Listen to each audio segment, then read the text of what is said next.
All right. I'm back.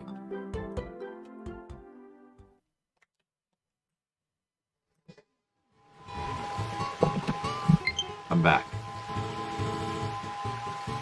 I couldn't stay away. Hi again, Mr. Leo. I couldn't stay away. I had to come back and continue the journey. And you know what? I'd really like to finish that journey tonight. Let's see what we can do, Mr. Leo. Let's see what we can do to finish that journey tonight.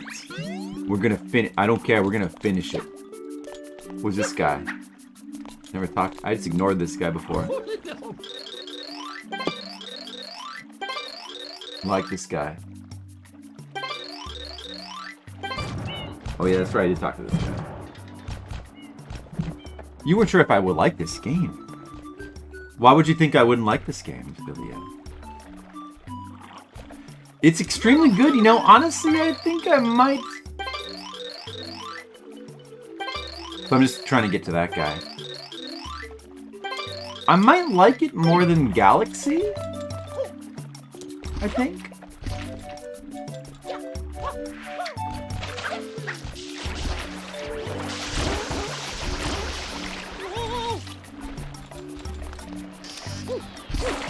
Yeah, I might like this more than Galaxy. Polarizing game. Is it really polarizing? Nobody could hate this game. It's too good to hate. I refuse to believe that.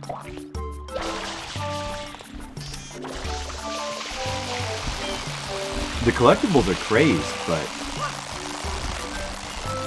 you can just not collect them all. It's fine.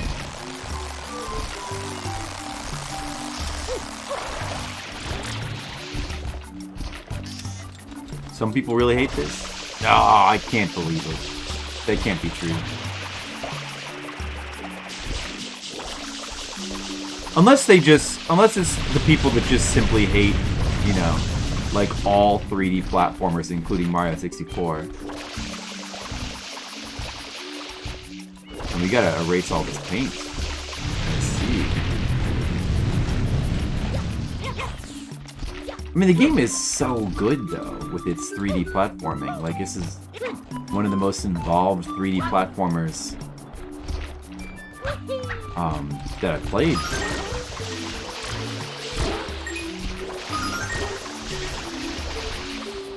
It's so good in that regard. I mean, you know, there's some little issues with, you know, they went a little too crazy with the collectibles. And I don't know, that's it. And then Pinata Village, and then, well, yeah, they went, well, actually, it's kind of a addendum to that.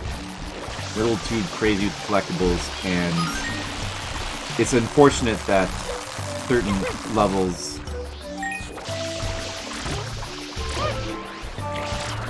I looked up the coins after the last stream. I looked them up. And there's certain coins you can only get. There is actually 30 on each stage. I have a feeling that might be the case. Hey, they call them barkeep. Guys don't like the flood mechanics. Like, why would they not like the flood mechanics? The flood mechanics aren't even hard, though. There's nothing hard about the flood. I mean, if they just don't like it because it's not Mario 64, then they better not like Galaxy either. Although Galaxy does go a little bit back towards Mario 64 kind of controls, I guess. Doesn't it? What's all this? This is something. Well, I don't think it's where I want to go right now. How's it going, barkeep? Well, I mean, there's nothing wrong with the controls at all. The controls are, like, extremely good. I don't know why anyone would have a problem. Like, at least with Mario 64, you can kind of understand why. I think the controls are extremely good, but I can kind of understand. But, like, the controls are, like, fine. I mean, the camera still has got some issues. Like, it's a little out of... But, I mean, it's generally much easier to, like, manage. Although, yeah, I mean, it's generally easier to manage, but, because it's got the analog stick control, which, I'm assuming it had that in the GameCube as well. It's not just like a Switch. But it's got normal camera controls. The camera getting, like, hung up on certain places that's just normal for, like, a 3D platform. That's fine. But the controls are really good, honestly. The flood mechanics, if you just want another 64. I mean, at the time, that might make sense, but, like, these days... At the time, I could see some people being negative for that reason, but these days, that's not really an excuse anymore. I mean, these days we have Galaxy and we have Odyssey, and this game kind of has its own... It's got its own niche. Too big of a change. Yeah, but these days it's... I mean, maybe at the time, but these days it's more kind of unique and cool.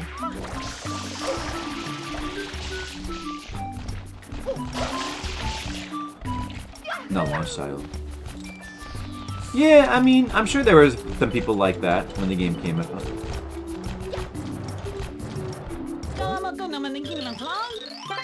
But then they better have hated Odyssey, or they better have hated Galaxy and Odyssey too. But I guess by the time those came out, I mean, like, retroactively, I mean, when people go back and play it now, I mean, they should like it more. Like, all the Mario games are, like, kind of different after 64. It's kind of good. I didn't mean to talk to you again. Oh, spray it. So you can carry it.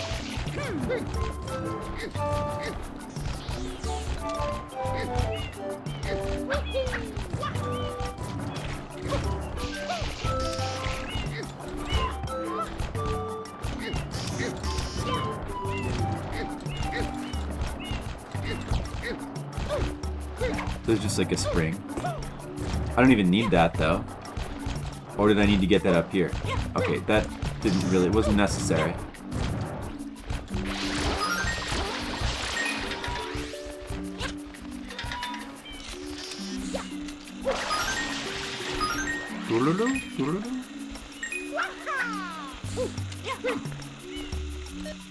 Sunshine 2 really freaked the populace out. Maybe people would like it these days. Who knows? Yeah, I mean, I don't really care if they make a Sunshine 2 or not. I like the mechanics in this game, but I don't really need them to make a Sunshine 2. I think it's kind of good the way it is. I think they should keep making new Mario games, or just like different Mario games. Different Mario games would be good. But I do like that this game has more difficult platforming, like more And that's something that's kind of lost a little bit in the more recent Marios. More challenging platforming. More like high tension platforming in this game. I would like to see that brought back. It doesn't have to be in a Mario Sunshine game, but it'd be great to see that get brought back. But unfortunately, Nintendo, as they are right now, there's a bullet bill under here. Look at that. Nintendo as they are now are unfortunately, like, they're pretty hyper-casualized. They just don't do stuff that's... Like, everything's just a little too streamlined with Nintendo these days. That was... Whoa. I did not want to fall down there.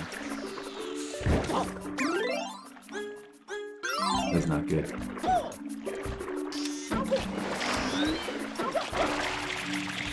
The water in this game still does look good. I mean, playing in the HD version, but it probably would look just as good on the GameCube version. It does look really good.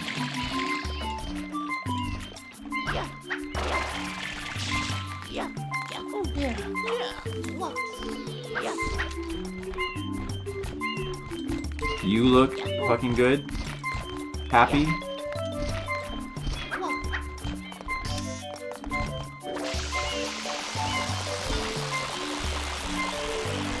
handsome devil.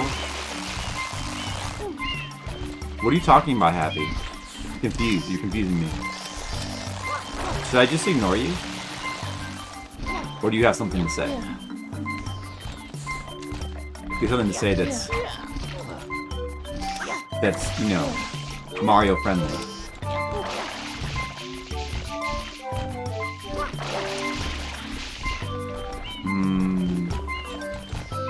No, I don't like the bit you're doing is not working, Happy. Could you do a different bit? This bit's not good. I get it. It's not good. It's not a good bit. It's not a good bit. Try a different bit.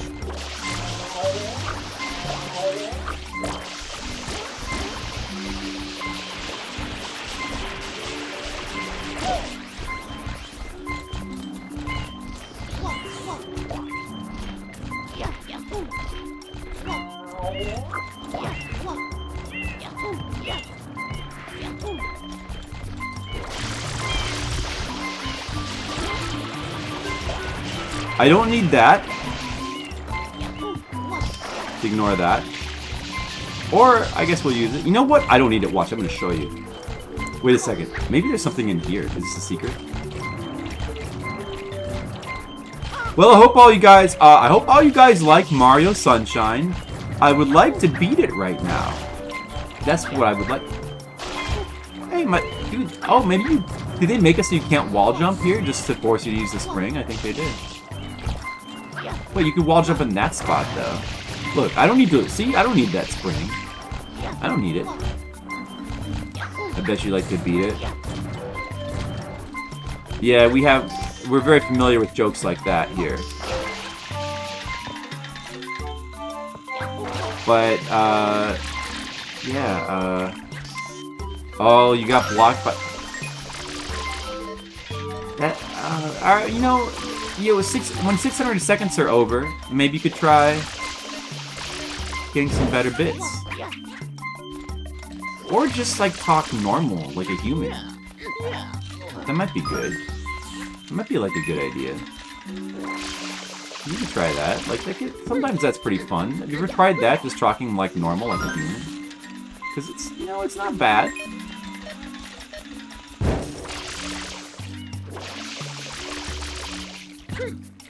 You can do jokes and talk like a human, too. Like, you can do both.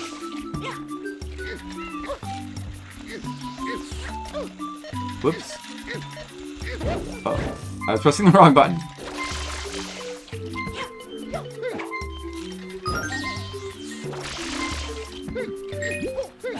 You really want to fall down there again. Luigi, how are you doing? A Smurfs game? Well, if it's got 3D platforming, it could be fun. That's what's great about PS1 and PS2 era, or one thing anyway, of many things, is there exists many more 3D platformers before the whole concept was like abolished and fun was abolished in video games. Before they abolished fun, it should say Shine Get. It'd be better if it said Shine Get.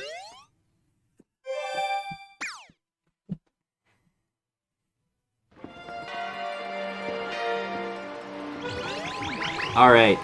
I know that there's 120 shines now. I'm no longer going to go coin crazy in this game.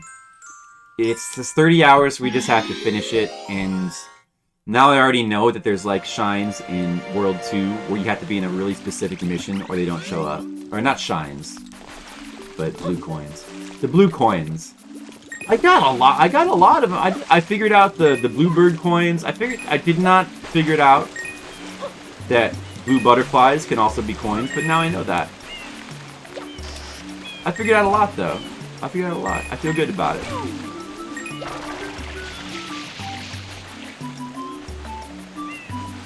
The bird coins? Yeah, I figured out those myself on one of the Coin Crazy streams. You can see that, huh? Yeah, I've already gotten a few bluebird coins in first couple worlds.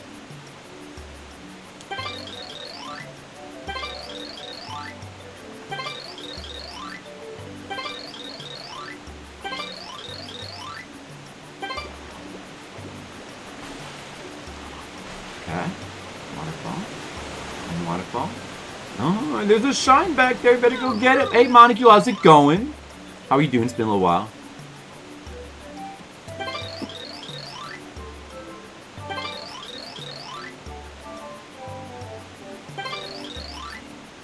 It's all true, maybe. Let's find out. Monica, are you ready? Have the sunshine completed. Oh, look at that. What? How do you get those? The boat? I wonder if this is the good coin level. What coins here?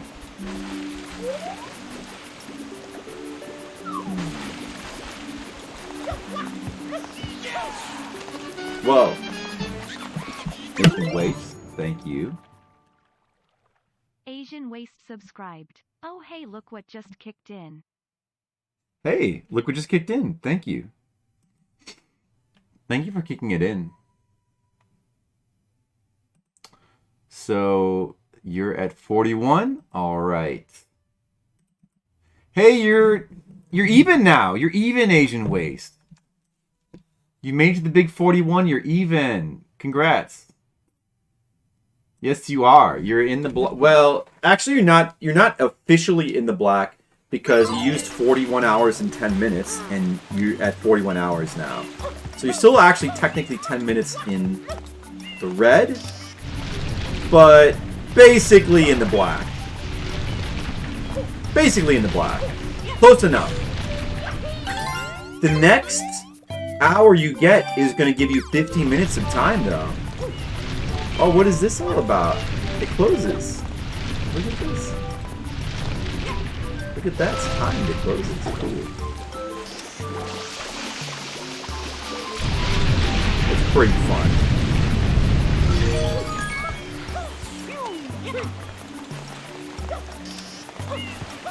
Bill Mario wall jumping. Gotta love it.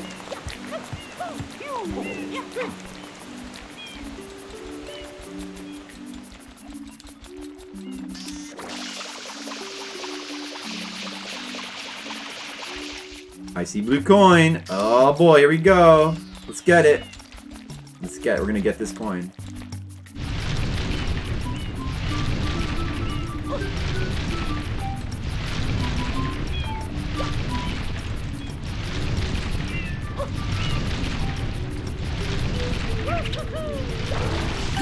Got it. It's gonna be another one of these levels where like everything's different in every level.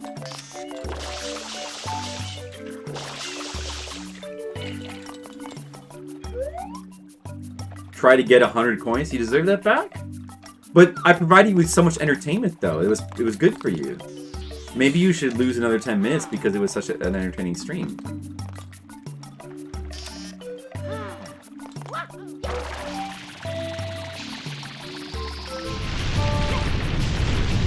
all about? Blue coin! Oh! Just exploring. Oh no, Mario! I'm doing it. This is a fun level. That was pretty cool. Well, look at what's happening. What is all this? Wow. Wow. Wait, what's this though? Is this... Oh, what is this? Okay. Let's see. And that goes back down.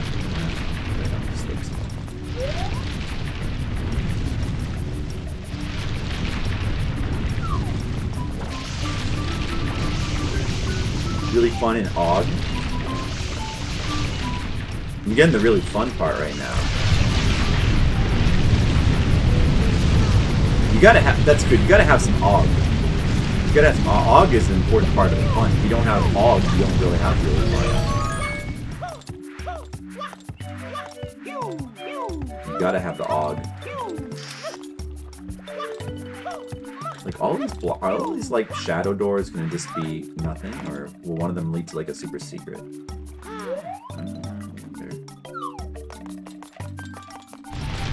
See that up there.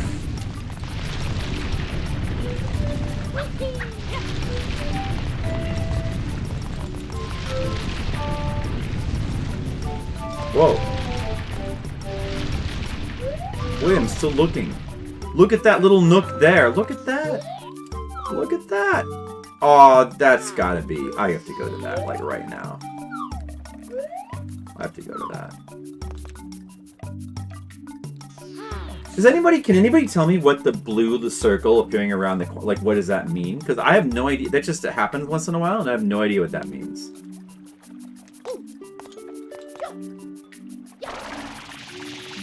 Yeah, that's a blue coin. See that? I'll have to try again. Oh, there's a blue coin in there, too.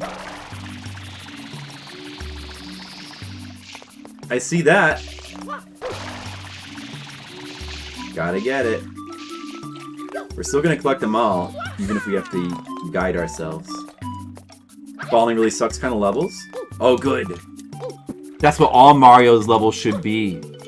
They should be I like how in 3D platformers sometimes falling is a fate worse than death. That's when you get the real high intensity platforming. You gotta have that. You gotta have the Og.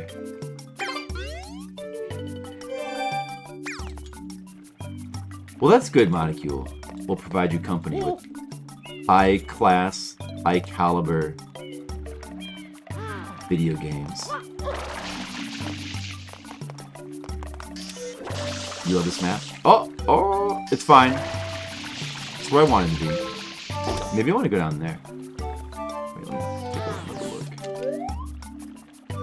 I mean, it kind of looks like you could just get back up here. Oh, but I guess from there you couldn't do anything because you can't spray this. Blue circle is just the way the camera panel's going out of bounds.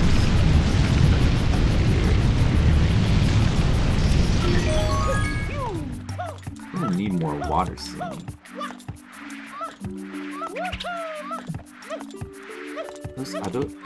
Those nooks could have coins too. All of those nooks could have coins, maybe. Well, let's just go up here for right now. Those freaking nooks.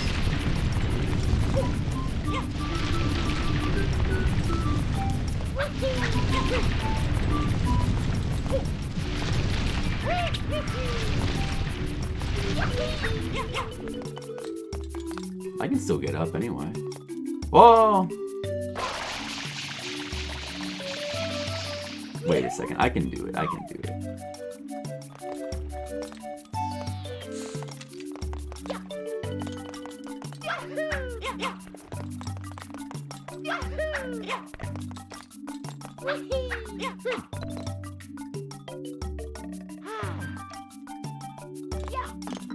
What? Whoa, what is this?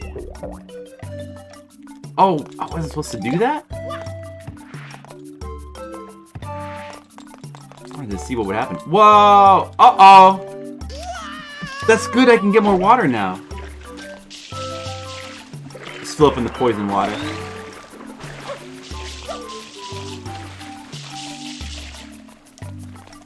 Important to prevent bears from obstructing view. I've never really seen it accomplish that purpose, though.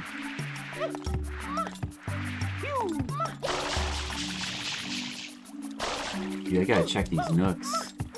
What's... Oh, see, this is something! Oh, that nook was something. It didn't look like it was gonna be anything, but it was actually something. Look at that.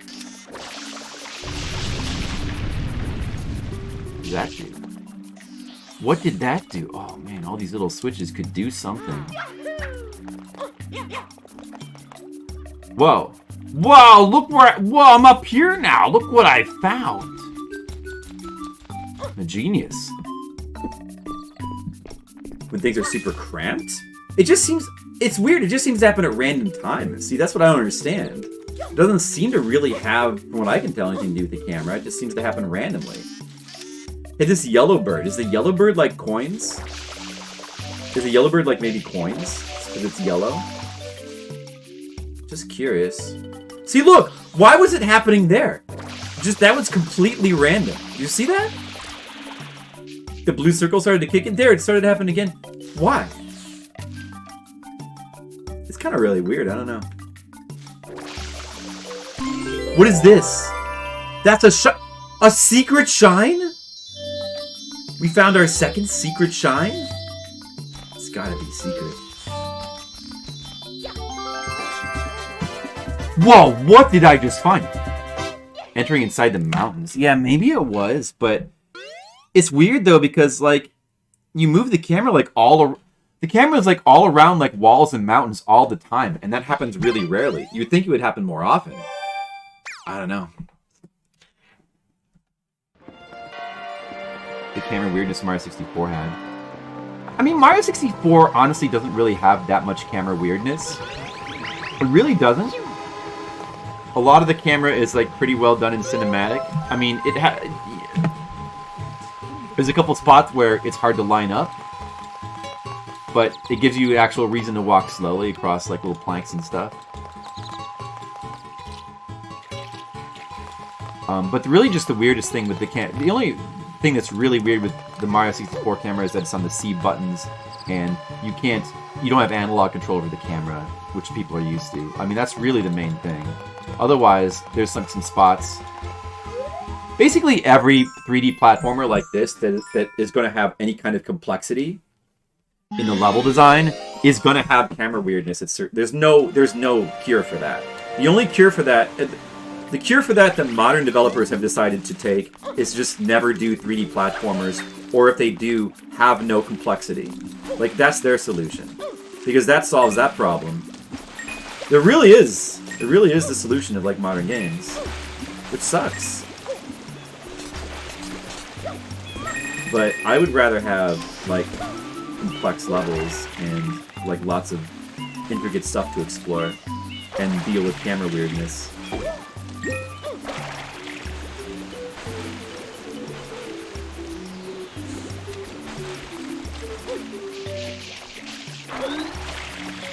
This port allows for camera control. I thought it was supposed to be like nearly identical. Does it? Well, I don't know. Like the GameCube controller did have analog sticks, right? So it could have had analog control in a camera like this. I thought it was supposed to be identical. About the camera? Yeah, of course they will, Mr. Leo. But also, like, younger generation, well, well, it's not just younger generation, but people who are used to modern camera controls, or just modern games, all modern games are designed... It's part and parcel of, like, the exact thing which I complain about, which is homogenization. Like, modern games are very, very homogenized, and they mostly all play the exact same way. And because of that, people have gotten used to... Like, all modern games have analog control, like the camera and analog control. I mean, granted, it works pretty well, so it's understandable. I mean, there's that particular thing is pretty understandable. There's many things that are less understandable. But, yeah, it's just one of those things where, like, every modern game controls that way, so it's just simply people are not used to the... Yeah, the way that Mario 64 controls is it doesn't have a second analog stick, so it just can't do that. Its controls... It's not as smooth control as something like this, but it's functional for the game. But, of course, people will control about it, because people... Yeah, people tend to control about just... they tend to complain about just simply things that they're not used to.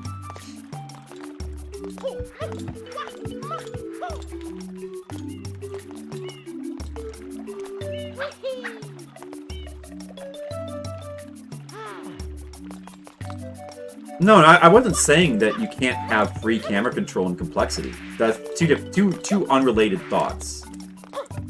What I was saying is, if you have level complexity, you're going to have, like, camera... There's no avoiding it. You're going to have camera oddities. You're going to...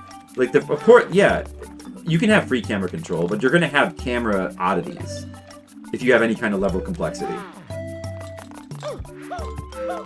It's not one-to-one. I thought somebody said that it was. Well, I know that, like, there's certain visual touch-ups, but I thought that the gameplay was one-to-one.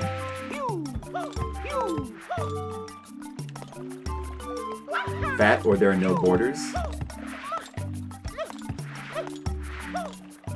I don't know what you mean by that.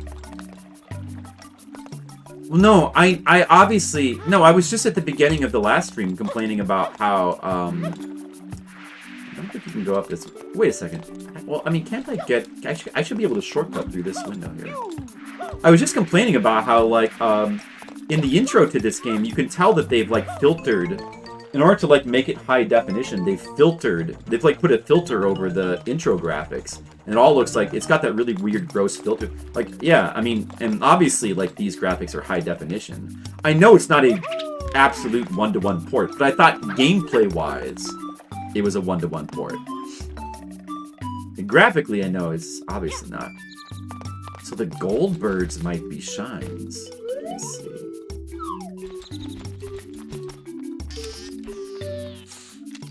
It's like from here we can get right to there, actually. We can shortcut, like, right to here. So that's pretty good. Now, what do we have to do from here? We don't want to go down there. This must be some sort of really puzzle. Maybe we want to... Well, let's just try hitting all of them first. Let's try hitting all of them. Or maybe one of these... Maybe it's just simply that one of these hides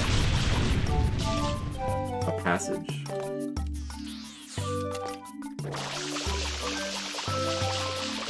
Well, that's a little bit of a shame if that's the case.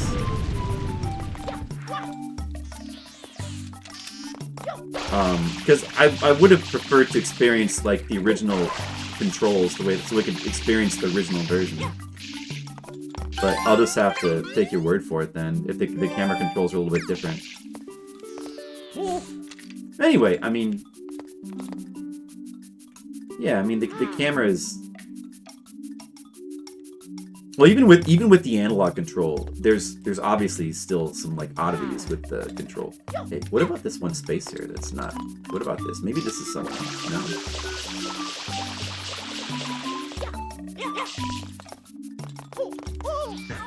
That takes you, like... Okay. I think the only point of this was to go up that... Well, actually, there could still be more. Wait. Or wait, actually, where's the oh, there's a... Oh, that blue coin is there, too. Oh, nice. This is a passage as well. Oh. There's a lot of coins in these passages. These are going to be used... I already have 56 coins. We should probably go for the 100 coins now. This one might be a lot more reasonable to get the 100 coins. Yeah, so, I mean, like, here's the other thing about Mario 64 and its camera controls. Like, when Mario 64 first came out, that was, like, the hot new game, and 3D was new. And because 3D was new and it was the hot thing, and it's what was cool, everybody, like everyone had, all gamers had like a high incentive to play the game and be patient with it and learn the controls and learn how to play, right? Whereas like modern gamers, especially like people who are used to like a lot of modern games, or don't, for whatever reason, just don't have a lot of interest in Mario 64, they don't have that incentive to just simply learn the controls. So when you hear them complaining about like, oh, the camera is no good, it's just because, right, like there's a certain attitude where if this doesn't control, like I want everything to control with an analog stick, and if it doesn't, then fuck that. You know? And so there's like no, like it's a mental thing, like getting used to something is something that you have to like want to try to do. If you have an incentive to do it, you can get used to it. Like the controls in Mario 64 are really totally fine if you just get used to them. It's also not that hard to get used to them either. It's not that hard.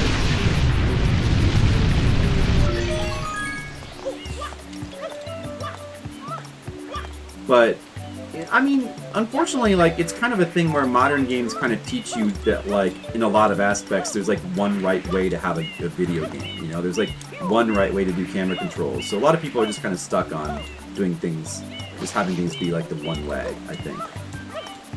And so, yeah, some people, I think that a lot of that is kind of what's behind people complaining about, like, you know, controls and, like, the Mario 64 game. Hand controls.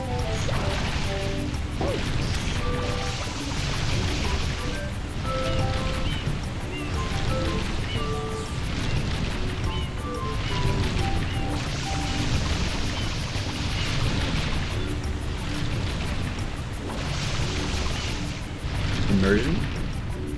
I don't think the issue is immersion. I have to disagree. Yeah. Well, I wouldn't use the word immersion. But, no, see, well, that's... Yeah, I mean, I guess that's kind of another way to say the same thing, I guess. In a way. Well, yeah, so instead of, like, saying... But in other words, you're kind of saying that they don't want to have to pause and think about their controls. But, you know... It's not just that they don't want to pause and think, because, like, even, like, things like mouse and keyboard controls are not that intuitive. You have to learn those as well. People will take the time to learn whatever is popular, you know? I think the issue is just, it's just more to do with what is the current standard and what do you feel like, you know, you want to invest your time into. I mean, even, like, honestly, like, just moving around with the analog stick, it's a fluid way to, like, control the camera. But it's not like you don't have to learn this as well. People will spend more time, like, learning a camera like this, people will spend more time, they'll invest time into learning that because they feel like they should. Because that's how all modern games control, so you just have to, right? But if, like, you know, 10 years from now, all modern games control a different way, they will no longer invest that time. They won't feel like they need to anymore. And so then they'll say, the controls that we use today, that everybody is like, oh, these are the best. And that's not really so much progress as it is just change, you know? People, it kind of just comes down to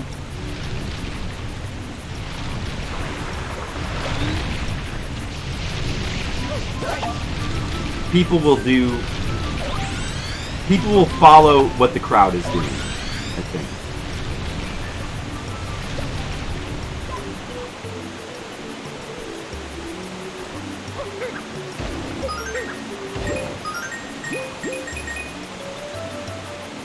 Motion controls are very intuitive, though. I mean, like, motion controls are... They are more inherently immersive and intuitive. Because, I mean, well, for obvious reasons. But that doesn't mean... I don't think... I agree, but I don't think that you're describing it the right way. Like, it's just... Just because they're more intuitive doesn't necessarily mean that they're more fun. You know, there's drawbacks to them.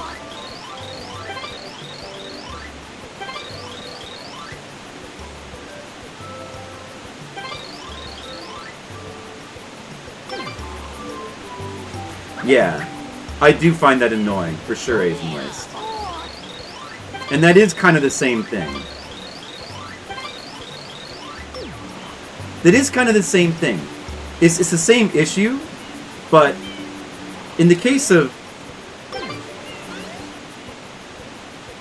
90,000 coins, in the case of like just simply reversing controls, I think you have to. There's nothing like interesting about that, about controls switching. You disagree? Motion controls need to be part of the package.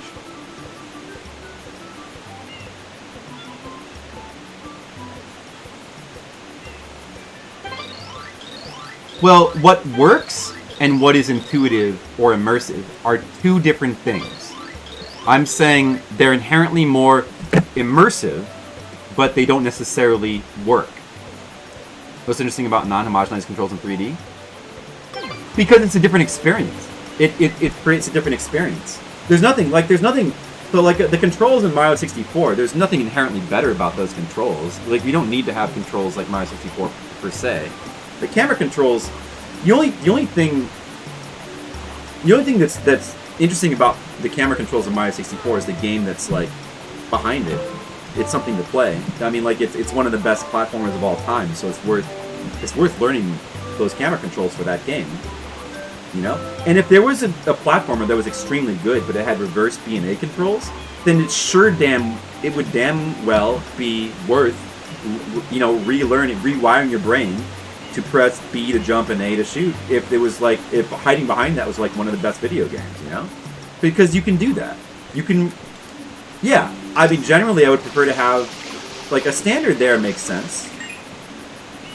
Standards for camera controls make a certain amount of sense, but I think that you could probably do something different with them sometimes. There's probably something. I haven't really thought about it too much. What you really want, though, is game developers thinking that way. Like, what can I do? What would be interesting that would be different? Like, that's what you want. Instead of, well, we better just do this, this, and this, and this, because that's the dogma. That's what is, you know. Like, it's fine that there's, like, a general standard for, like, camera controls, but the fact that there's so little deviation is a problem in itself.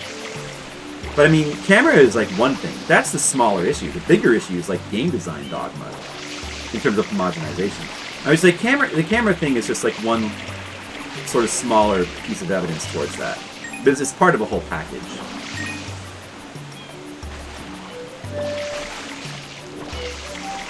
Button mapping.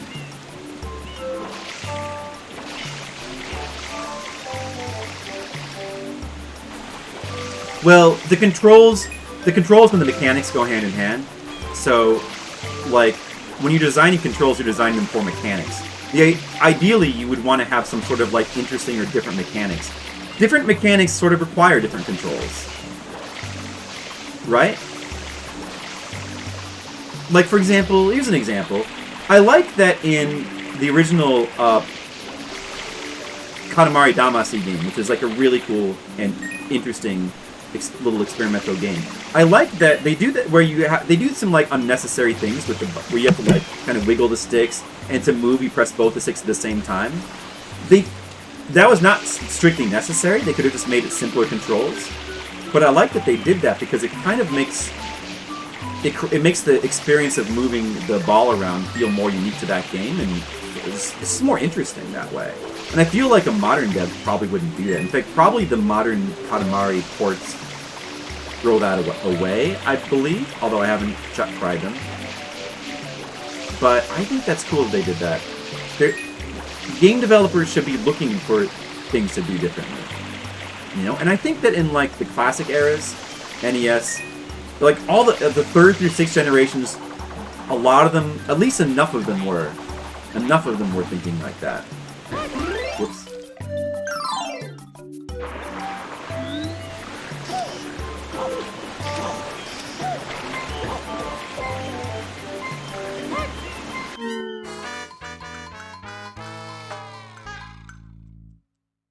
Whoops.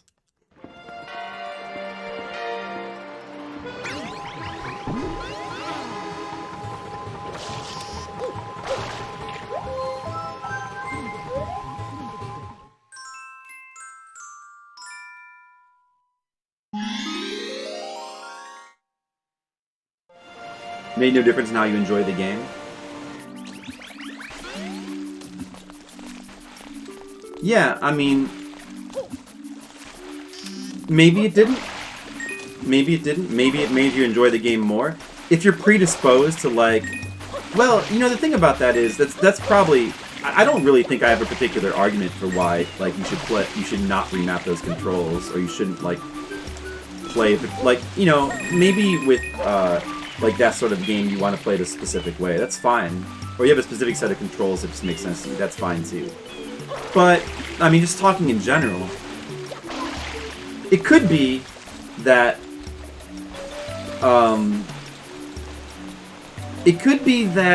when you start to get to a certain extreme where you refuse to play anything that like where you like sort of can only play like very specific genres, very specific ways, and everything kind of has to control the same. When you get to like one extreme like that, and you're sort of unable to get out of like a comfort zone, you're unable to like enjoy anything outside of your comfort zone.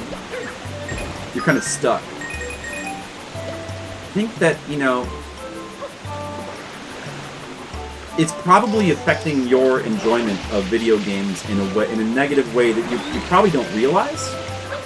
Like, it's probably like, you know, at the extreme end of that is this kind of malaise where like everything is kind of boring and you're just not really that interested in video games anymore because, and you don't really know why. You just, games aren't exciting. And you could blame it on a number of things. Like just maybe like, just nothing good comes out anymore. The good old, I mean, a lot of people, actually, you know, that's probably one of the big reasons for some people why they kind of stick with retro games. I think in the case of some people who like maybe stick to like, not only retro games, but like really specific games. Oh, I can only really enjoy this and this and this. It could be because they've kind of just malaised themselves. Where they're not, they've sort of developed this mindset where they're not able to enjoy different things, right? Well, I mean, I think that's a pretty common concern, is people not able to enjoy new things. But I think people often kind of conceive of that the wrong way. Like,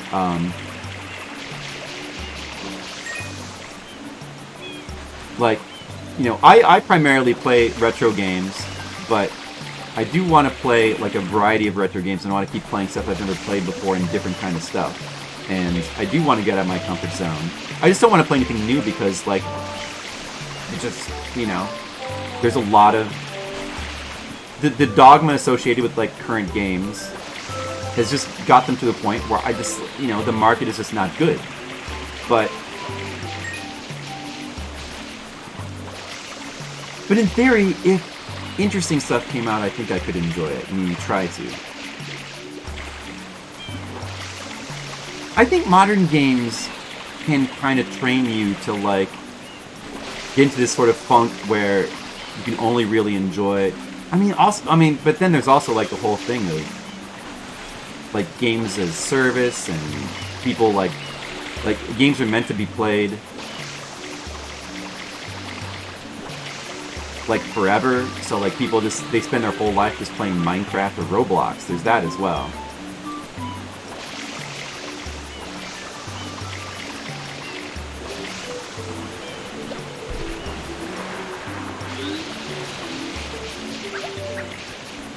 Hey, where'd the boat go? Oh, there you go.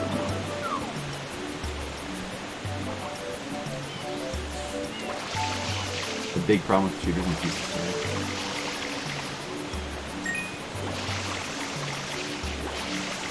With button mapping. But what's that the answer to? What is that the answer to? I'm confused about what's that the answer to. People still play Diablo 2? Yeah, I tried going back to Diablo 2, and it's simultaneously still very addicting, but also like kind of terrible in a certain kind of way. I think I would actually probably enjoy more going back to Diablo 1.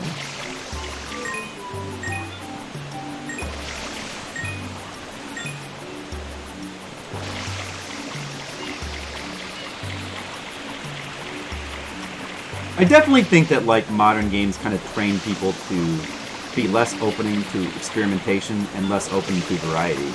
because of all the homogenization. And it extends, like, it just can extend in a lot of different, like, various ways to controls. The camera controls are one thing, but then just, like, the way that, like, certain games move. I mean, people getting addicted, like, just not being unable to play on a controller because they're so used to mouse and keyboard. And there's, like, a certain kind of, like, elitism there that doesn't quite go the other way, but probably there are people that can only play in controller.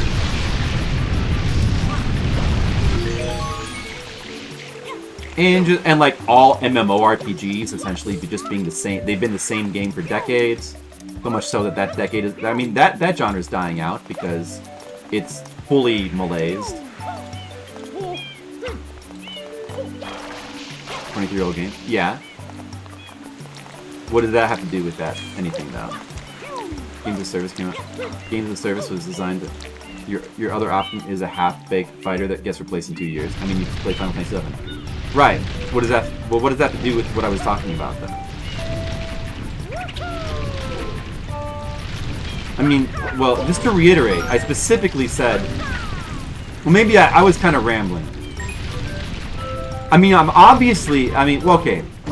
I'm obviously not saying that you need. Like, I'm obviously not saying you shouldn't play old games, and you gotta like only playing new games. Makes about as much sense as only playing old games. Why games of service exist? Why games of service exist?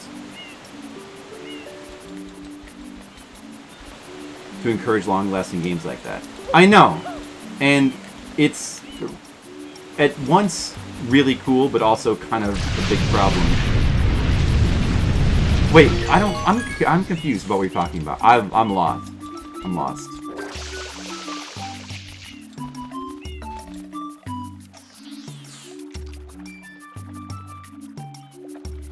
But I wonder if that's a door over there. I think I've been over there. I'm not sure. I'm pretty sure I've been down there. I don't know if I've been in there. I think I have. That led to a secret, which actually I want to get. Because I'm trying to get coins right now. Wish I had more water, though. Oh, well, I should have filled up more. Oh, yeah, I see that now. Wait, yeah, this is a secret, right? Oh, no, is this not a secret? Oh, you can go... Maybe you can go up here?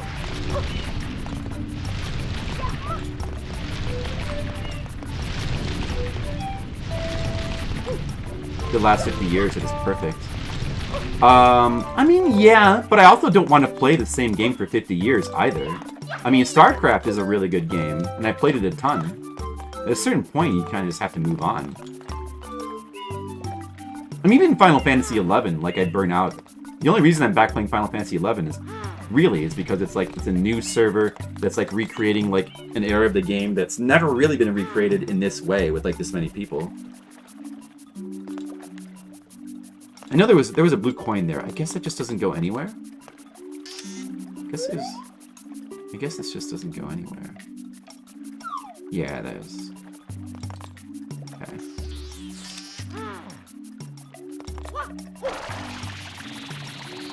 Maybe this is just to land on so you can get to there.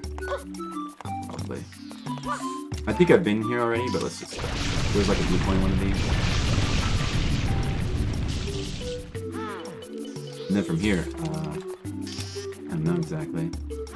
Maybe I should go back down.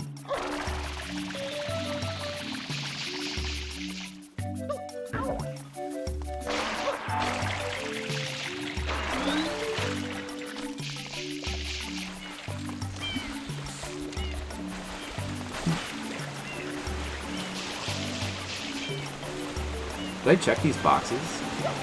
They should have coins in them. Maybe they respawn. Oh yeah, I got them before I died the last time. I didn't get them this time. You gotta get them then.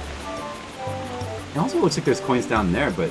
Oh, wait a second. I can go down here because it's water. It's swimmable. I can go down here now. Or, I mean, I could always have gone down here.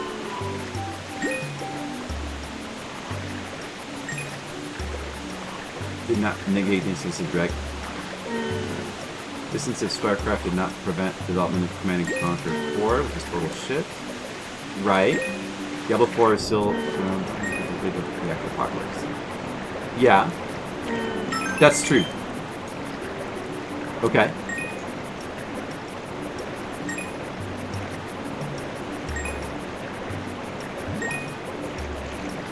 Oh, that blue coin there. Gotta get it. Forget. Let's ignore this guy. Oh, no! Whatever, fuck that guy. Just get the blue coin. I don't need that one up down there.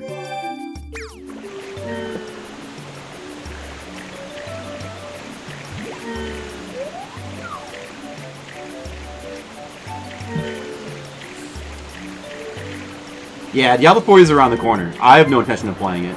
I mean, it looks like shit to me. But I don't know. It's still baffling to me why people want to play that. Why people want to play Diablo 4.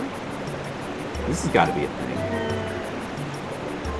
It looks like shit. Come on, Cliff. It does. It looks like shit. It looks awful. It looks worse than Diablo 3. And Diablo 3 looked bad to me. I mean, just the art design looks awful. I don't know, the music will probably be terrible. But it just looks like more of Diablo 4. Why does it look bad? Well, I mean, that's kind of hard to explain. Like, why does it look good? Can you explain why it looks good? Well, maybe you can. It's hard to answer that. But what I would say is, I just think that it looks gross. Well, I mean, we'd have to. You want to look at the game real quick? Just like the art design looks gross, like it looks. It's got that kind of. But it does not look bad. But Demo. Well, isn't that just semantic? It's kind of semantics, Demo. Like me saying that it looks bad is me saying that the art looks gross. That's what that means.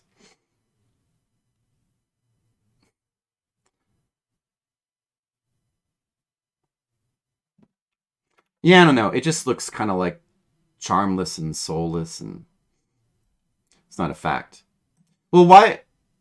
Well, Demo, I'm confused. Like, why would you? If I say something looks bad, all right. Well, okay. Here's the thing. Like, when somebody says, all right, this is a common thing. When somebody says something looks bad or something is bad, like let's say somebody says a movie is bad, that's a subjective statement of opinion, right? You shouldn't. Of course, it's not a fact. Why would you think it is a fact? If I say that, like, Back to the Future is a shit movie, that's an opinion by definition. So you shouldn't take that as a fact. Yeah, but I mean, like, huge art teams, like, huge teams worked on games that people hate all the time. You know, just because a huge team makes a game doesn't mean we should, like, have more sympathy for it than, like, if one person makes it. Actually, usually it's the reverse. But it doesn't really matter how big the team is. Like, you just have to have your opinion of something, right? It doesn't really matter whether it's one person or 10 person or 100 people or 1,000. Huge teams can have their issues. There's all sorts of issues they can have. Or one person, obviously. It doesn't really matter. Like, any game can have issues. You watch Angry Joe try to play it, looks like it has Don't Share of Error 38. You didn't say what your opinion you thought, you said it looks bad, which is untrue. Demo, but, like, don't you think that that's kind of word, like, so if you say it looks bad, that's a statement of fact, but why? That doesn't make any sense, because there is no such thing as, like, a fact that something looks bad. Like, that's never a fact, right? That's never a statement of fact. Something can't factually look bad. It's impossible. So that's why you shouldn't take it that way. This always frustrates me when people, like, express an opinion, and then people, like, are like, oh, you shouldn't say that. It sounds like you're saying a fact. It's an opinion. No matter how you say it's an opinion. The only way it would be wrong to say it is if I explicitly say, it's a fact that it looks bad. Then you can bust me. But if somebody just says, you know, Star Wars The Last Jedi is a bad movie. By the way, I don't know if this is the case for you, Demo. You can look into your soul and you can tell me if this is the case. But if you see other people doing this, just notice that if somebody says, like, say for example, Star Wars The Last Jedi is a bad movie, nobody will ever say, hey, that's just your opinion, man, if they agree with it, right?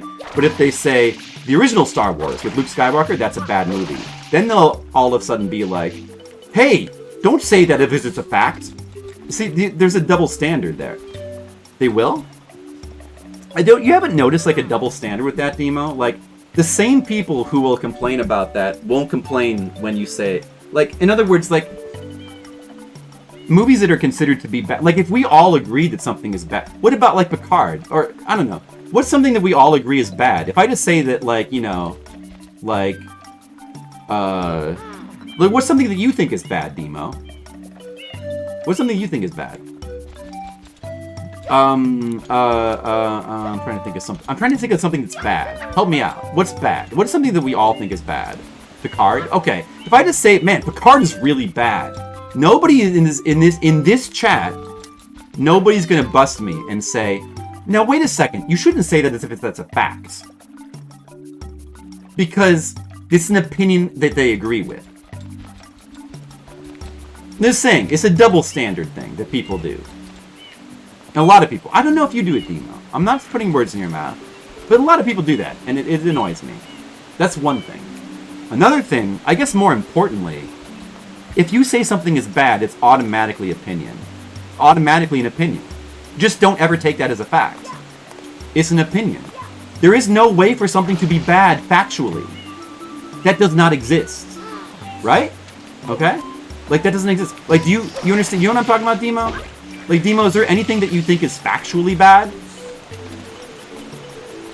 I mean, okay. I mean, in terms of art, just narrow it to art. Like, is there a piece of art that is factually bad? Does that exist? I would say, I don't know. Maybe you would say it does. I would say that does not exist. There's no such thing as factual bad. Something being a fact is something that's measurable. Something based on your feelings is subjective. If I think that Diablo 4's art is bad, that is, by definition, my feeling. It's a statement of my feelings. And, you know, in this particular, maybe I am somebody who, like, confuses objective and subjective, and, you know, I might think that that's some sort of fact or something. No. Really, Diablo 4 is really, no, it's bad, for real. It's bad. I know, people get it confused all the time. No, seriously, man. Mario 64 is seriously a bad game. You can't argue with that. That's like, no, man, that's subjective. It's just your nostalgia blinding you. It's subjective that Mario 64 is bad. Yeah, I mean, there's plenty of people like that. I'm not one of those people, though. You know what I mean? Like, I understand that my opinions are opinions. I'm usually pretty good about, like, you know... Well, I mean, here's what I don't do. I don't... This is just me. But I really don't think that people should need to, when they're expressing opinion, always say first, well, here's what I think. Even though I do it a lot anyway, because... And I usually do it with, like, stuff that... You know, anytime there's, like, any sense that there's somebody who's going to be sensitive. But I probably don't do it that much when I'm... Maybe I don't do it as much when I'm streaming, because it's a more comfortable environment. But, I mean, yeah, I do still do it a lot, actually. I do that a lot. But... if you want to be sensitive... Alright, let me say it this way. Let me try to be more nuanced. You want to be sensitive... I'm not reading... I'll have to catch up with what Asian Waste is saying in a second. Or maybe it's relating to what I'm saying. Oh, he's still talking about dangerous service. Let me back to that in a second. I'm failing in this level a lot, because... Oh, I'm trying to get the... I need to go back and get these coin tunnels. That's what I need to do. I think it is a good idea. Let me say it this way, or let me try to give more. Let me elaborate a little bit more. Let me elaborate. I think it's a good idea to sometimes couch your opinions in, like, I think, or it's my opinion, or stuff like that. And you can couch it even more. You can be like, well, it's just, you know, you can really kind of, like, you know, soft pedal your opinion to be sensitive of others. But be that as it may, you also shouldn't. If somebody just says this is bad, you should not assume that they're stating it that like that. You shouldn't then be like, don't say that if it's a fact, because by definition it's not. By definition, they shouldn't mean it that way. if somebody says something is bad, you should assume they mean that as an opinion, because it is an opinion. As long, you know, unless they don't know that it's an opinion. And if they don't, you should wait until that becomes clear, probably, because I'm sensitive about dragging game devs work, whether it's shitty giant company or not. Well, I mean, like, so you would never, I mean, Demo, like, I mean, that's fine. So, Demo, you wouldn't criticize any video game? Like, you don't criticize games? I guess I haven't really heard you criticize. I don't know. Yeah, I don't know. Maybe I haven't really heard you criticize. That's fine. If you're not into, like, criticizing games. I like to criticize games. I like to criticize art. I mean, look, I think, well, you work in game dev, but, I mean, this is a feeling that you know, you could apply this to any kind of art, right? I mean, you know, it's okay to I think it's okay to criticize art. Like, all art is made by somebody with feelings. And if they're in the room with you, that's one thing. But if they're not, then you can't really criticize. Yeah, I mean, it's just, this is part of life. I mean, it's okay to criticize art if they're not in the room. Yeah, if they happen to be, like, watching the stream, they might, you know, feel bad or whatever. But we can't live our life worrying about that, right? And criticizing art is important, you know, because that's also an expression of our feelings. And, you know, negative and positive feelings both matter. So, yeah, if I think that Diablo 4 looks like shit, I want to be able to say that, because that's an important expression of my feelings. Just as much as, you know, me expressing that you... And, you know, it's also good to maybe... It's good to dwell on the positive, too. Like, you might say, well, you know, maybe just stick with, like, positive opinions. But I think it's better just to be straightforward and say what you like and say what you don't like. Because if you kind of beat around the bush, it doesn't really actually... In the long run, it doesn't really help that much. I mean, being sensitive is good sometimes.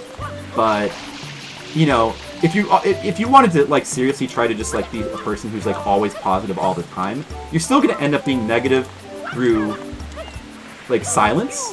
You're just gonna be like, oh, I love this, and then, like, imagine a world where, like, we're all positive all the time and we never criticize each other. But then, you know, people are gonna go around and be like, oh, I love this thing, and then they say nothing about your thing, Demo. And the fact that they say nothing about it is the same as saying that it sucks, right? In other words, there's no way to express opinions without negativity coming out, so you may as well just, like, be straightforward. That's the way I look at it. As long as you, like, don't go out of your way to be mean. Like, I think just, like, calling Diablo 4 shit, that's not me going out of my way to be mean. That's just me saying what I think about the game, right? Like, you know, that's normal. That's fine. What do you think about that? All right.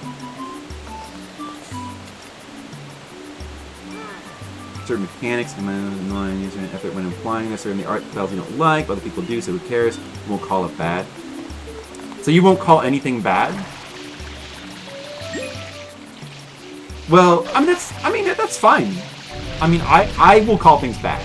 Like I don't know. I'm okay with using the word bad or shit, or like I'm okay with being like a little bit of, you know, a little bit critical or negative about, I don't know, because I don't know, it's just fun, it's cathartic, you know. I think as long as you don't take it too far, it's okay to, you know, call things you don't like bad. I think it's okay. I missed a coin there. But that's fine it's fine if you don't. It's just me. I mean, I don't know. Okay, I respect where you're coming from, Demo. I respect where you're coming from. Trying to understand. It's good that you're trying to be sensitive to their feelings. I just don't feel like being quite that sensitive. If they were in the chat right now, I would be. But I pretty much have the same standards towards like any art that would apply. This guy's the boss. I do not want to kill this guy. Well, I guess I may as well go ahead and do it while I'm here. But I think we can get the 100 coins though. Right now. I think we should be ready to go for that.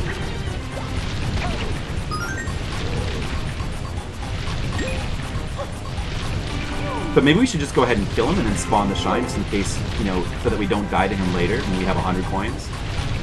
Well, although... Oh, no, wait, actually, that doesn't make any sense anyway. I should just get these points. Because if I get the 100 coin shine, then I won't be able to get his... I'll have to re-kill him. It's not being sensitive? It's not? Oh, okay. Well, I mean, I didn't mean that in a bad way. I meant in a good way.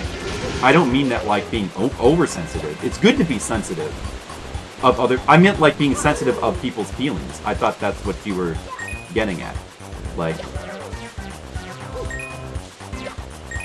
Coins got me again. Well, I'm not going coin crazy, like, hunting for everything by myself, like hunting every part of the level, but I'm still gonna get, like, all the blue coins. I'm gonna go coin crazy in that I'm gonna hunt for all the blue coins. Still gonna do that. I just, I'm gonna use a guide. I'm gonna, like, reasonably hunt for them, and then I'm gonna use a guide when I run out of reason. Basically. Let's just check if there are any coins over here in this platform. Won't be including yours, but it sucks. Well, I will not bash your game, Nemo.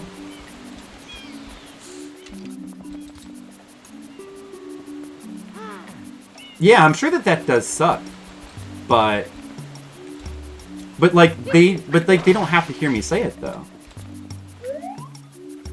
Ooh, some coins.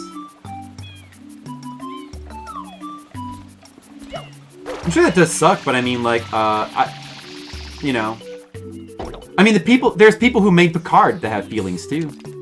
Ah, shit, this might be kind of dangerous. Maybe I shouldn't go. Maybe I shouldn't go for that right now. I'm sure that people at Picard wouldn't. They also, like, you know, they have feelings too. They might not like it if I, like, they hear me trash Picard, but I still want to trash Picard. I want to trash it, and I want to trash Diablo 4 for the same reason.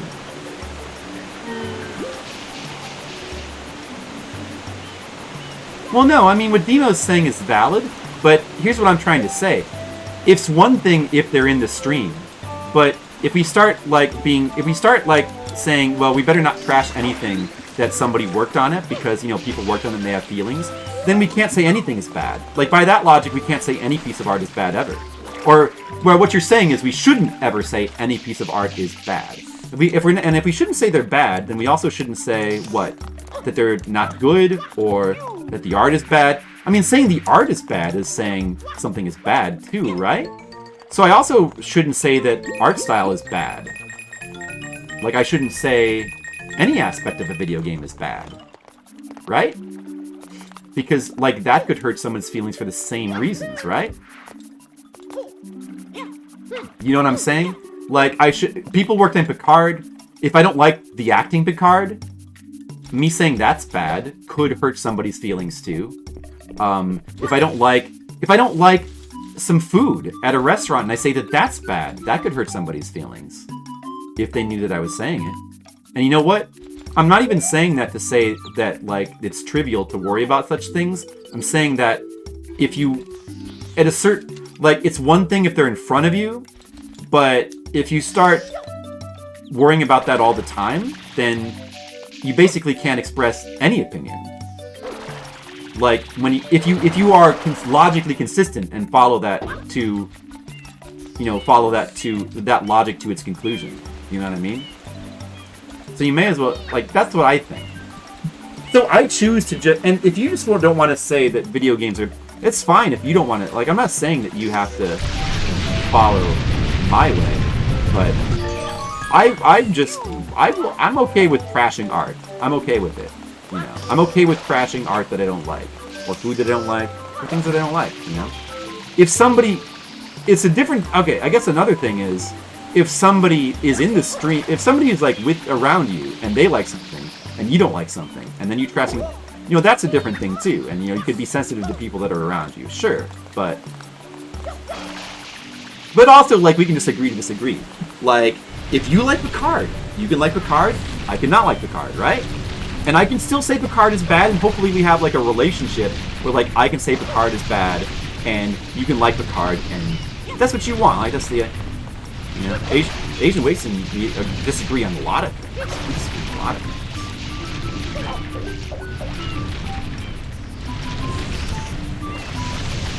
Does that make sense, Dima? Dima, does it making sense?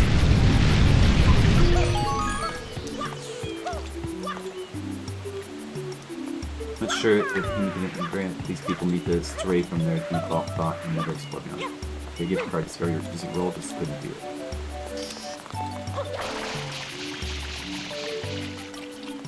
Double too many times. Don't like anywhere near as much Diablo 2. Once it matures, I'll give the 4 minute look for you to play it. Then defend negative corporation practice. I might, maybe I'll try Diablo 3 and 4 one of these days and actually play them. I mean, I've looked at them enough to be fairly certain I hate their aesthetics. But I mean, it's possible that there's some aspect to them that I'm missing. Probably not. Or maybe, like, the gameplay is... Although it didn't seem like it, but maybe it's enough to counterbalance.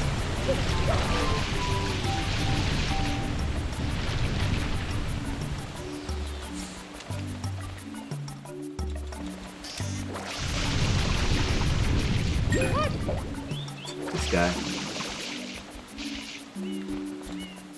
There's those coins up there, but I don't know. There's got to be like 3 more coins in the level somewhere that are like less dangerous to go after. Were there coins down here? I only need 3 more. I just want to get this shine out of the way so I don't have to worry about it later. The 100 coin shine.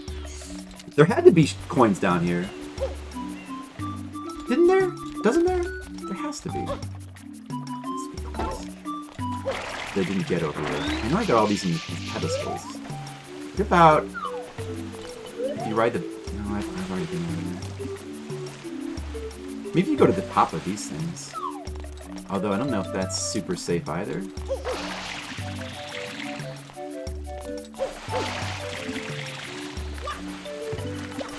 Demo, you're not upset, are you? You're not upset, just checking. I'm not upset. I never get upset.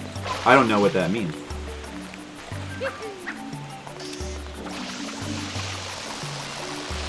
Except my balance gets upset. If I trip something. That's different. Wasn't there a second cave with coins?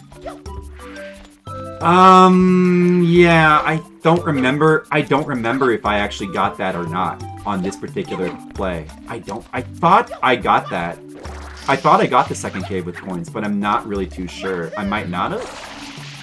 You think I didn't? Well, we can go back and check that. Looks like we have to go back over there. Now what's going to be the way to get over there?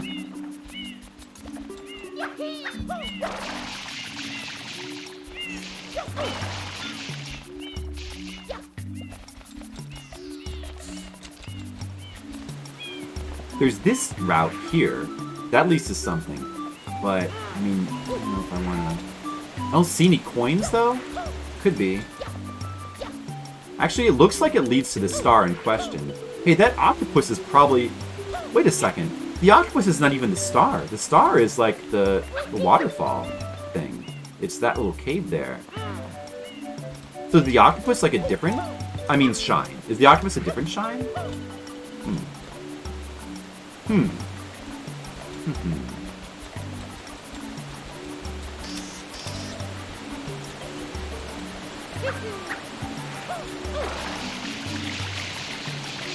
Yeah, anyway, I mean...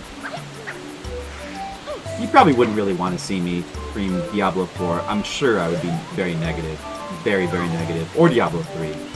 But, I don't know. It might be funny to try them one of these days. You can go in there. Okay, this is just a different route. Like, I can't really go anywhere safely from here. I'm gonna have to just... I don't know, actually. Just gonna get more coins. I need to go over there again.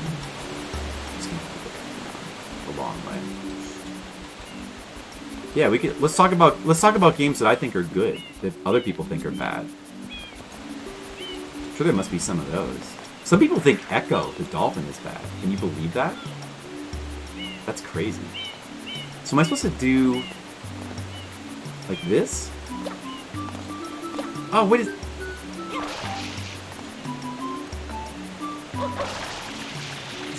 Okay.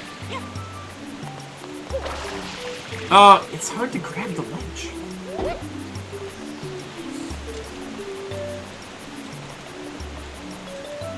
Putting the ending of Final Fantasy X2. Putting the ending of Final Fantasy X2 was corporate? Bullshit? I know what you're talking about with that. Oh, 13-2. Behind DLC. Oh, did they? Didn't know that. Oh, okay. That makes more sense. Because I haven't played 13. Maybe play 13-2 one of these days. The telephone keypad with missing buttons. I know what you're talking about. Too far behind on the chat. Sorry. Let's just go back over here, and I'm sure there was probably a couple more coins over here that I missed.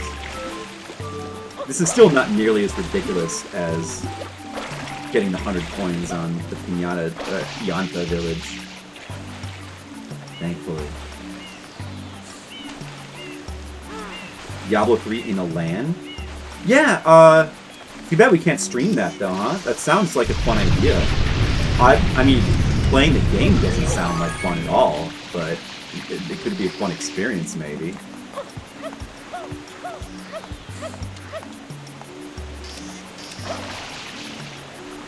Demo, you didn't say if you were mad or not. Does that mean that you're mad?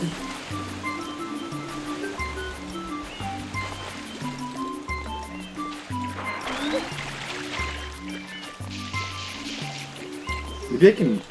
I think actually I could shortcut back up here.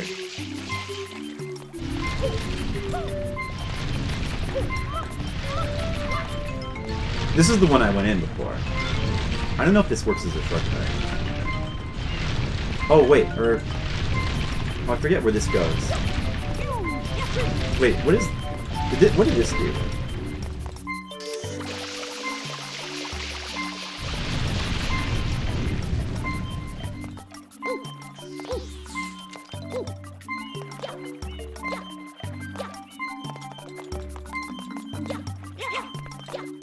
You're just annoyed? I'm sorry that you're annoyed.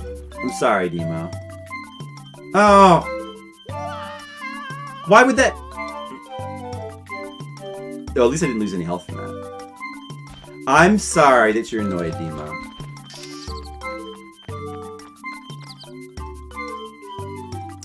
Where? Oh, there was another one from that blue coin hole. I'm not sure if there was another way to... Hold on a second. The fall damage. I know, it's hard, but it's hard to, like, not ever fall, though. I'm trying to be careful, but right now I need to get to that one hole that had the blue well, it's not that difficult to reach. I'm not too concerned. But to get to that one cave with the coins, I think I've got to make a little tricky little flood jump here. Like hover jump. Isn't it like over here? It's like down there. See, I gotta go to that. That's where those coins were, I think. That's okay, we got this. We got this. See? No issue. You just gotta, like, hover right into the edge and... There it is. There it is.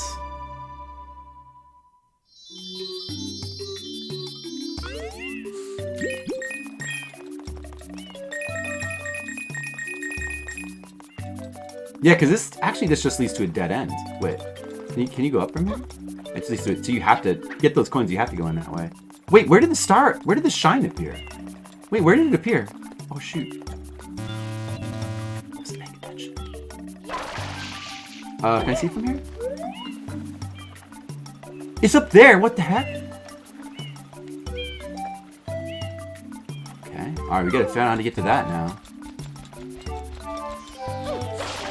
Oh boy. As Sam Beckett would say in Quantum Leap, oh boy. So I gotta climb up that then. So okay, you can just get to there from there? From that path? That shouldn't be too bad. Maybe I can actually just climb up this one. Don't fall. Can I just climb up this one? I mean, if you could wall jump up this. I think you can. But yeah, you can just climb up here, maybe? Does this work? Oh, wait a second. That one there, you might not be able to climb up. Okay, never mind, we better not do that. That's not gonna work. Can I get to there from here? It's a little dicey. It's a little dicey. We better just go for Well, actually, yeah, no. You know what? It looks like you can't. Let's just go for this over here.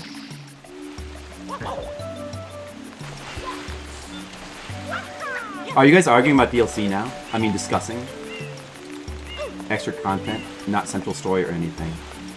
Yeah, yeah, I don't know. I hesitate to say never to anything, but it does seem like a thing that would be tough to justify. But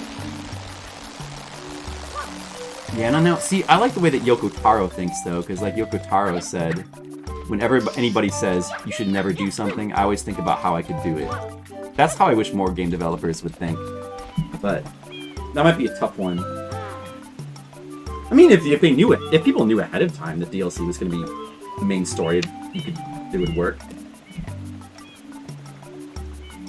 Mass Effect 3. I never even really liked Mass Effect 2 that much, so I'm just not a Mass Effect person. Because it's bad. No, I don't think that Mass Effect is even bad. I don't think it's bad. It's just kind of... I'm just not really that into it that much.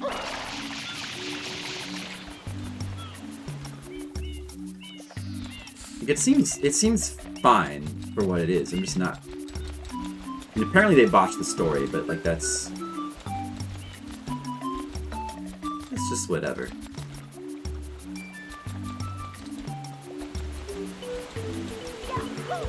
I mean, you could still... I'm sure that, like, in theory, you could still play through 1 and 2 and enjoy them, even knowing that 3 is going to have, like, a bad ending, or everybody says it does. But it didn't really feel like finishing 2. I don't know. I don't have any really desire to go back and, like, this is fine, but just, you're not arguing, that's good. But if you do argue, just make sure that you do it in a friendly manner.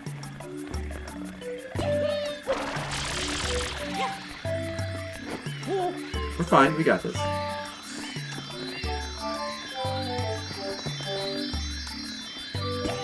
Yeah, it's tough to always know. I mean, you want to try to think about how players would play your game, but it's a big QA team. Yeah, I mean, I'm not the biggest fan of QA, but I guess there's something to be said for it. I think it's okay to... I think that, I think you don't need to necessarily...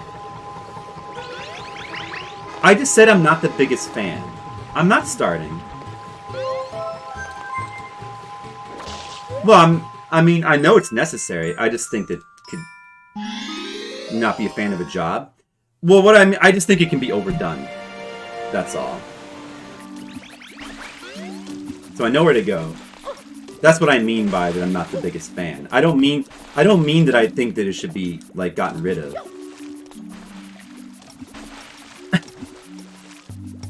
Does it make any sense? I'm sorry it doesn't make sense to you.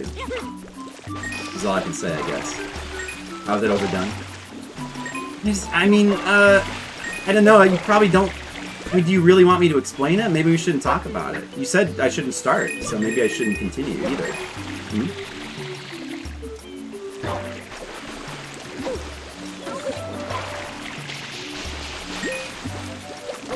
Because it makes no sense.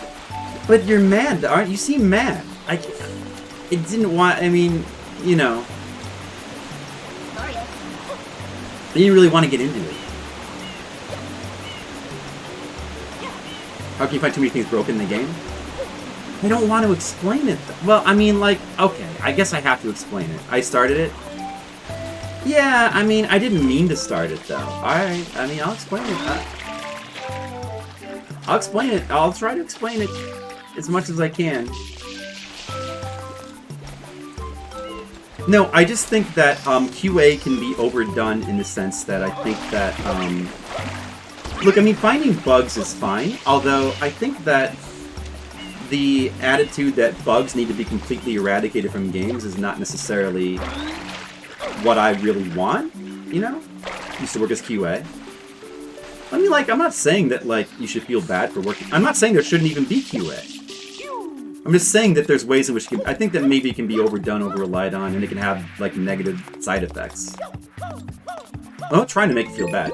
Let's see. We do want to go this way, right? Oh, actually, I think I know where it wants me to go. Okay. I think I might want to do that one secret passage. I think I know where it wants me to go. I think it's not over here, actually. Right, so for one thing, I think putting too much effort into squashing out all bugs is not necessarily what I really want or desirable. I understand, but of course when you have like these huge open world games, it becomes more necessary, so I get that. But that's its own issue, which isn't really a QA problem. But like, I don't know, probably like a bigger issue that I have with QA is I think QA in general, like too much of it tends to, like putting aside bug finding, when it comes to like, it tends to, like, it tends to soften the edges of, it softens the corners too much. It softens the corners, it sands the edges too much, it tends towards like removing things that are frustrating. And that, you know, to me, that too much of that makes the game less fun. I just inherently think that, for me personally, this is just me, I don't really, and you also might think this is crazy too, but I think there is such a thing as too polished. I don't like games that are too well, I think too much polish can be a bad thing, I'll say that. I mean, I do like, Nintendo games are often too polished, and it's kind of a problem with modern Nintendo games, but they often end up being good anyway. But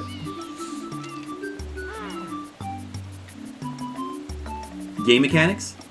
Well, doesn't QA also have to do with like ironing out like frustration problems, or doesn't it apply also to like broken toys? I mean, that's an exaggeration, but to a certain extent. Games being a little bit broken, like that can add to, or not even. Well, I mean, before I get into that, like, okay, I'm sorry, but let me just clarify. Let me just make sure. Like, QA also is about game design as well, right? I mean, not necessarily, but isn't it? It's not all just simply they're just all looking for bugs, right? They're also like looking for like game design aspects that they can streamline or make better for the players, or you know, make things more like they're looking for like, you know, things they can make more obvious or potential frustration problems. Okay, but that is usually the case in QA, right? That's also the job of QA. If I'm just wrong, then I'll have to just change my opinion. So if I'm just wrong, you should just let me know. Especially since you're a game developer. Asian Waste. What do you know? Like, does QA is also for game design as much as it is just simply for bugs, right? Well, I don't know. Well, forget about as much, but that's also their job, right? Has to do with kind of game you're making. Okay.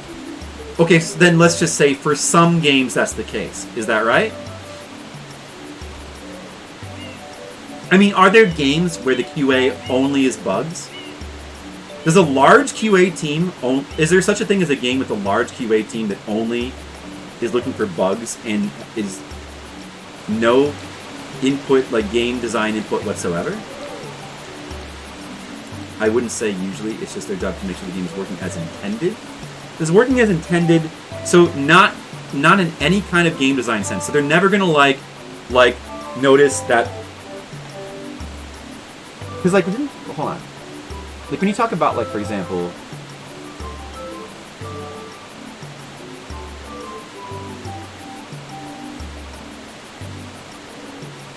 well, like, so for you talk about like things like when you have to consider how players will try to play in ways they shouldn't. You said it is hard. That's why you need a big QA team.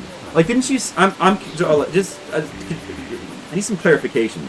Didn't you say that part of the reason why you need a big QA team is to find out if players are playing in ways they shouldn't? So isn't that game design? Or in the case of big QA teams, aren't you saying that QA teams, you need big QA teams for game design purposes? Like, like, you know, the streamlined games and figure out how people are playing or whatever. And try to make the game, whatever, smoother or better or, like, more fun or whatever they're doing. They're outsourced. 100% testers.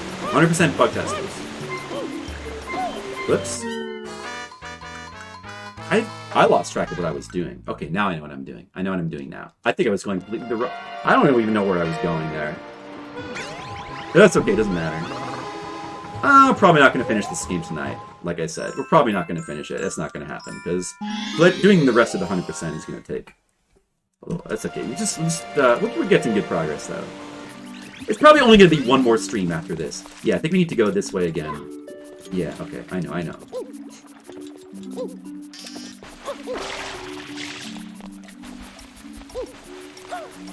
Smaller companies.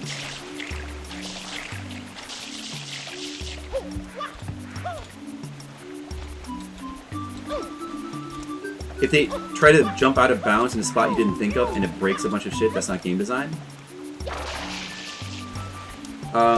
Yeah, I mean, I guess that's a bug. That's a bug, not... Yeah, sure. Okay. I mean, I guess so. Yeah. In other words, like an out-of-bounds type of thing. Like finding out-of-bounds stuff. Yeah, that's not game design. That's finding bugs. Yeah, that makes sense. Well, it's not just that. What else is it?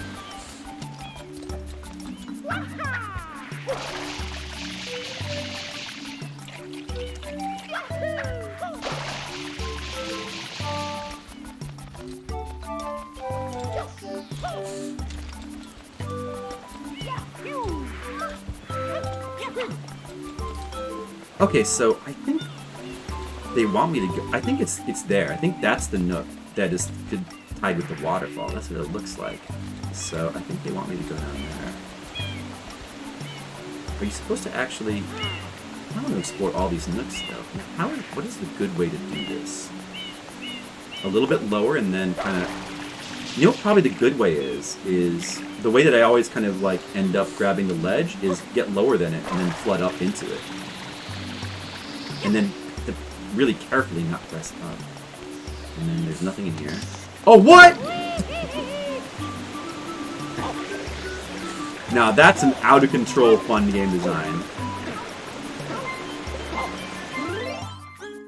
That's some good game design right there. They're using think differently than people who can develop it. You get developer goggles when we play the game, certainly can get used to things. Fresh players, unexpected things, and break shit. So, but you're not using them... So you're saying that you're not using those players to do unexpected things to get you out of your game developer goggles. That you're never, like, using them to, like, make game design changes, to make things, like, more streamlined or easier, or to, like, avert frustration problems. So you're not using QA like that. Because I don't know, I got the sense that QA does that a lot, but I could just be wrong.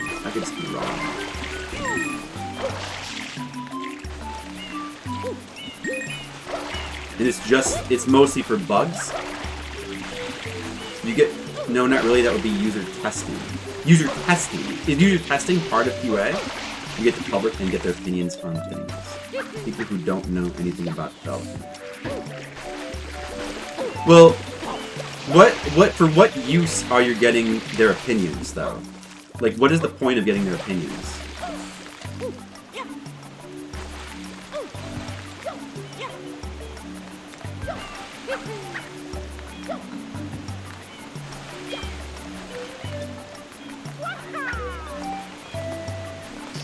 It seems like... I can't watch that video right now. I'm sure it's a funny meme video. This one weapon sucks, I never use it? Well, if you change the weapon because, like, a bunch of people say that it sucks, like, that's game design. That's a game design thing, right? So isn't that changing the game because a bunch of, like, outsiders came in and said, yeah, I mean, yeah, so isn't that what I was talking about then? Revisit and find out why. Right, but... Right, so I mean, like, that's kind of what I was talking about. Oh, no.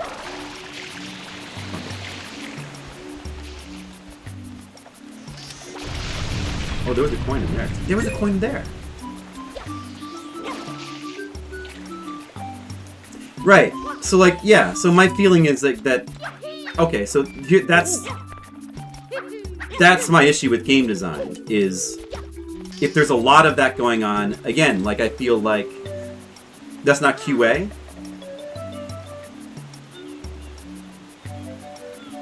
So that's not Q. So I'm just using the terms wrong then. So what I'm thinking of as QA is actually user testing, and that's a different thing. So it's user testing I should be railing against, not QA, in other words. Make sure the experience is good. Right. Which, now that's the part where I have trouble. Making sure the experience, too much making sure the experience is, quote, good. I think has some unintended consequences. At least for me, in terms of, like, a game being fun. External feedback affecting the game. So should I refer to that as user testing then? And not QA? Because QA is, like, for bug fixes? Whoa! Hey, why did I fall?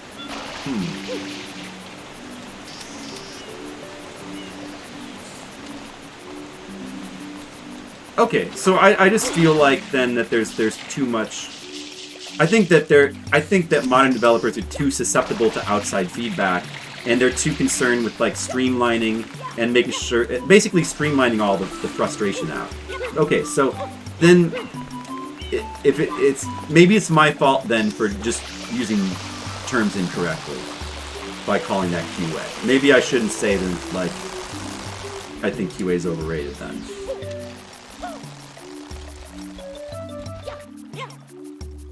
Yeah, simple and hand-holdy. It's not just that, though. It's that, if games are... It's also streamlining. Like, too much streamline... I think that... Like, when a game is too streamlined... One thing that, like, a lot of, like, people have often brought up in, like, a negative light is, like, things like... difficulty spikes. Like, a lot of, like, modern game design kind of thought is that, like, difficulty spikes are something you want to iron out. Whereas I think that games should have difficulty spikes, because it usually makes the game more interesting, you know? When a game is flat...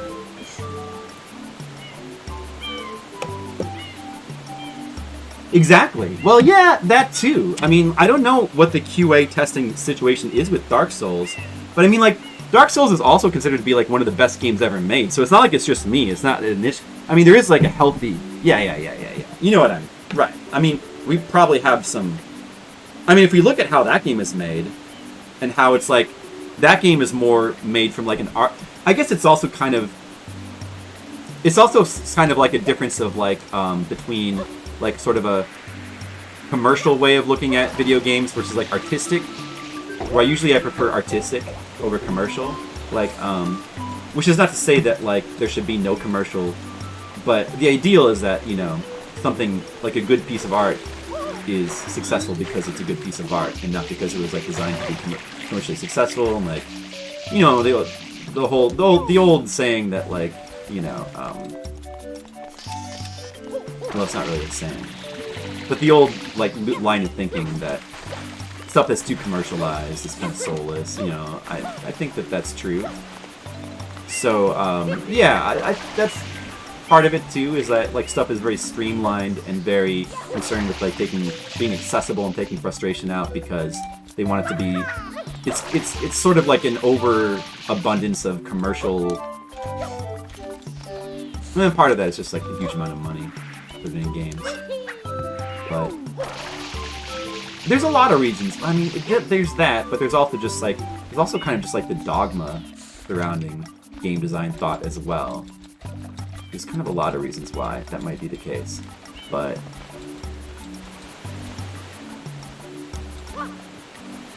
I think I can make it to this one.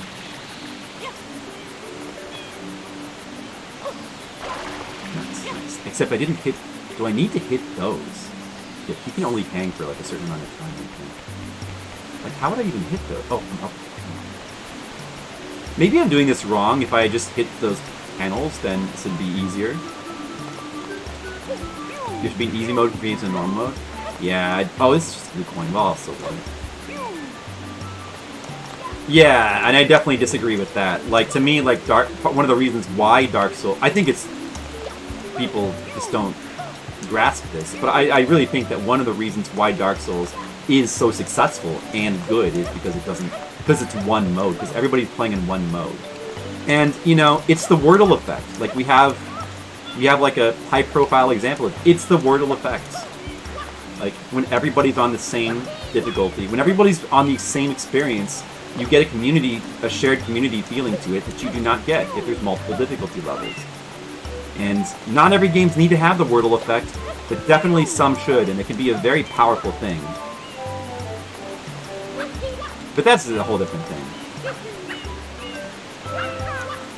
Sudden difficulty spike can be found in a bad design, depending on circumstance.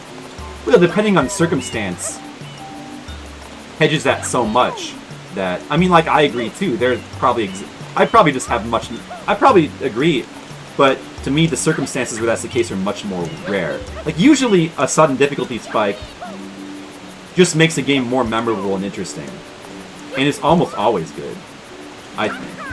Whereas, like, a game being flat and just kind of being the same difficulty the whole way, or just always, like, being very easy and you don't have to... You can kind of turn your brain off and play it. To me, like, that's just boring. Like, it's usually a boring game. Nintendo games can, like, get away with it, kind of. Like, you know, Nintendo-made games and certain other made games that are, like, extremely creative in other ways can get away with it, but... yeah. Difficulty spikes are good, also, because they give texture to the game experience. Like, they give... So, again, yeah, like, going back to the... Also about, like, the experience being flat, like you want there to,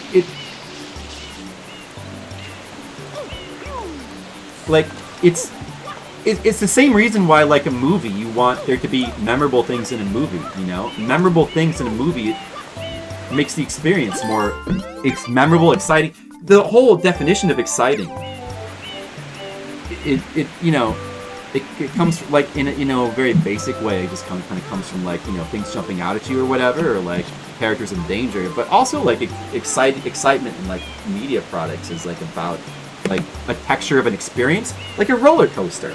Like, a roller coaster is exciting because it has peaks and valleys. If it was all down all the time, or if it was all slow all the time. See, that's what there's a texture to the experience. So difficulty spikes are kind of the same thing. They're... In game design sense, they're the peaks and valleys of the design. And that makes... It just inherently makes a video game more exciting. Some people don't care about that because they don't really want excitement from their games. They just want to relax, and they want to zone out.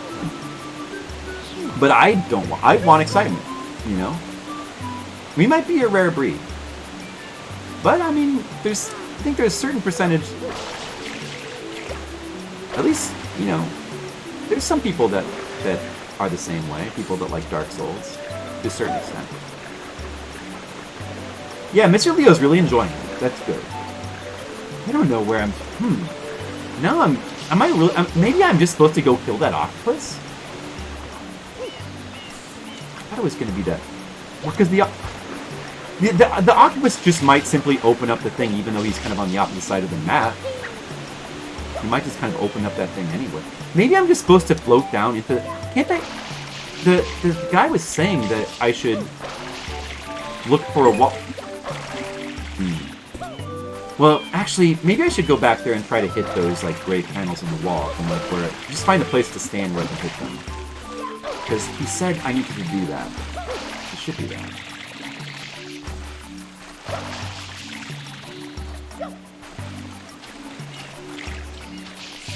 Thanks, I guess. Demo, we're not arguing. We're just like having discuss. Aren't we having? We're discussing. We're not arguing, right? Are we arguing? Do you think we're arguing, Demo? I don't think we're arguing. You think we're arguing? I disagree, and here's why. You see the irony there?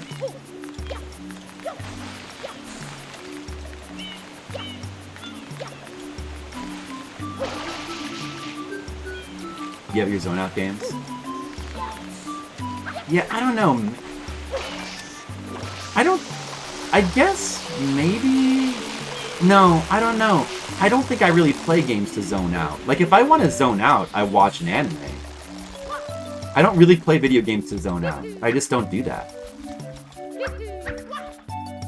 I don't know. Like, to me, games are like a whole different thing. Like, I want them to be interesting or exciting. Like, it's a challenge. Like, they're by definition like a challenge. It's the recreation of challenging yourself. Just like the same way like a card game or solitaire or playing the sport, or the same way with video games. But video games can be, they don't have to be, they can offer experiences where you zone out, I suppose. Oh, I can totally hit this from here. I can hit this from here. Oh, whoops, that's pretty bad.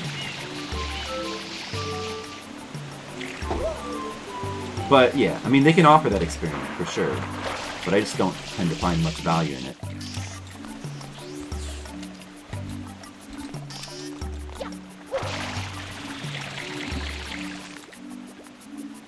Unparalleled diversity of games.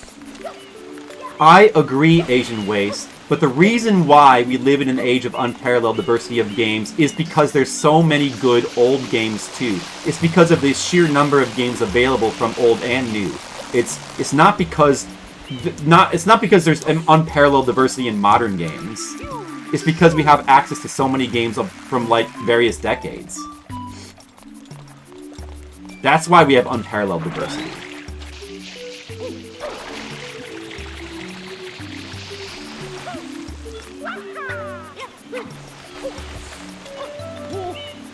Yeah, all of like the visual novels that sell in America don't seem... I've looked at some of those. They don't seem that interesting to me, but... No, I think I mainly prefer the visual novels with gameplay anyway, or like certain ones. I don't know if I'm necessarily like a big visual novel person, although like there's certain ones that I absolutely love, but it might be the exception more than the rule, like Danganronpa 999. Might be more the exception than the rule. Power Wash Sim.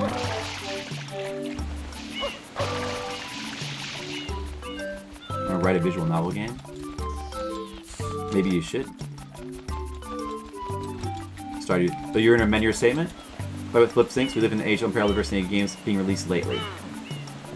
Okay, now we disagree. Good job. You were able to make us disagree. Yeah, I think that's crazy. I think that the diversity clearly existed much more in earlier ages than now. But if you like very, very specific genres, then maybe among those very, very specific... If you like platformers, if you like 2D platformers that all like adhere to a lot of strict formulas from Super Metroid, there's unparalleled diversity among those very strictly adhering to Super Metroid platformers. Unparalleled diversity. I'm Bananials? What's that? What's Bananial? What was the point of doing that? Is there just like a coin in there? What did that do for me? It doesn't look like there's a coin in those.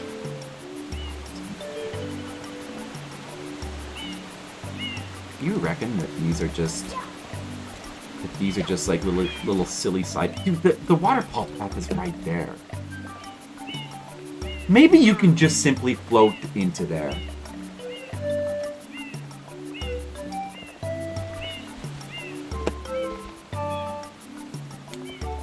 Like from that one.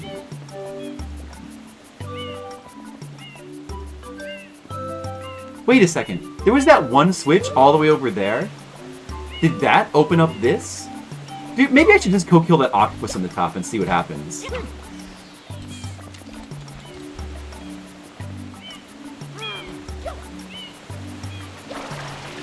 I mean, the guy basically said I have to just explore and figure it out for myself. I guess.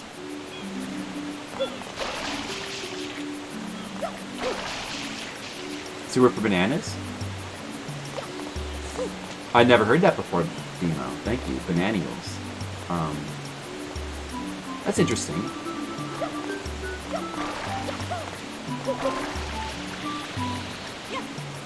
Thank you, Demo. Oh, there's... Oh, wait. No, never mind. Those go. No, never mind. say tomato? I do? Demo says bananials, and I say tomato. Nothing wrong with that. Look at this. Maybe I can just get in there. Oh! Invisible wall, or did I just miss that? No, actually.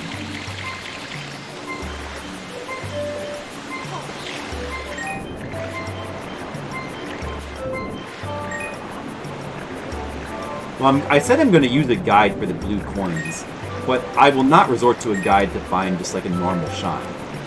You have to do that through exploration. I'm not willing to do that yet. This is a cool level. Like, this actually is a pretty neat little weird exploration level. Let's just kill this stupid squid and see what happens. Should get a shine for it at least. Why did I not get health back from those coins? Whatever, I'm just gonna keep going up. How do we... What's the good way to get up here? Oh, right. See, this guy... He basically insinuated that we should start climbing here. So it can't be that other stuff in the waterfall over there.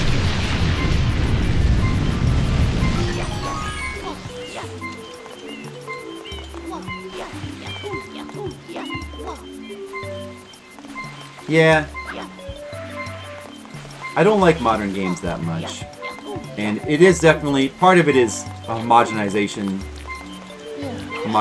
reasons or design reasons. That's part of it. But really, probably the major reason is not even so much that, it's just music. So... We get too hung up on the game design thing too much. If I love the music in like modern games, I'd probably play them anyway. I'd play all those like Metroid copycats. I'd play them. I'd probably like them. If they all had sick music, I would play them and like them. And it wouldn't matter if they all were just Super Metroid copycats, to be honest. I'd still like them if I loved the music. At least to a certain extent. I might still complain about them being too similar and whatnot. I'd play some of them at least. I wouldn't have I wouldn't have got so sick of Hollow Knight so quickly, probably, if I'd liked the music. Hollow Knight could have been good.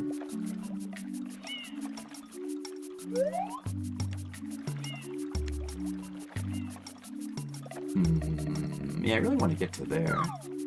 Should be able to get to there. I mean, that's probably not where I want to go, but I just want to see what that is. That's really difficult to get to. Broken Toy with a good soundtrack, Umihara. Ha ha ha. Very funny. I can't really wall jump from here. Oh, wait, maybe... Oh, actually... I could do...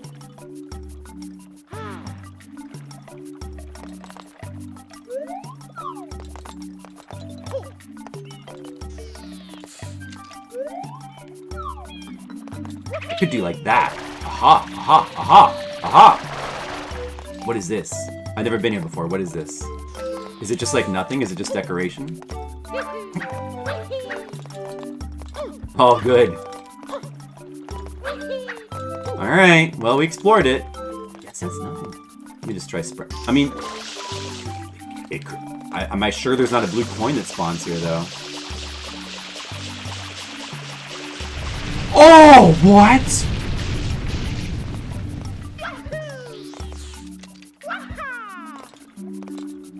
Did you see what I just did? Did you see what I just did? The fuck? Get up there, Mario. Oh my god. There's invisible ones.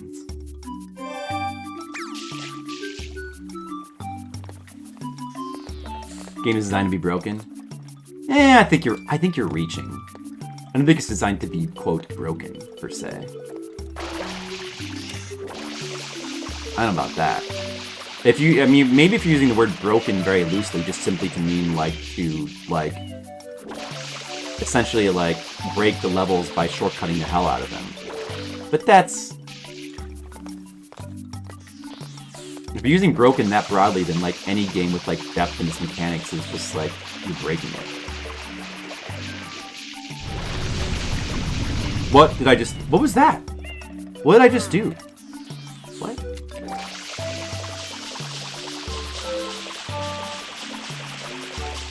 I'm gonna run out of water. Did I do something? What the fuck?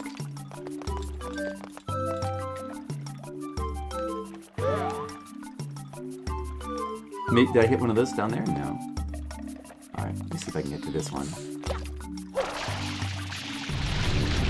What keeps, like, exploding like that? Ah, this is just a decoration hole. You're not even... Wait a... Oh, no, wait. Maybe you can go up here.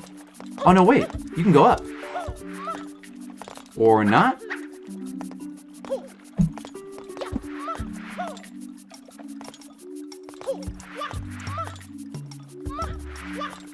Not a bad thing. I agree with you. Overemphasis on balance factors. Well, no, I mean, I know it's not a bad thing. I just think I think calling it breaking is a little... That's just stretching... I wouldn't use the word breaking is all. I mean, you could use it. You could be like, you're breaking the levels by like... You never have to go across the top anymore. But... It's not a broken game. Like, that's...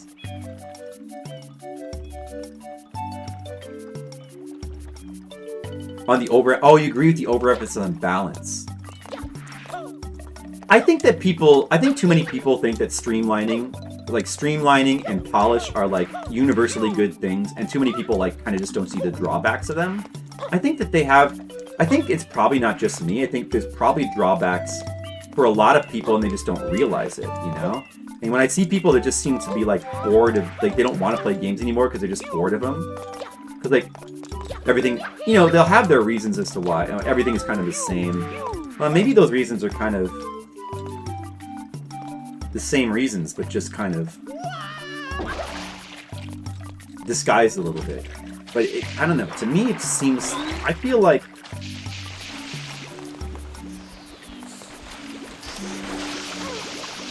I don't know. It's just a shame that, like, they can't...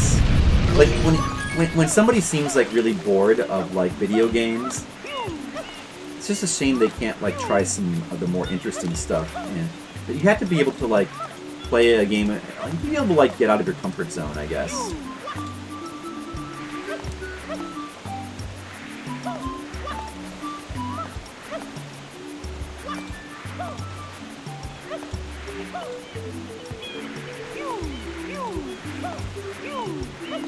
We're kind of talking about like a whole different thing. Like balancing a multiplayer game is like a completely different thing. And I'm talking purely from like a single player perspective.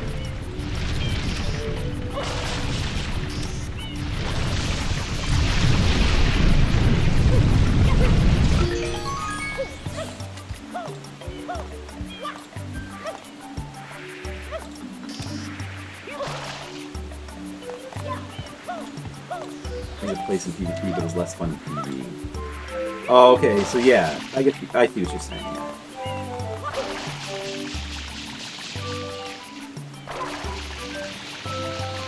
We make it.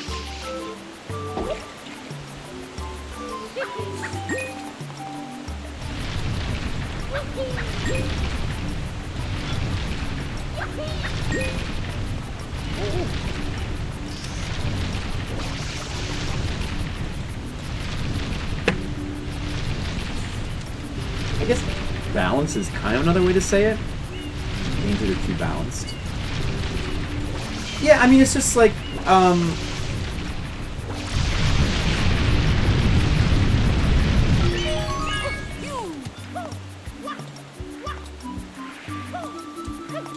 don't know, like people are kind of trained to be frustrated more easily, too, by like, you know, like a lot of modern games are sort of like designed to streamline out any kind of frustration. So it kind of trains game players to be more averse to frustration, or like get frustrated more easily. Because you can be trained to be more or less patient. You can be trained to get frustrated more or less easily. And, like, modern games really train you to, like, sort of not only, like, expect more homogenized things, or, like, you know, have maybe, like, a narrower focus, but also just to, like, have a narrower range of experience that you're able to tolerate, because... And that's kind of... It kind of sucks for video games, because, like, video games, you know... To me, like, as an art form, I think they get more interesting when they, like, kind of challenge you in, like, various ways. And, like, you know, interesting game design is, like... To me, interesting game design is when a game challenges you in unexpected ways. But in order to, like, be able to, like, fully explore all the ways that a video game can, like, challenge you, you have to have some sort of... You have to have some tolerance for frustration. And so, being trained by playing... So, like, if you play, like, a ton of games that kind of just train you to, like, have very little tolerance for frustration, adversity, like, little issues that could come up, it just kind of trains you to... It becomes a circular thing, where you become less interested in stuff that is interesting, and there's less reason for them to make that. Which I guess is why a lot of game... Even with like the sort of resurgence of like Souls, like Dark Souls and stuff, bringing back a little bit, like some people, like, at least in the setting of like a Souls-like, within a certain type of game, like, many people have sort of been retrained to like appreciate difficulty again, if it plays like Souls or something like that, you know? Or certain indie platformers, maybe. You know? But outside of those areas, there's still a lot of people are kind of trained to not, to, you know, to not be patient, to... Frustration is fine. I think it's totally super fucked and frustrating. I mean, super fucked is... Well, yeah, but I mean, like, I mean, I agree, but, I think what is super fucked... I think controls that are actually super fucked are really rare, and it's not... I think that, probably, like, there's no modern game with controls that are even close to super fucked, or even normal fucked, even proper fucked, even normal fucked, even a little fucked. But, like, Souls, yeah, I also think that, oh, maybe this does lead to that thing that I'm going to, wow. Oh, it just leads right in here. That's not what I see. So, the goal was just to climb up here, but I was, of course I was supposed to kill this guy. Didn't notice it was right above the thing. Didn't notice that. But I'm having a lot of good talk, so that's okay.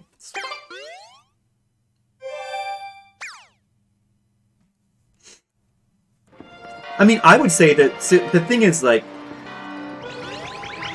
the issue that I was complaining about, like, or not complaining, but, like, the issue I was trying to raise is people having their barometers skewed because they're sort of trained, right, to, like, they're trained to have less tolerance to frustration and adversity, right, and less patience, right? So their barometer is skewed. So, and what I'm saying, if your barometer is skewed and you have less patience and things seem frustrating more quickly, then something that, like, Souls has pretty much the best controls you can get in, like, a video game. But if that's your barometer for, like, normal, and anything below that is, like, not good, then I feel like that's a problem with the barometer there, rather than with the controls. I feel like when a lot of people complain about controls in games, it just feels like it's the real problem is not so much that it just feels like, well, let me say it this way. It feels like people have very low tolerance for anything that's not perfect in terms of controls. Do you know what I mean? People's, I guess you could say people's, maybe the way to say it is just people's standards are too high for things like controls and camera, especially camera. It's amazing. Oh, this is fun. This looks fun. Hey, it's kind of... Oh! Oh, dude, you can't go back up. Crazy. Oh, wait, is there a way to go back up, or am I going to die when I touch down here? This reminds me of that one Bart versus the... Bart's nightmare level, where he's in the water and he's pumping up the amoebas or whatever the fuck. I mean, maybe Dark Souls is partly to blame too, because Dark Souls is so good. If that becomes like the standard, then that also will raise people's standards too much. Huh. Oh, oxygen is a concern, I see. But this gives you more oxygen, right? Underwater coins give you oxygen, but on land they give you health. I didn't even realize that until now. Oh, you can just do that. Oh, you can just do this. Oh, okay. Or wait, can I? Oh, yeah, you can always do that. Oh, okay. This is much easier than I thought it was. I thought like you couldn't go back.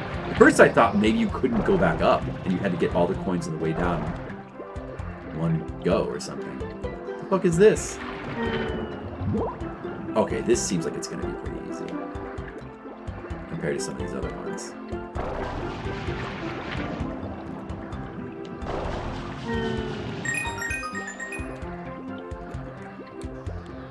This would be a pretty good place to collect coins as well. Seemingly, all these coins could be kind of annoying to collect them all.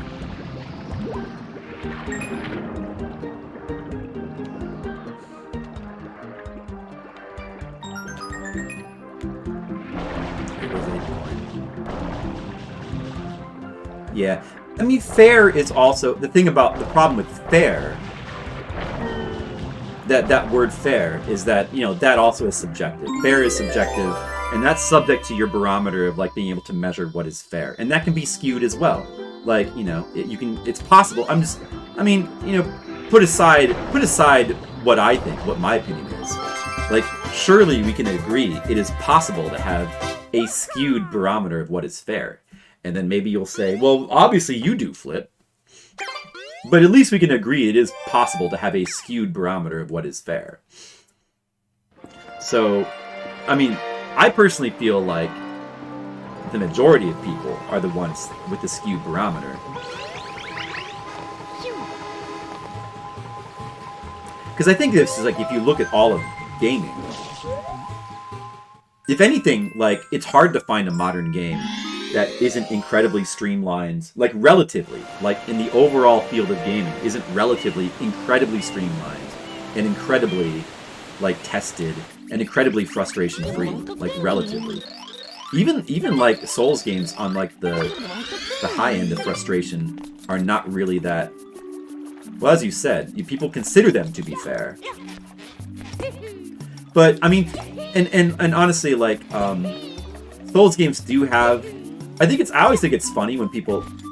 Oh, I'm like... Wait. Why am I... Now I have the helmet here. Hold on a second. Wait, let me exit out the level. What am I at? The dentist. That's true. Ninja Gaiden was... I remember that was talked about because they had like a ninja dog level for easy mode. And I remember thinking it was weird. I like heard people like criticize that. And like, oh, why would you criticize that? That's awesome. But that was the first time I remember, because like games have always had like difficulty modes that kind of insult the player, like Doom, didn't Doom like in the easy mode? I forget what it was called, but you had like a baby bottle. That's funny. Generally agreed upon. I mean, people can, yeah, but people can.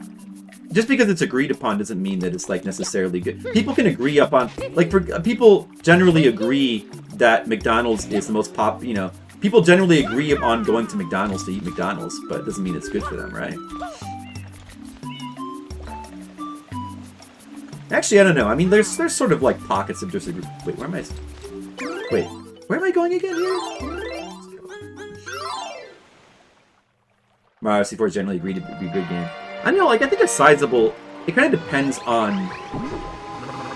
Like, among older players it is.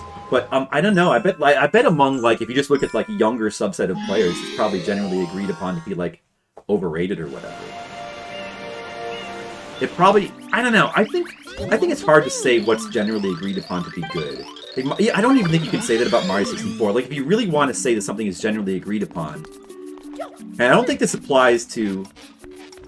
unfairness either. Like, I think with fairness, it's hard to find a game that generally people will agree is fair or unfair. Because there's definitely like a lot of people who will still say that... I still didn't see. There's a lot of people that will say that like Dark Souls is unfair too. I don't know if that's generally agreed upon. You have to get more general than that. Like, you gotta go with like something popular and modern, like Dark Souls. I don't know. Like, I don't know. I think general agreement is kind of hard to come by.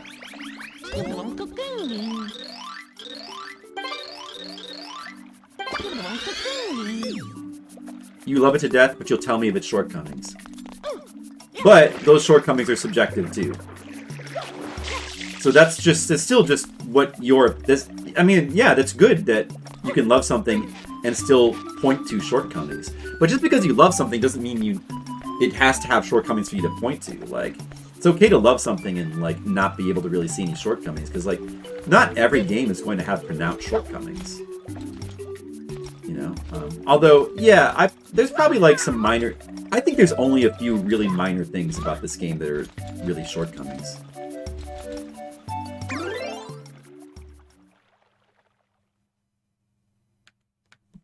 I don't know where I'm going in this level.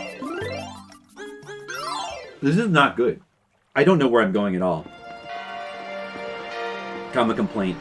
Yes, but I believe that it is a common complaint, but not justly so. I think people underrate the camera. The camera has some things about it, some good things about it, like it has design aspects to it that are forgotten about. And that's part of the reason why it's like maligned. And all the people who are like, I would guarantee that like 100% of the people who like malign the camera, or at least 99.9%, they wouldn't even be able to like articulate what the good points of Mario 64's camera is. But it has design aspects that like don't even exist in modern games and are really cool about it. You know? And also I think people overstate the weaknesses of Mario 64's camera. Like, they overstate it. Let's talk to this guy. Is anything perfect? No, nothing's perfect. Nothing's perfect, Monocle. Especially not my gameplay. Camera is a common point of criticism across many 3D games. Well, that doesn't invalidate what I'm saying. I feel like that's a little bit of revisionist history. I don't know for sure. I'm sure that they complained about the camera at some point, but it wasn't as common or as overstated as a complaint. I think that they probably had... I think there was probably it was probably combined with a lot of praise for the camera as well, though. I think they had a much more balanced and, like, real perspective of how the camera was. It's another conversation. So the camera's just kind of scrolling...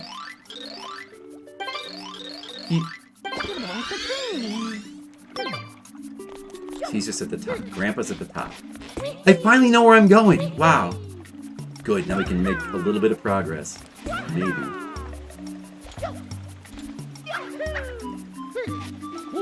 Promise you flip, it was common. Doesn't invalidate my point at all, though. Like, the camera is still... maybe they were just wrong, too. Although I don't think so. But I'm positive. I'm not positive. I'm pretty sure there was a lot of praise for the camera as well. Am I enjoying Noki Bay? Yeah, it's a really cool level, actually. It's really cool.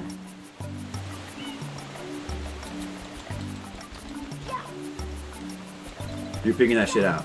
And yeah, exactly. We were figuring that shit out. And in, like, you know, the process of figuring it out, they were doing things with the camera because they were trying things.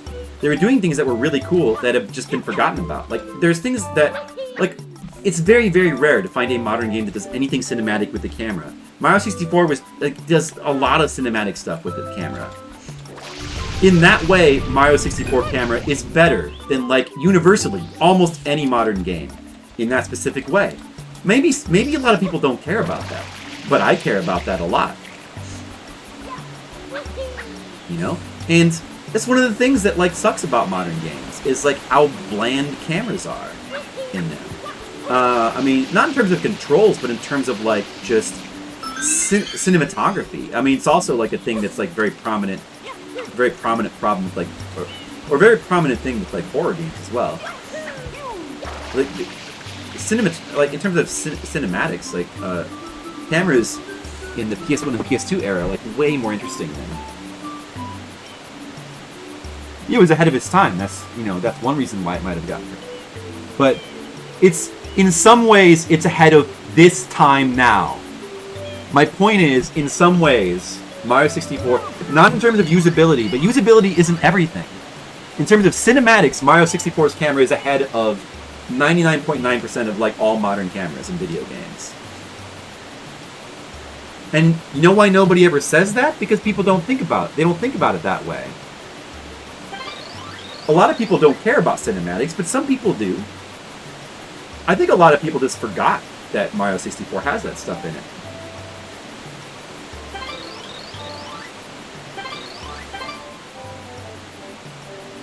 But people do remember that about like Silent Hill and Resident Evil, and it's a niche thing, but it is a thing that people will say. I would just apply it to Mario 64 as well. But I mean, there's definitely like a sizable niche of people that kind of, just like me, that sort of find it unfortunate that we've lost the cinematic cameras of like Resident Evil games, Silent Hill, all that stuff.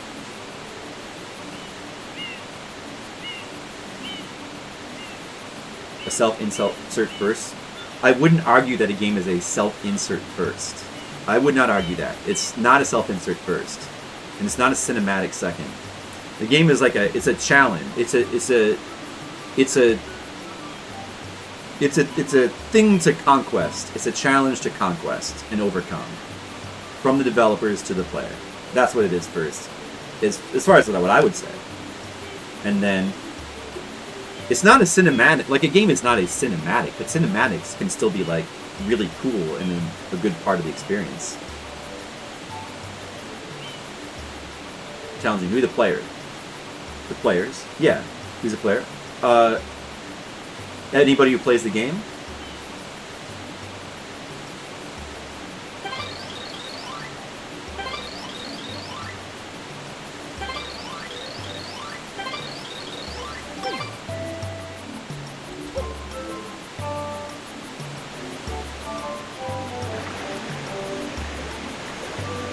Because of the dialogue? Oh, yeah.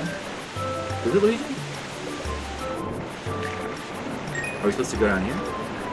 He said that the waterfall split. I caught that. Wait. No. I need that one. Oh, he's supposed to go in here. Okay. I don't see how that looked different, but... And what do they assume is in this interface? I don't know.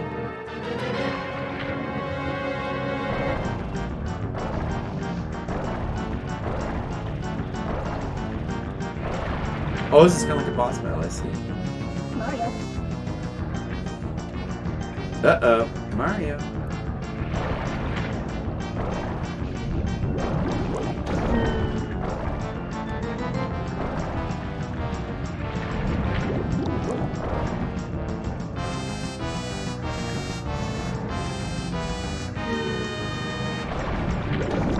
These bubbles are probably bad. So, an avatar navigating an environment. That's what they assume?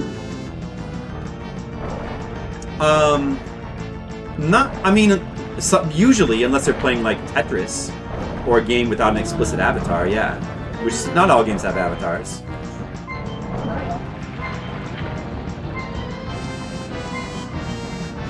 Oh, I need to clean his teeth. Oh. Let's see. Is there any oxygen down here? Where can I get oxygen? Oh, I see keys. Whoa, whoa, whoa.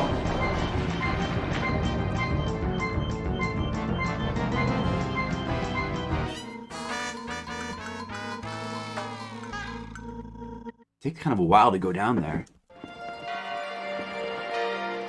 Even Windows is self-insert into an environment? I don't know about that. Windows changed I would disagree. Windows changed camera angles and swim. It'd be impossible to use. Windows? Windows doesn't have camera angles. But even if it did, it would... Something being disruptive does not mean you're an avatar in an environment. Something can be just, you know...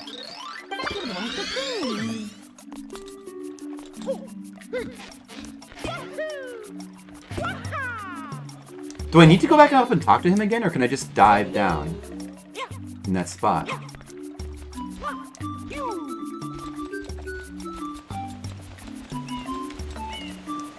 You remember doing this one? Oh, that must mean it's a tough one. Oh, you can... What? Oh, you can just dive straight down... Oh, I got... Oh, look at all those coins. Okay, look at all those coins. I see.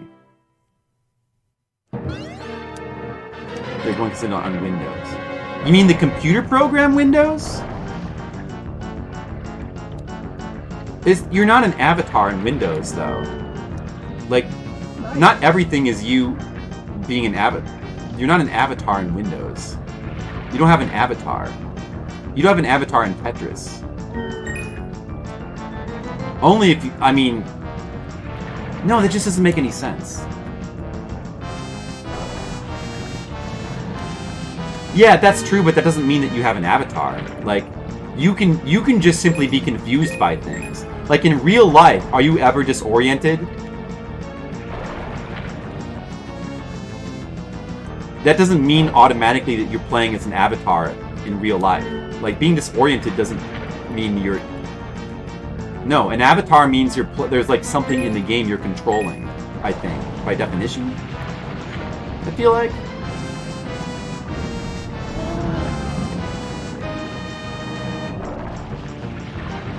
That's what I would say. I don't know, that's what I would say.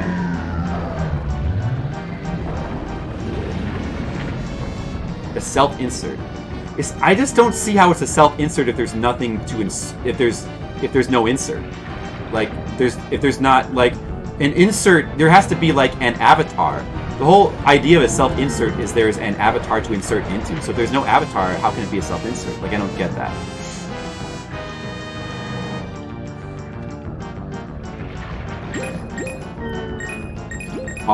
All a game is an interface to navigate an environment. I can't really agree with that. I'm afraid I don't think I can really agree with that. Because I don't think necessarily all games have an environment per se, necessarily.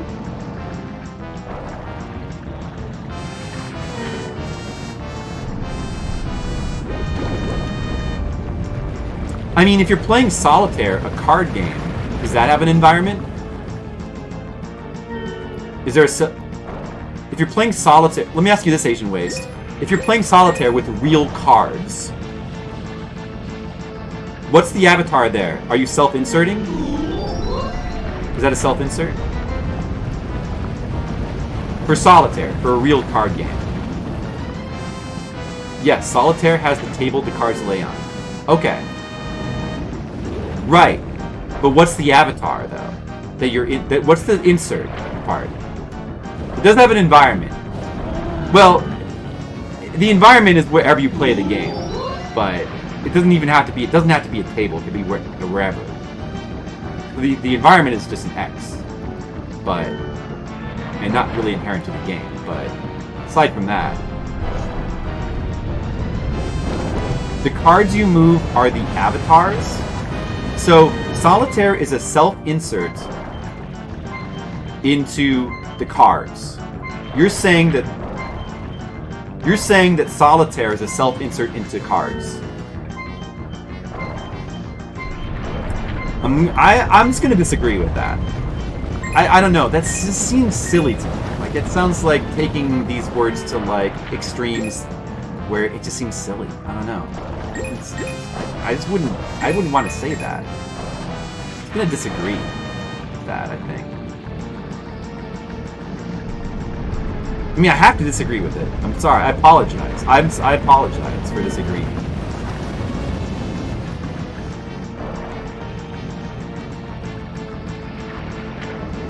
Okay. Well, I guess so. So any game. So basketball then. Basketball is a self-insert. So you can count as the avatar. Like, does your body count as an avatar? So, like, are we a self-insert into our own life? We're really playing cards? Okay, but, like, basketball game. Is that a self-insert? This is tricky. This is a tricky one, isn't it? Tricky. Polish his teeth.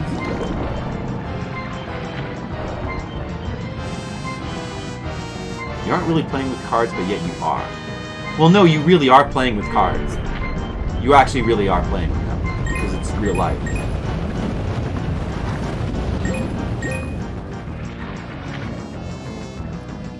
Okay, I don't know. It doesn't make any sense to me.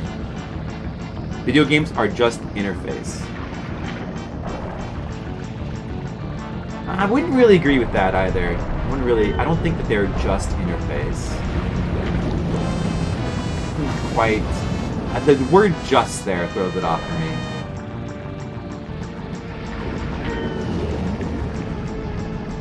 So what's the mass of the cards you play?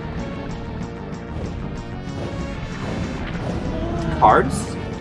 They're cards. The mass of cards you play are cards. Right? I don't know.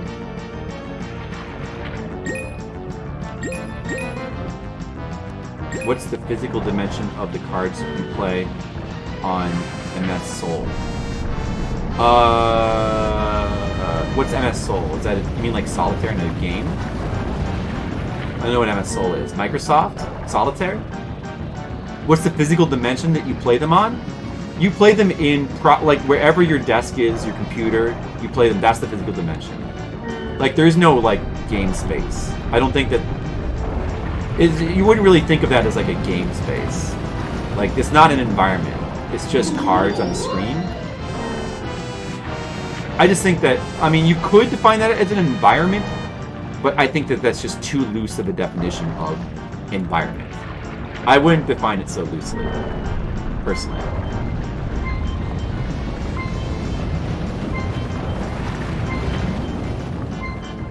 But I mean, like, I was asking about playing solitaire in real life, not in a game, though.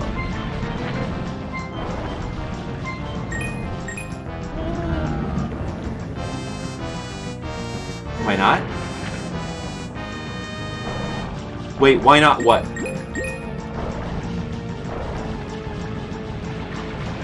A logical environment of a surface with cards?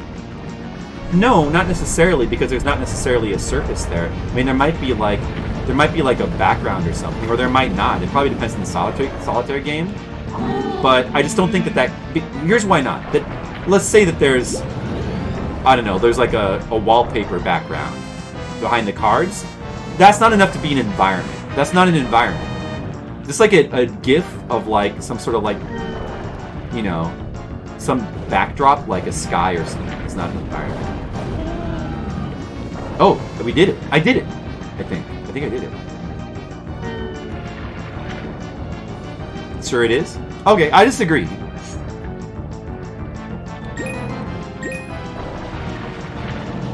I disagree. Wait, did I do it? Did I do it? What happened? Did I win? Probably don't want to get sucked in, actually. No, there's still one that's not... I didn't do it. Okay, hold on. You looked happy. I thought I did it. Okay, I got that one. Alright, there's one more here.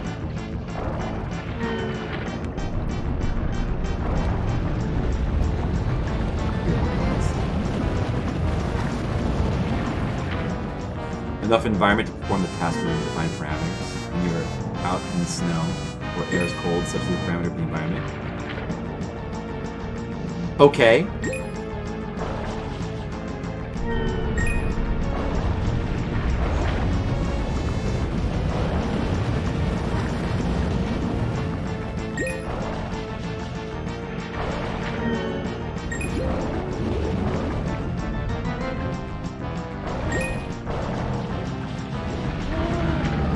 Alright, that's it. This guy's getting cleaned.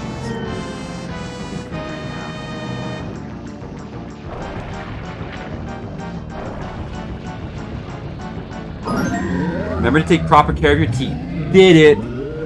I did something, guys. I did something. Oh, we got the bad tooth out. Nice. And it's going to become a shine. It certainly got a nice shine to it. Oh, look at the coin heart.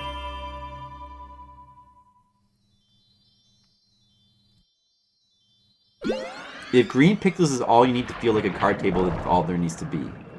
If that is the case, perhaps. But that is not the case for me, and probably, I suspect, 99% of humans, though. So that's why I would say not environment. At least not for me. I guess it's not for me to speak for other people. Skittles, do you think that does solitaire take place in an environment? Do you feel like is Windows immersive? Do you feel like Windows has a self-insert? Is there an avatar in the game Tetris? What do you think? Answer all of those questions, separate answers.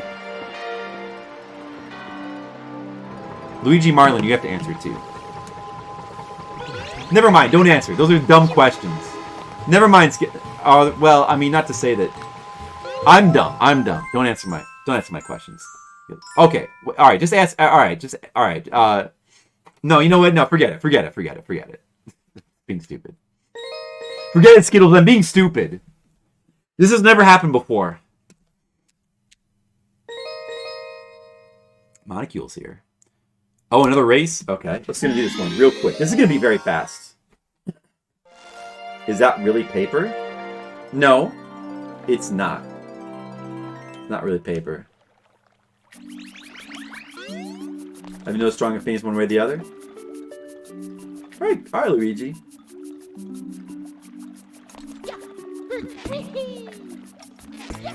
You've been here for hours? You have been here for hours. I know, Monocule. I was just gonna say, you've been around. You've been here. Monocule, what do you think about the gameplay so far? Pretty shit, do you think? Pretty bad gameplay by me so far, do you think? Or am I being too hard on myself? The same as a typewriter. That's true, Asian Ways. Is my stream immersive? Do you guys feel like you're immersed? Is there a self... Wait, where are we going again? Hold on. I lost. Hold on, I lost the set over. Oh no, you're giving Sapphire Drew an existential crisis. Wow, Sapphire Drew. I didn't know that you were here. Hello. Don't have an existential crisis. You'll be okay. We'll take care of you. Don't worry. It's all interfacing. Yeah. I guess you're right. It is all interfacing, Asian Ways.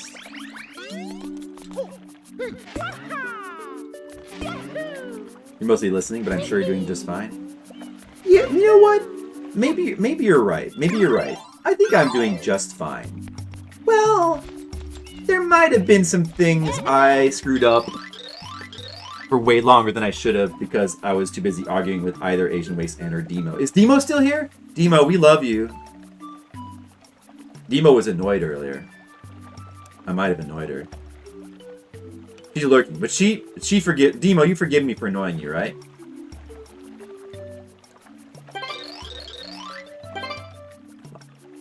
Flag again?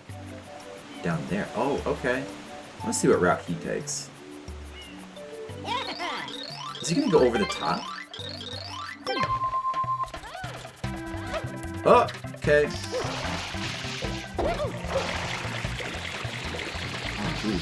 Okay, so... Isn't this just easy?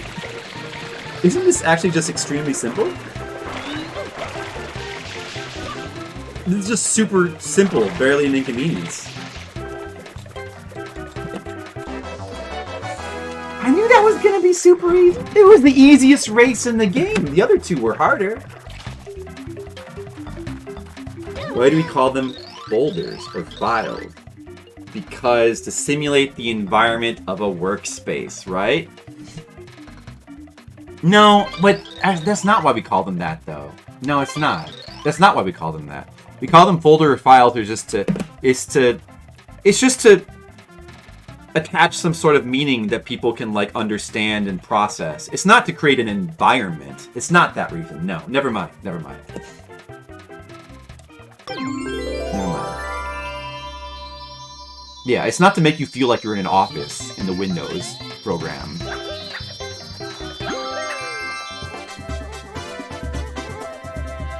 Demo argued way too long. Demo, what can we agree on? Let's agree on something.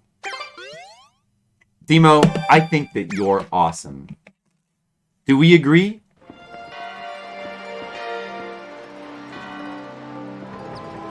Groups, but we went with metaphorical. Actually, stop clip doesn't have the ability.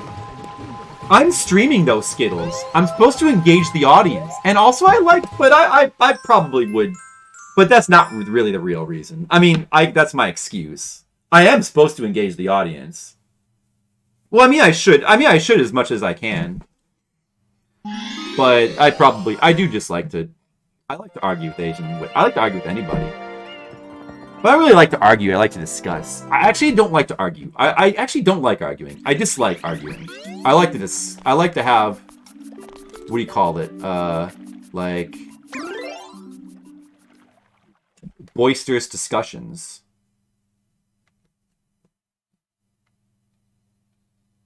I do not agree. Demo! We can agree Mario 64 is one of the best games ever. We do agree with that, Demo, and we also both love Echo the Dolphin. Right?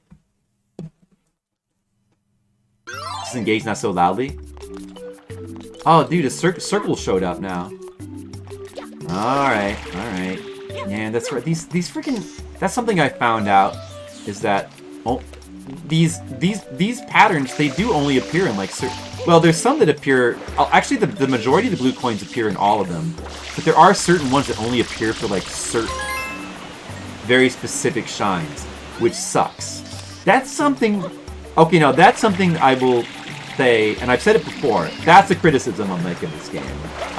I can't say I have no criticisms of this game. That's one. I wish it wasn't like that. I wish that, like, all the coins were, like, on every level. And yeah, I just wish all this stuff was... I mean, except for, like, maybe specific things that are obvious.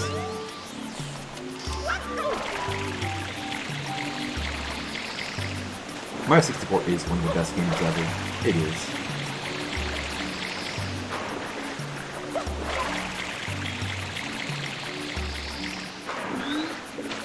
Yeah, but I think that the problem with that logic, I think, Asian Waste, is the self-insert is not the purpose of those things in the first place. I just don't think that they're called files and folders to make you feel like you're in an office for some kind of self-insert thing. I don't think that's the reason. I think it's just simply familiarity. They're just using they're just using things. I think it's just branding, actually. Or not branding, but like, what is the word? Like just kind of like branding. What's that other word for it? Like when you like want to make something. Oh, I probably need the speed box here. Oh, I can't do this. This isn't working. I need the speed box here. What am I supposed to be doing, actually? The shell's secret. I got preoccupied with the blue coin. Like, okay, let's just see it again. Yeah, heated debates.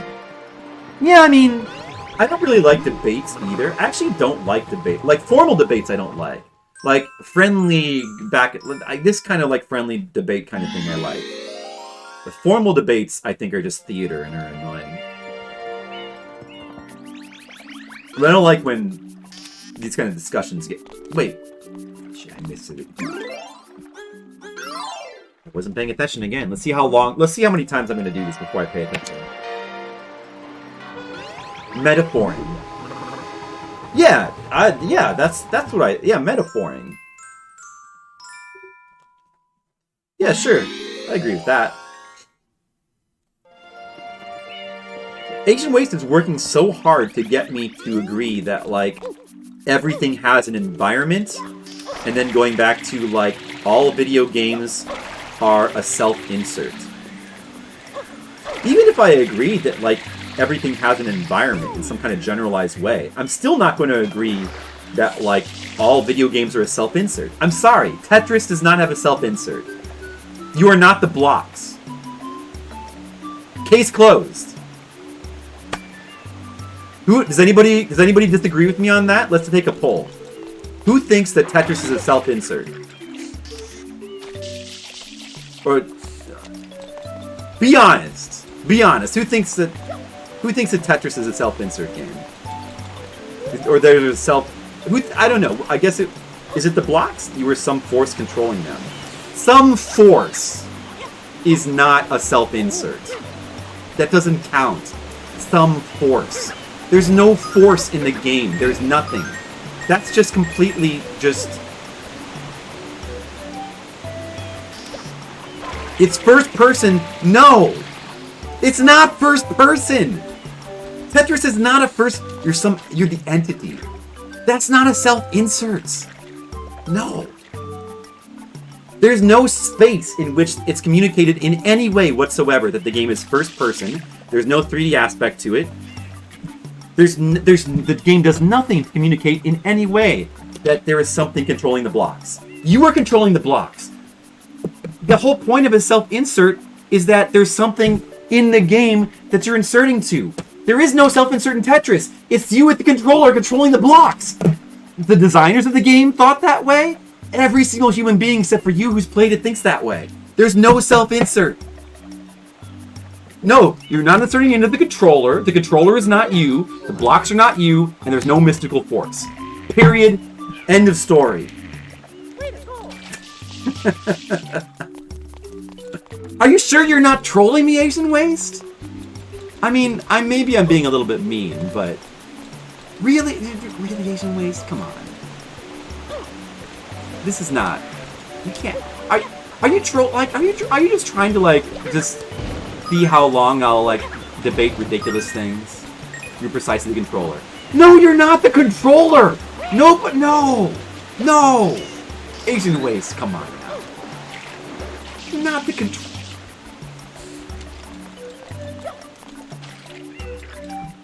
Anyone who designs anything thinks people are idiots, and they're right. So they use things people know to ease the learning curve. But hey, well, I agree about the metaphor thing. I mean, that's true. Yeah. Well, I don't know. I don't know if I agree about the. They think that everybody who they think they're all idiots. It's just well, maybe some of them do. Probably some of them do, but that's pretty cynical. I don't think that everybody who plays games are idiots. I don't think any of you guys are idiots. I think Asian Waste is smart. And he just likes to make... He just likes to kind of like go down intellectual rabbit holes. I think he's smart. I don't think anybody here is an idiot. I don't actually think I'm an idiot. But maybe in some ways I can be. But not like in a general way. And I don't think that most people are idiots. I'm not cynical in that way. I don't think. I mean, maybe I might have. If I've ever said something like people are idiots, I didn't. I was being like, you know, obnoxious on purpose, I think. If I've ever said that. Didn't really mean it. I have no idea where I'm going to this stage.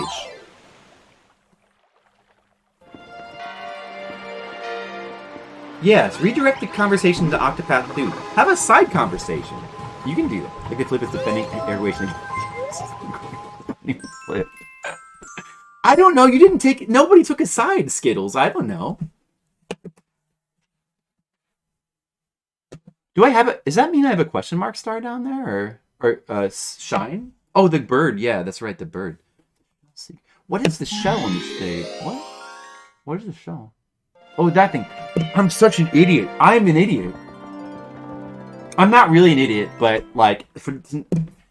I mean, I mean, in reality, I'm not really an idiot because I've been arguing with Asian Waste, and it's hard to concentrate, and my brain is just being distracted, but I'm an idiot, though.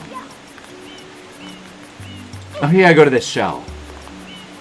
Right there, it's on my face. Okay, that's alright. I'm still... What time is it? Hey, it's only 11. We got plenty of time to make progress. If we finish at least this world, then... Like, the final stream is just cleanup of stuff. Oh, there's probably going to be a final... There's not going to be a final world, but there'll probably at least be a final stage. There can't be a final world because the interface, the total screen just would not allow for it.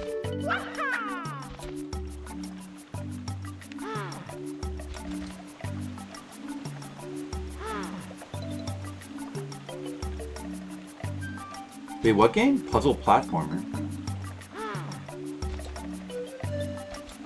Sucker for pixel art games?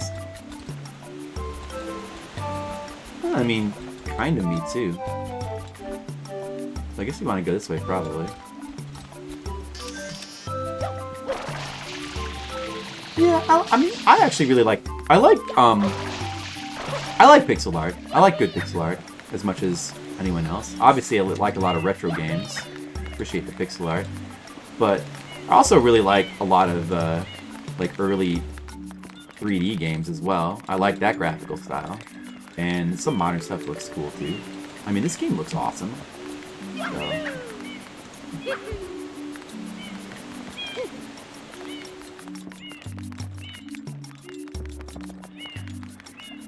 Wait, where am I going again? So, the shovel's there. Oh, we have to come from there. Oh, wait, hold on a second. Oh. Am I doing myself any good by going up here? Actually, let me just see where this goes again. Let me. Maybe there's like a blue coin up there I need to get. Oh, there's blue coins over there in that wall. That's right, I gotta get these.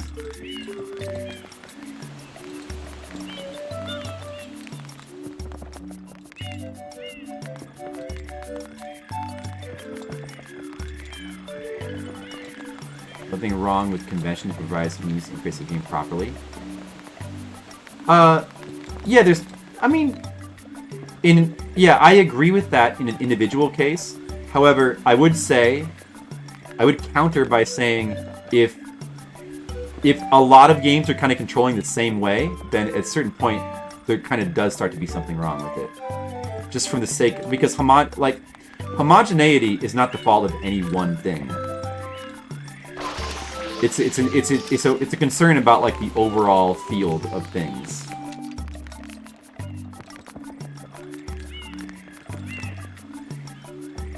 Oh, that box is in there too. I need to get that.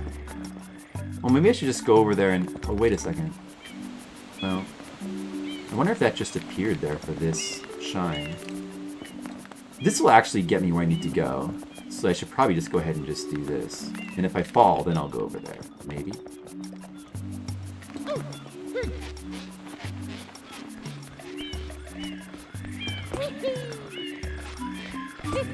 I will say also, this is like going back to the camera thing. Another thing that kind of bugs me when people complain about camera is, and I've seen this a lot, especially it applies to like more modern games, when people complain about cameras when you have control over the camera. And when they're, so many times people complain about having a bad camera angle, and it's just their fault. Because you can move the camera. You know? Like, I mean, primarily I've seen it from watching people play Dark Souls, because I don't really watch people play a lot of other modern games. But you see it a lot in Dark Souls. People complaining about, you know, I feel like there's got to be a shine here. That's something that just kind of...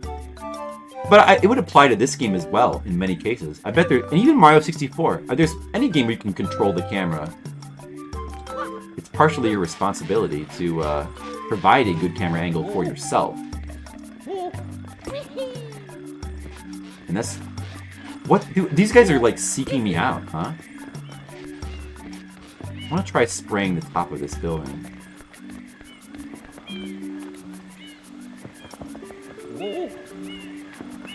Although in this case...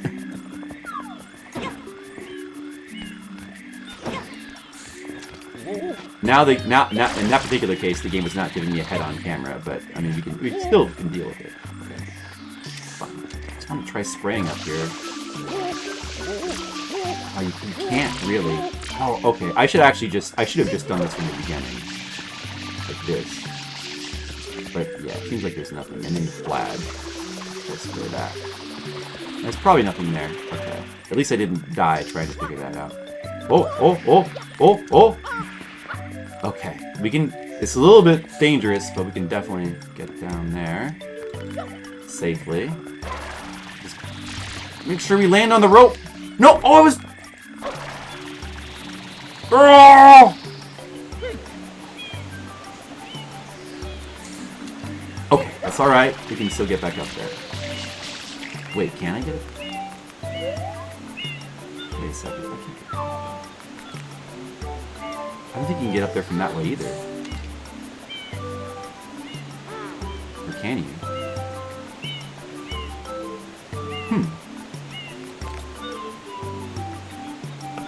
What are you guys talking about with Live a Live? Really great pixel art, mostly... Are the animators just do the sprite wiggle back and forth? Mostly wiggle. Yeah, I mean, like, it's kind of classic Japanese Final Fantasy style. So they have them not move, and that's fine. But it's cool when they add animations and stuff.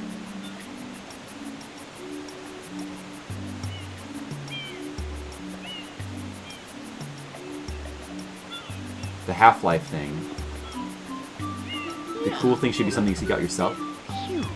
Yeah, I see what you... Yeah, I mean, I kind of agree with that, but I don't know, there could be room for both. I like cinematics in video games generally. Especially for, like, delivering story. I don't know, it depends, I guess, I think.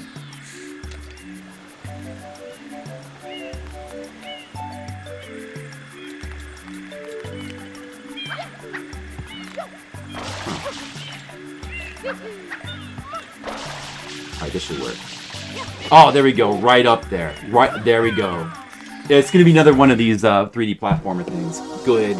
Hated those camera grabbing enemies in Sonic Frontiers. Oh, I don't know about camera grabbing. That's interesting. I'd like to know more about that. What does that mean? Look at this. This was awesome. These are my favorite levels in the game. I love these levels. Although, even though I love these levels, I do appreciate the exploration stuff too. It's kind of perfect to have some levels like this and then have the exploration levels too. But then again, it would be really cool to play a Mario game that was like all like this. I mean, Galaxy is kind of more like that. Galaxy is kind of like closer to like in spirit to a 3D Mario that's like 100% these levels, but not really, because the Galaxy is like much more heavily restrained, so you don't really get the super fun of these out of control levels. These levels are the best.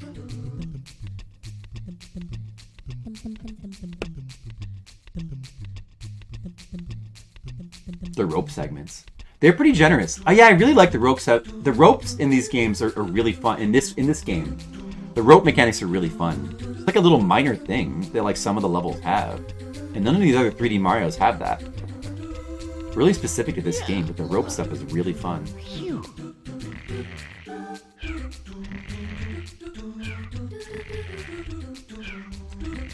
That's a good point, Asian Waste, and that does make me think about like the original Tomb Raider game, how awesome it was when you like go into that valley with the dinosaurs, and that was done much better in the original Tomb Raider, where you just kind of go and it just appears like in gameplay, versus like in the remake of Tomb Raider Anniversary, they like turned that into a cutscene, and that made it a lot less cool. Like there's a cutscene introduction of the dinosaur. I mean, that being said, kind of depends on the circumstance. I mean, like, the cutscene introductions of, like, bosses is fine. In many cases, like Dark Souls does it, it's fine. But that was one instance where it seemed like a really lame change. So I know what you're talking about. Can I run up this? Oh. Oh, no! Oh, okay, once you start sliding, you can... Okay, so we gotta run up on the right side. Right side. I should have looked first. Now see, some people who are maybe more prone to frustration might be like, oh, what was I supposed to do there? Bad game design or whatever. But in actuality, I could have looked before running up there. I certainly had the time.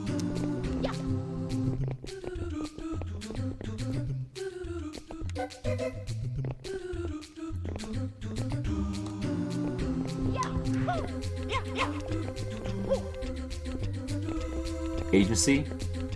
Yeah, I'm not a big... Like, agency is not a big thing for me. Agency. Oh, is this something here? What is this? A coin?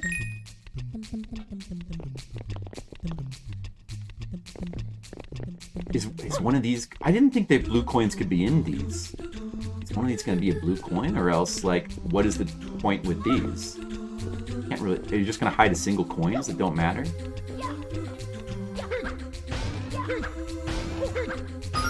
Guess so. I don't need to get on that rope then. I can just do this. And it works. It's kind of weird with these nails. Is one of them really... Maybe one of them is going to be a blue coin. I'll check them for sure.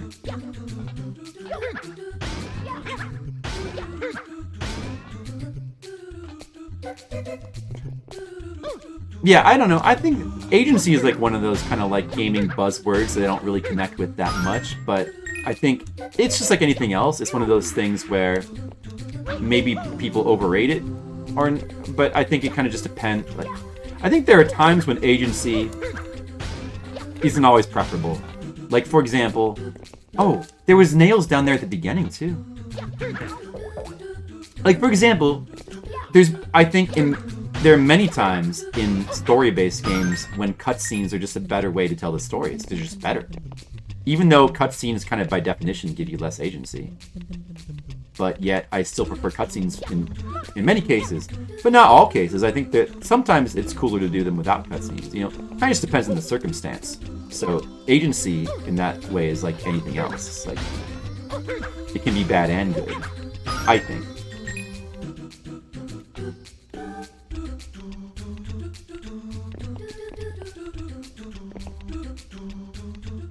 Yeah, I mean, it depends. Also, you could kind of mix both as well.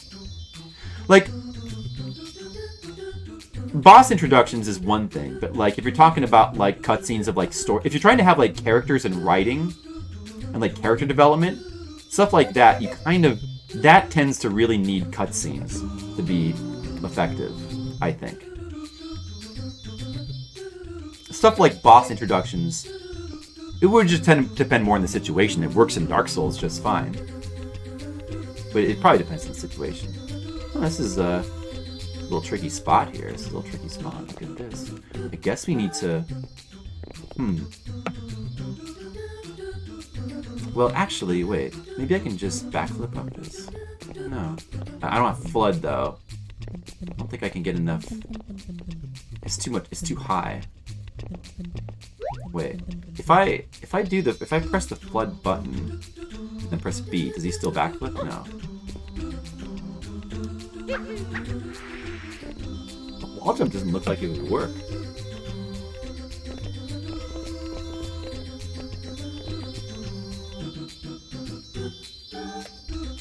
Over here with MGS4? Yeah, maybe so. Can be overdone, for sure.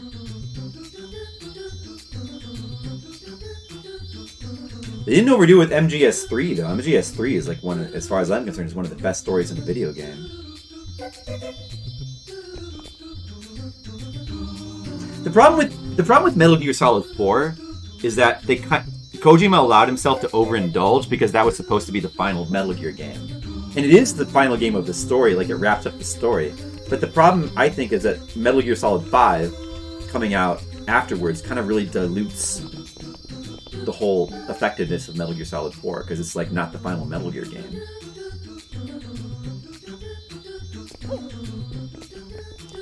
And then Metal Gear Solid 5 is, like, kind of unfinished-ish, so people say.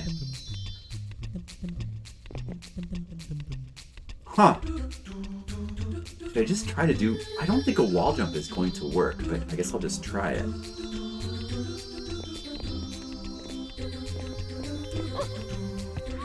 There's no way. I can't get height? I can't really do like a corner wall jump here. There's no angle to do that. Dude, this is... Are they supposed to leave the nail? Or... No, I can't be. Oh, man, this is crazed. How are we supposed to get up there? Must be missing something. Is there something... What is this window? Is there something weird about this window here? Can you do something with this? I think so.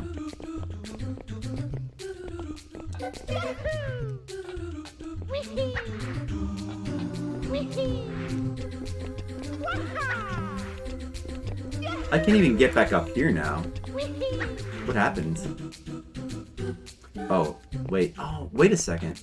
Forgot. I wonder if this would work up here. 360 jump. Oh no, wrong way.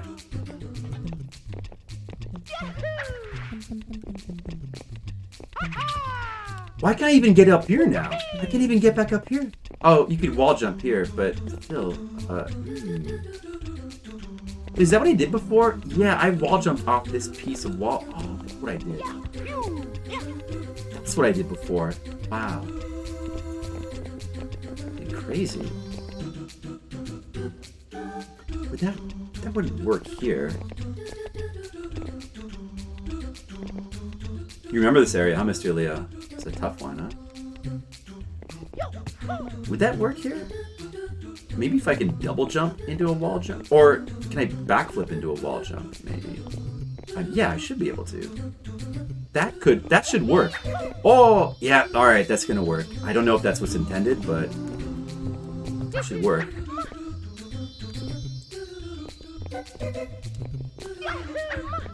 Should work.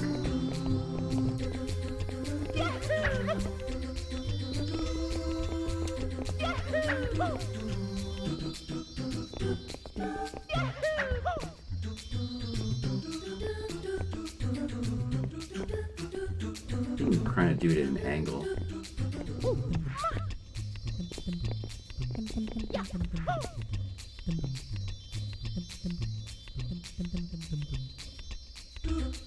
This should work. I'm just going to keep doing it.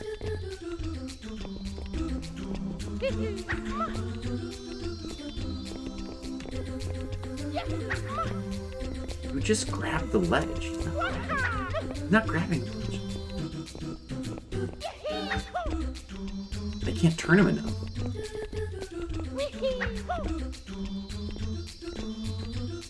Okay, I just got to do it at a slight angle. Then it will work. Slight angle. I don't know if this is the intent. Maybe you're intended to do like a triple jump here or something? Wait, the 360, with the 360, this platform here is a little bit lower. Does a 360 work up to here?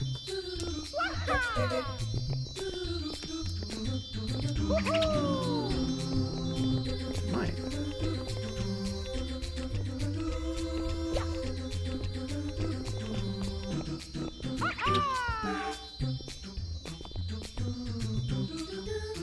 Hard to judge. 5 was unfinished. Well, I mean, you can still judge. I mean, you can still judge it for being unfinished. I mean, the story. I never even finished it, so it's hard for me to judge it too. I never finished the unfinished game. It was really good while it lasted, though. And the way the story begins is very exciting. Stop after you make it over the platform. Well, he never. I don't know if he quite makes it high enough for that to do anything. I don't think this is gonna work either. No, that's gonna work. Let's try doing the backflip at like an angle, maybe.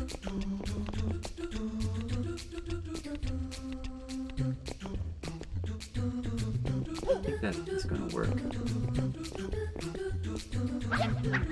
Oh! There I might be able to do a backflip and stay on.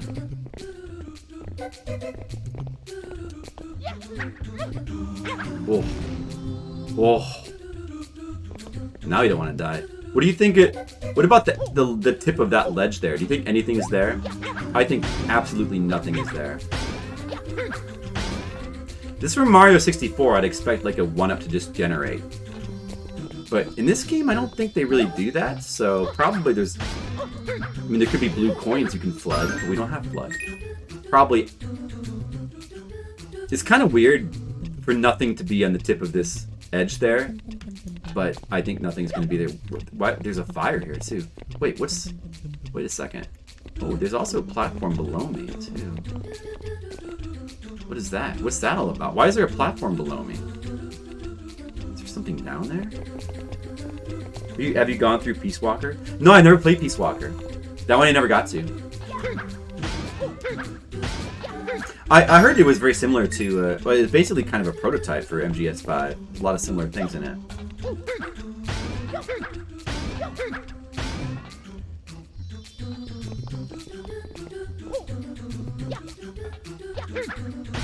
Let me borrow it. What is Peace Walker 4 again? What is that? Wasn't that for like PSP? 'Cause I don't have.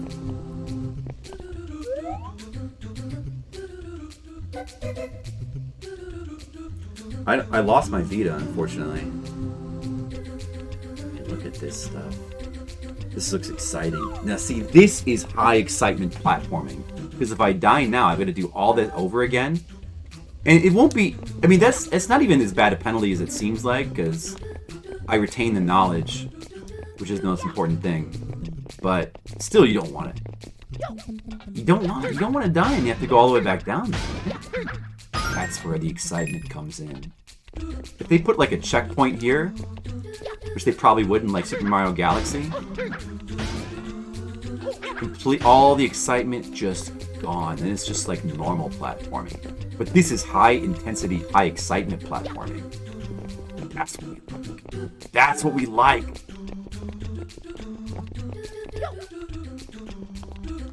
The only intensity of this platforming.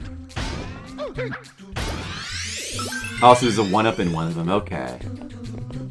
I see. Maybe there's more than one. Oh, look at this shit. Look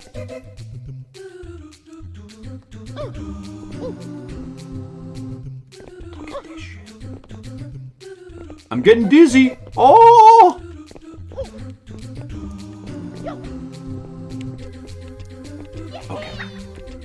Okay. Okay. Oh, this looks a little bit crazed. This is ultimate platforming on the GameCube system, which it originally was on. This is the ultimate 3D Mario right here. The ultimate 3D Mario experience is this platforming.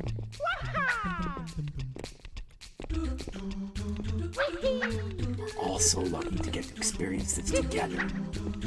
Get to experience this game together. We're so lucky. So lucky. Oh! Look how far we've come! We've come through all of that! This game's getting really good now.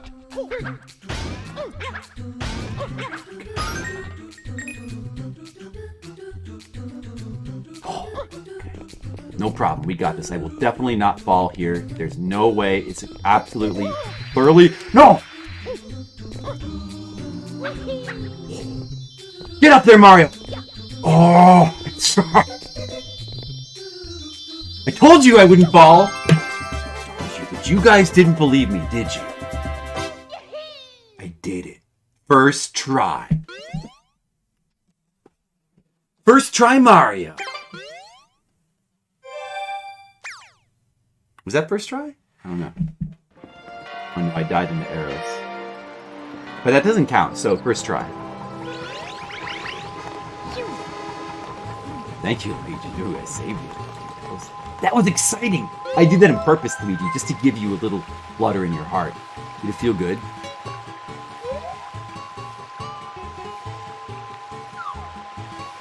Let's finish it up. Let's finish up the world. Gnocchi Bay. I like to eat some gnocchi. I haven't had gnocchi in a while. Alright, Shadow Mario. Oh, he might be annoying to catch in this level.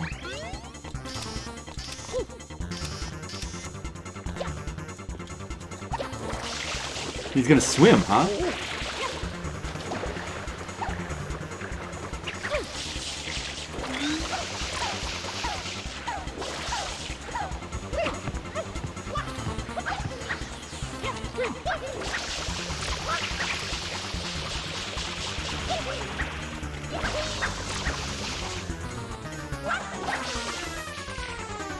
Dude.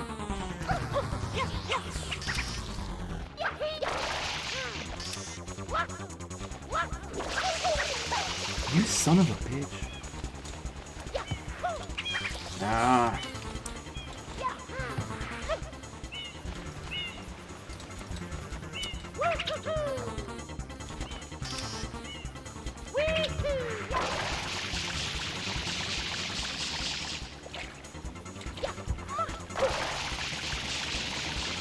He's waiting for me, that's nice of him. Die! Fool! You will pay the consequences! Where are you going? You son of a bitch.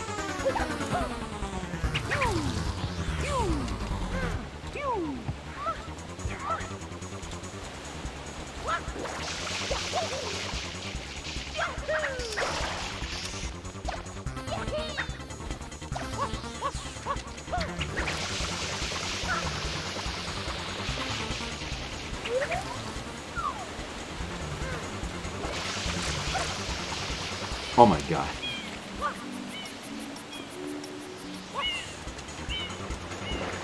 Back down to the bottom again, eh? You son of a bitch.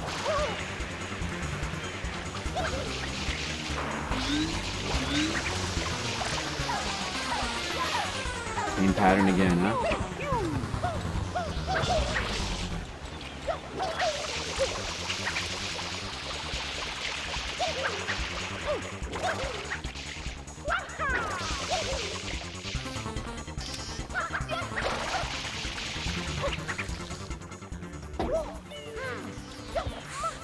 You were taking your boots, ready to sell all your flip stocks?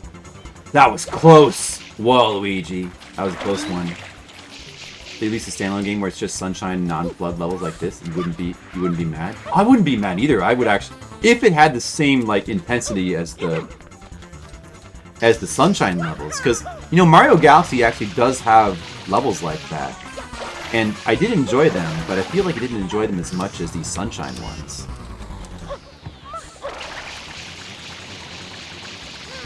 In fact, I read somewhere that those levels inspired a lot of the stuff in Galaxy. Those are, man, the 3D platforming in those are so good.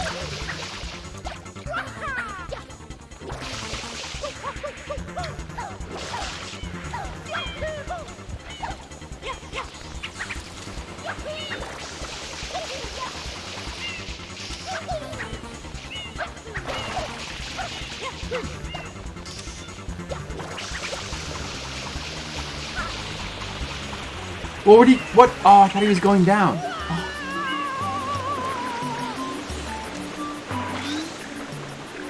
Mario VR missions.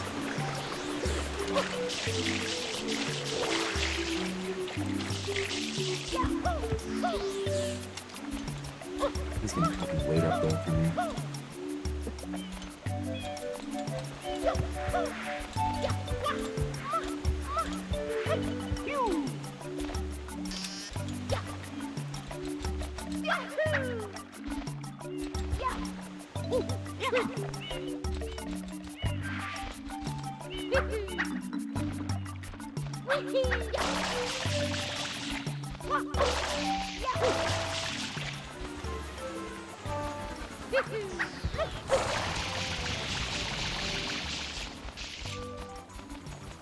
Where'd he go?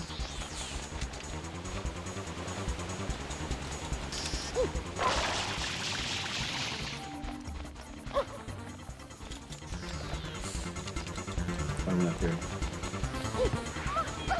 Now he fucking goes down.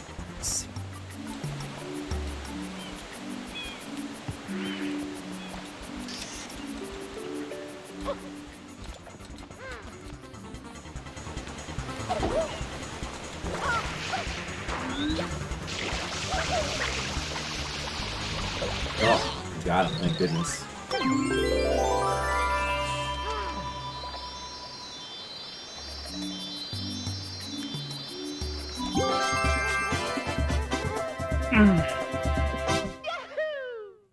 That's nice that he has reverse rubber banding like that. Is that a term in gaming? Reverse rubber banding? there should be. Oh, he's back here? What's this? Oh, that thing's open now? Oh, so it does open based on an event. Is that maybe the final level of the game? Is it because I have... What do I have, 90 stars?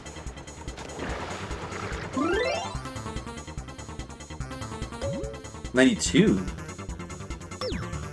Or maybe... Oh, maybe it's just because you have to beat him in every level. Oh, the whole Delfino Plaza is flooded. Wow, look at this. Crazy.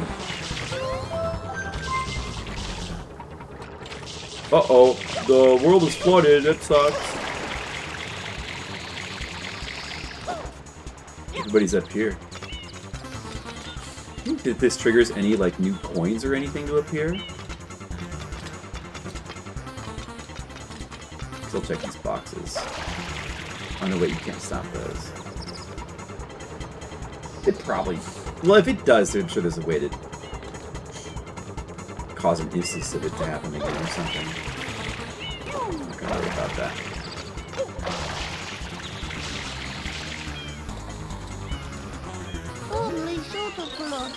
So this is going to be the last level of the game, probably. The last level's in here. Oh, that makes sense.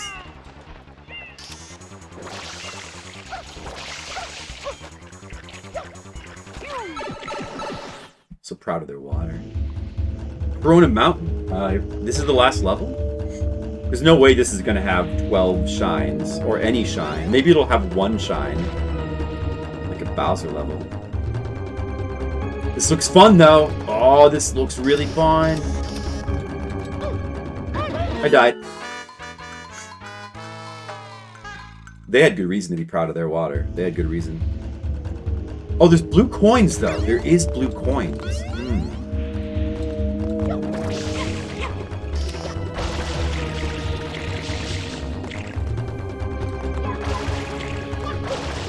Is there going to be 30 here, too? This looks pretty fun.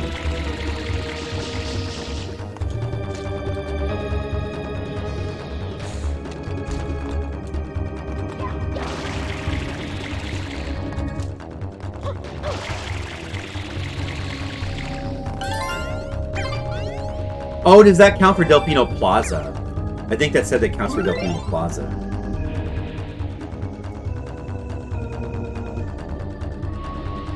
Or... No, oh, no, it counts for Corona Mountain. Oh boy. There better not be 30 blue coins in here. Rate this game 7.8, too much water? Fair.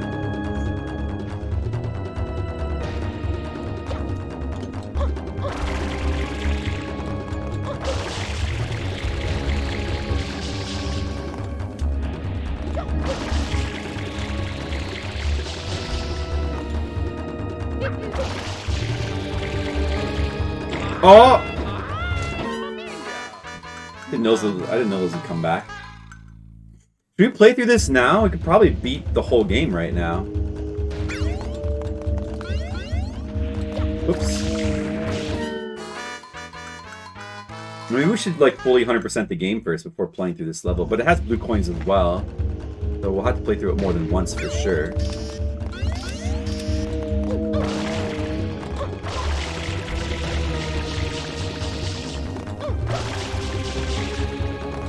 Lives do I have? I don't know. 32? That's probably going to be enough.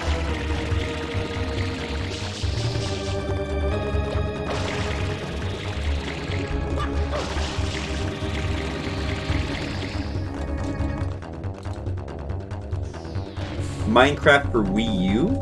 I did not. I played Minecraft on Switch a bunch. I didn't know there was Minecraft on Wii U. That's interesting.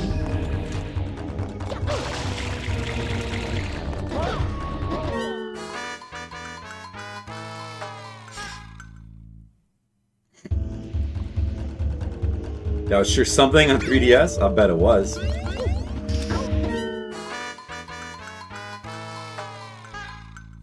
What do you think? Yeah, I mean, I didn't think it would work that well on Switch either, but once you get used to it, it's kind of fine.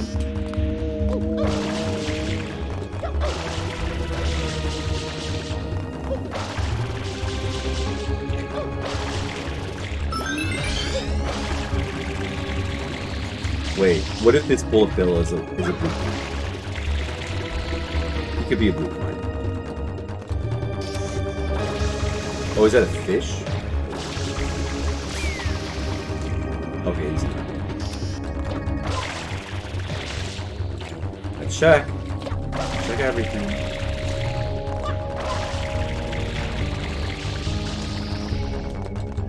Blue coins here.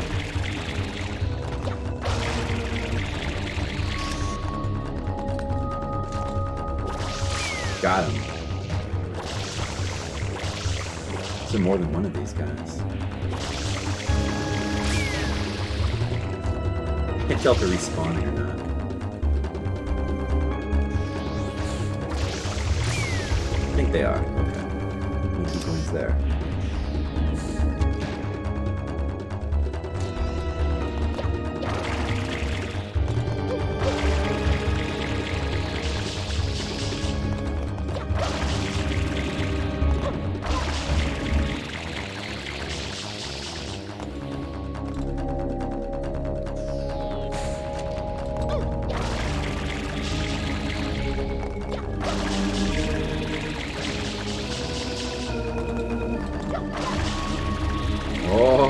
Funny there being water here. I'll take it though.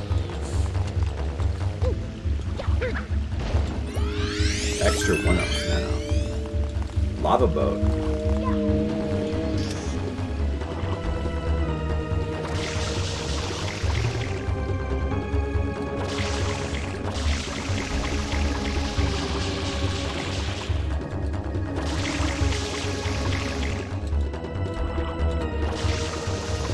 Oh no!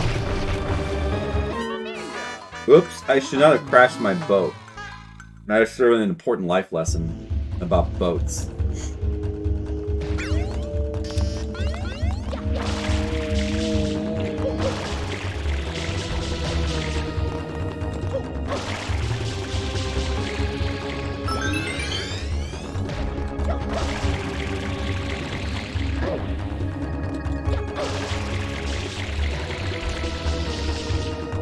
They made this location in one of the worlds.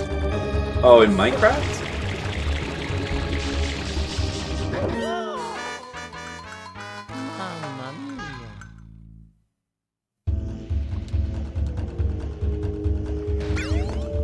Oh, we put it into a space to be up to code? That makes sense.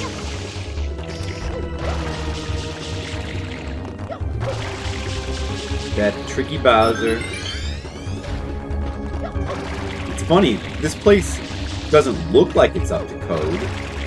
What kind of codes involve floating over spike and fire platforms?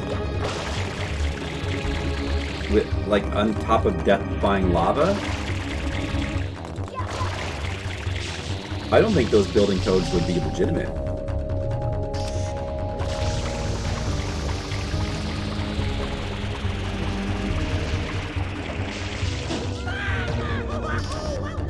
Mama!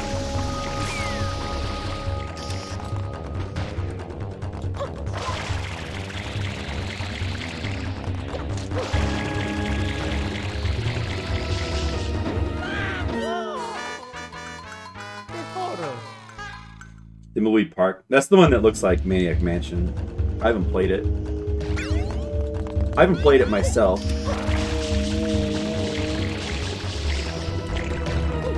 But I know, I'm aware that there are humans who have played it.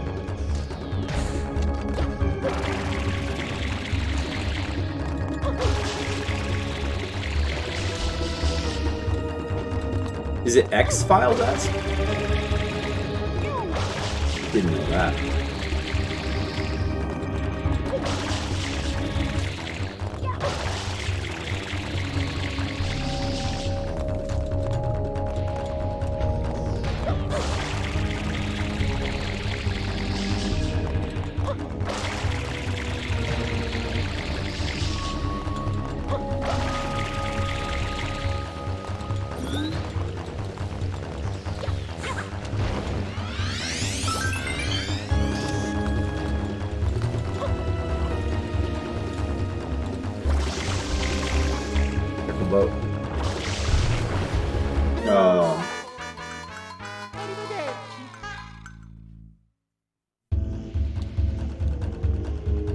You gonna do that too? $5? I'm gonna probably not pick it up. I don't know. Probably. I'll let you guys play it. You can tell me how it is. I got enough games on Steam.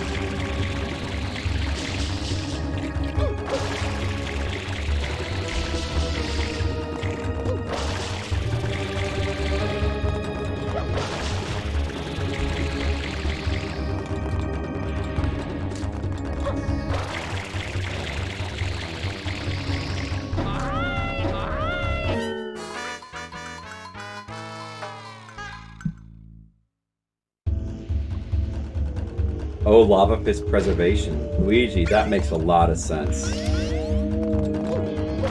It all makes sense now. Suddenly all the pieces fit together.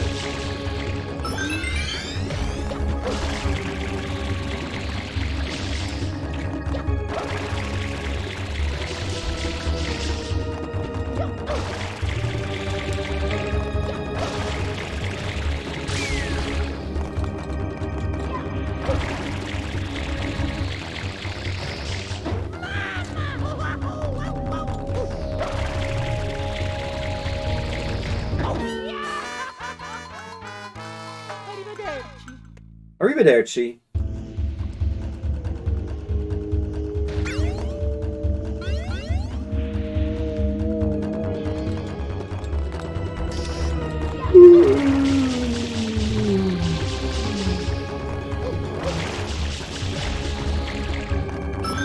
Played a lot of Mario today.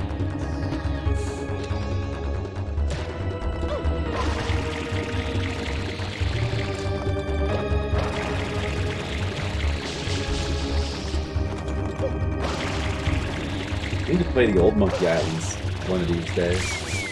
Those look pretty good.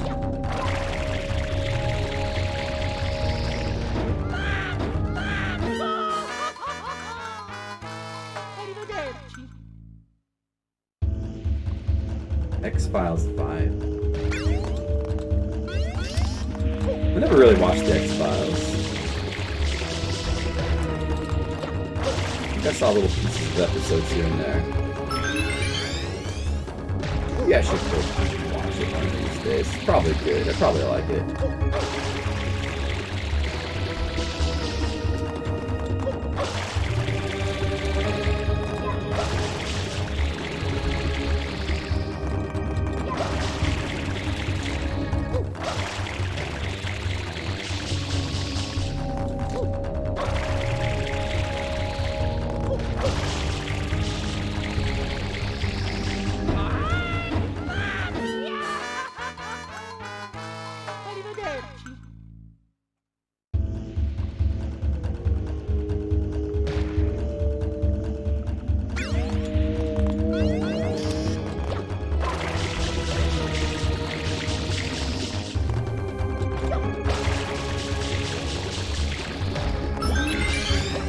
Have you seen the way that the new art style looks on it, Asian Waste? In the new Monkey Island?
Alright, well maybe we'll just do it the slow way.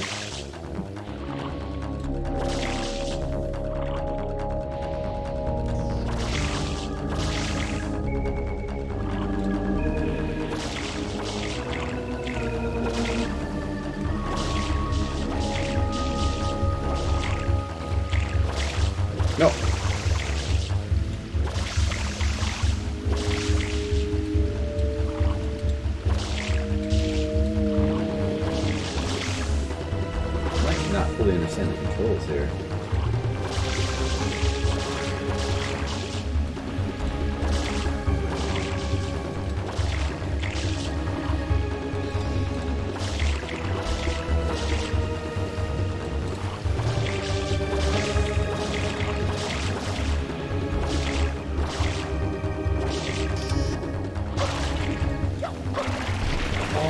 Dude, wait, I needed that poke. I needed that to get all those coins. Oh my god, look at all these coins. Oh no.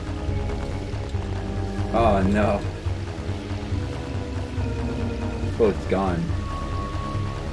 Oh my god, look at all these coins. That's gonna be pretty crazy.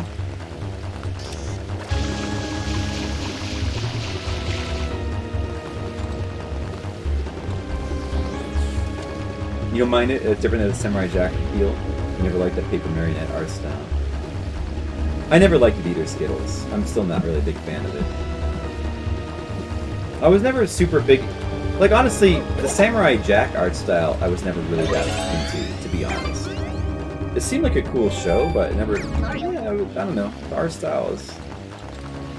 maybe, like, slightly off-putting to me. Ish. I guess.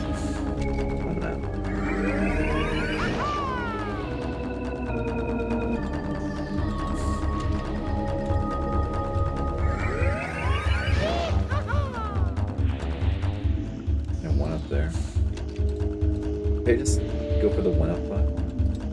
You can get it.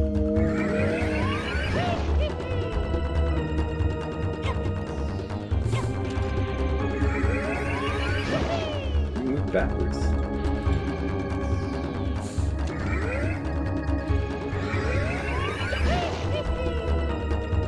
Oh, shit.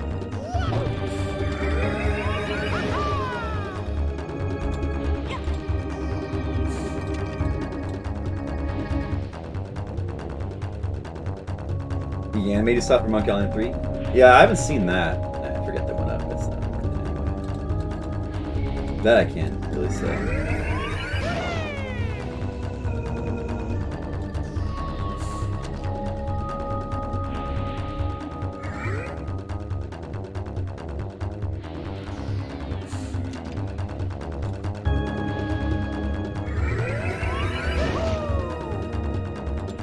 This is fun. This is the cool part.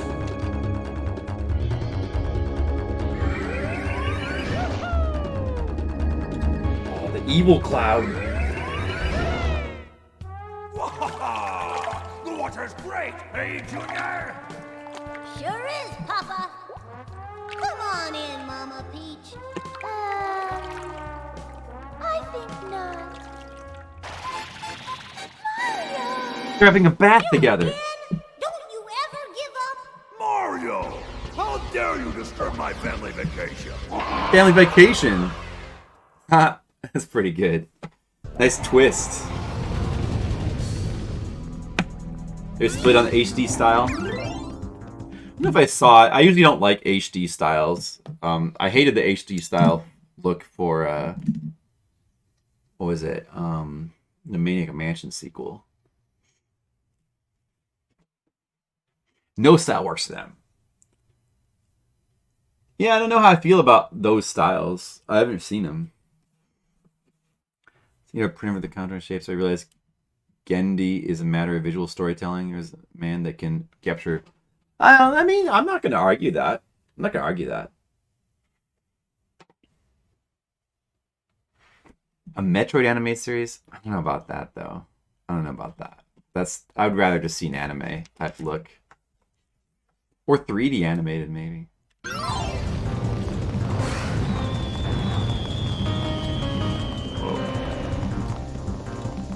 Blue Bullet Bill. Wait a second. Let me have that. Oh, shoot.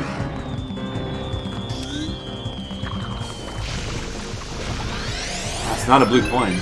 Surprising.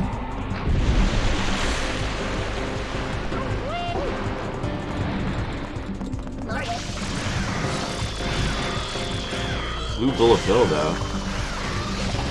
Oh, he's just... I guess he's just pickup. Can he be a blue coin?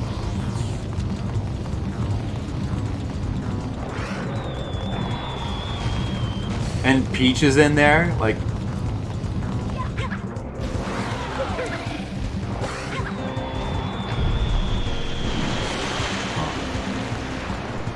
This is pretty good.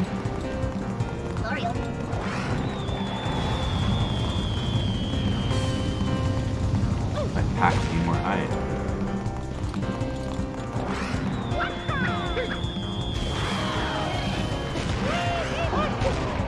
Oh.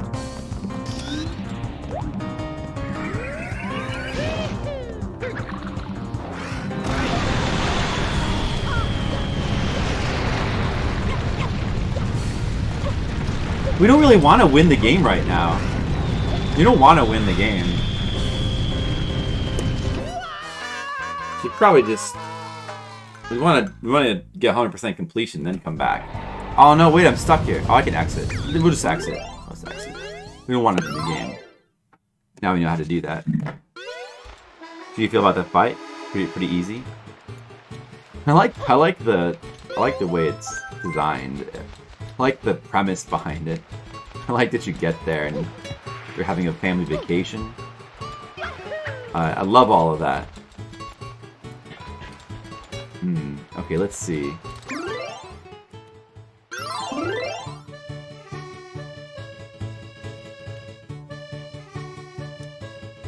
Okay, Monocule. Well, I don't know how much longer I'll stream. Maybe like a little bit longer. We should just go do the final Noki Village shine. And then we gotta try to get all the secret shines.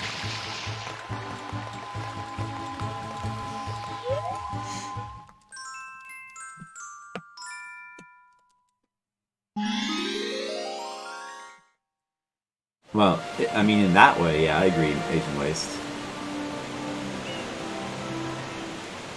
It's cake. That's okay.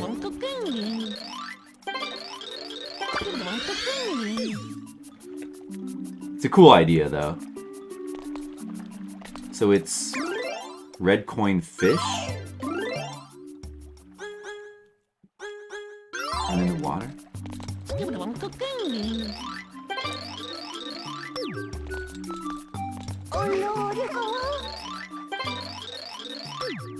Red coin fish.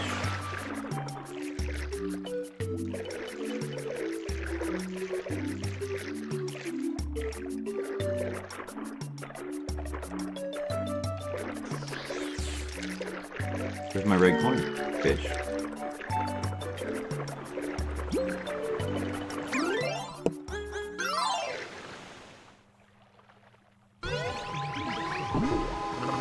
Oh, I'm sorry. Exits level. Yeah, exactly. The first appearance of Bowser Jr. I was wondering that. Yeah. Seems like that's the case.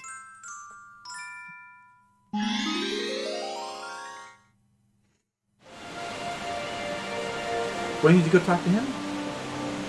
Oh. Is it down there? The red coin fish. Is it down there? No, there must be a... Oh, okay. Oh, maybe it's gonna be in the area with the boss and red coins are gonna appear. Yeah, probably something like that. Once we get this, then we can go back to the first world and start getting the secret shines. We should do that next. And we'll see if I can find them without any sort of guidance.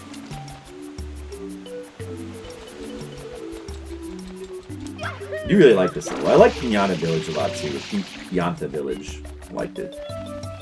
Both good levels. You know, aside from Pianta Village's 100 coin star for being just ridiculous bullshit. I don't even mind that there's like not that many coins on it, but I hate that they take the coins away. Aside from that, that was a really fun level too.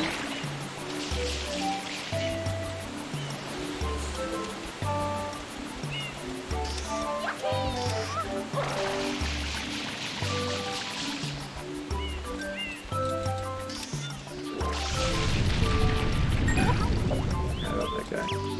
So let's go over there as well. I think I need the rocket power to get... So, yeah, there's no point in going over there until I get the... Wait a second. Oh, that's right. There's like a blue coin with the power in there that I never got. I need to get that now. I'm not going to get it from here.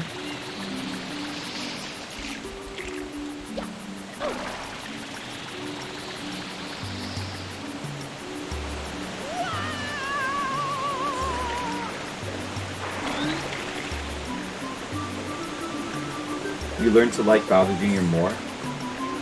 I like Bowser Jr., but I do particularly like the Koopa Kids a bit more. I don't know, they have more personality maybe. I don't know. Bowser Jr. is fine.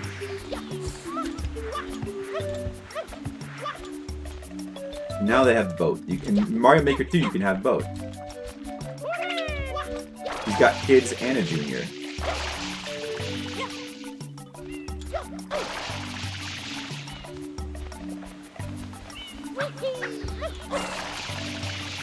Yeah, I prefer Koopa Kids over Bowser Jr.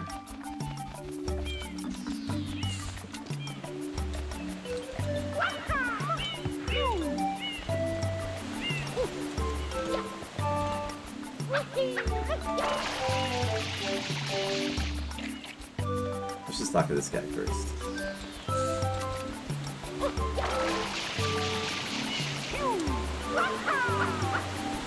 I'll get the one out too.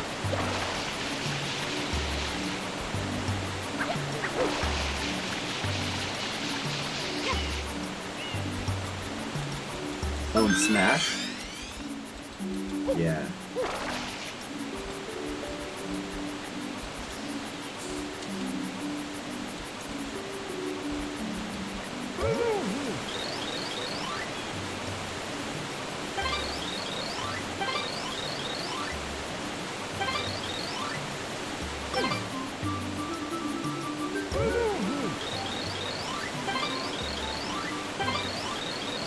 On the ocean's floor. Let's see. What else I can do with that spring? Well, let's try to make sure that we don't mess this up.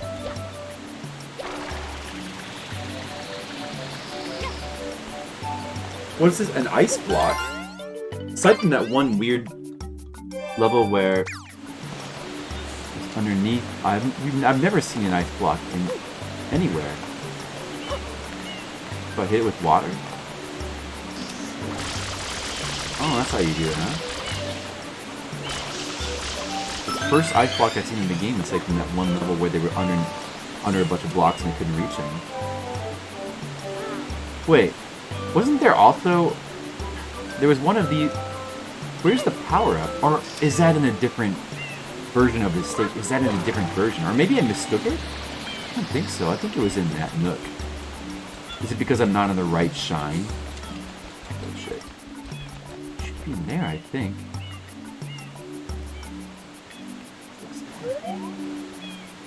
Oh, there's a blue coin there I haven't got.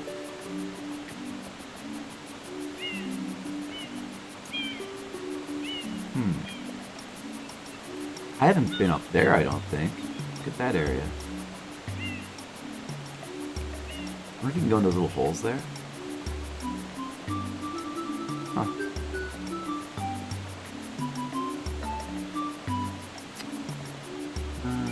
Okay.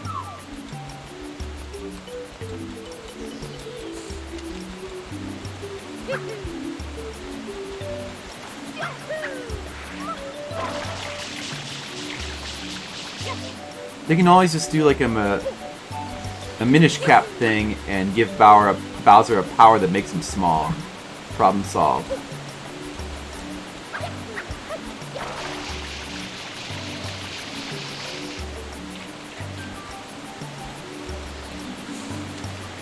What's that little nook there? Is that something? Wait. Maybe that leads to up there. It kind of looks like something there. Can't make it. If I had to, I need to blast the power there.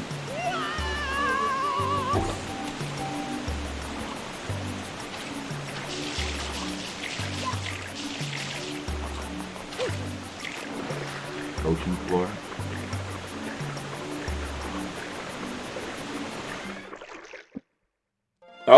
Oh, look at this! A red coin fish! Oh, that's nice! Look at it. Look at it go. Look, Demo, a red coin fish! Demo, we found a red coin fish. It seems like something that you would like. Whoa, where'd it go? It's coming together! Look, it's a red coin fish! It's so beautiful. Let's collect it. Come here, red coin fish. I want to collect you.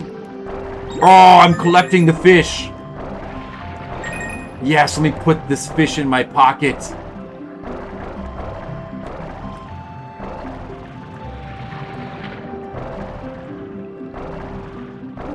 It's like every piece of the fish is alive.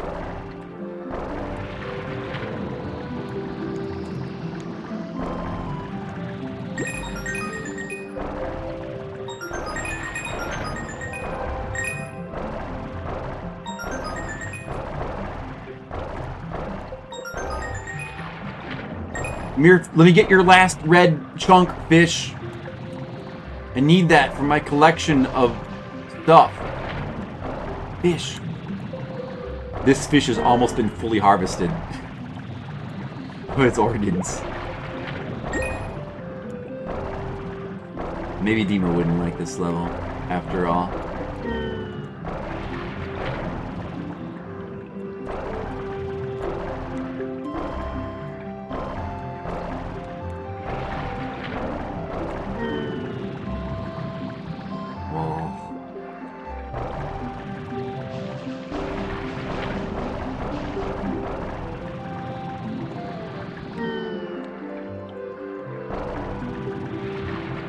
Oh, wait a second. Do I need to worry about oxygen? I'm fine.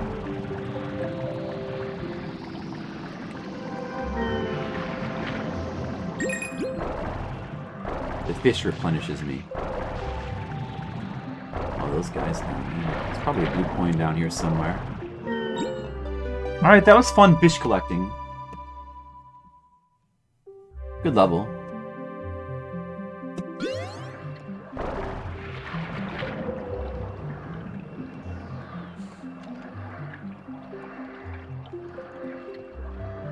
I never found that unnerving. It just seemed, it's like, I don't know.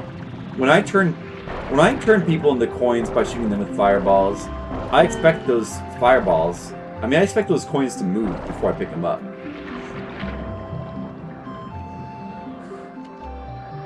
I like it when they still move in my pocket.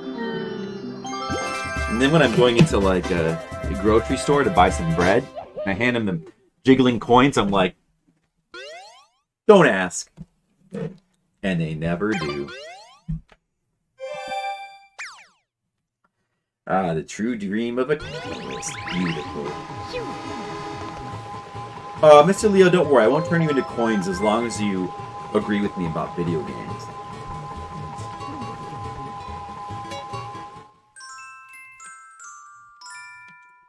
You know, that should do it. Well, there's still obvious blue coins to collect here that we could get. Wait, let me... No, shut up. I need to unlock the abilities here.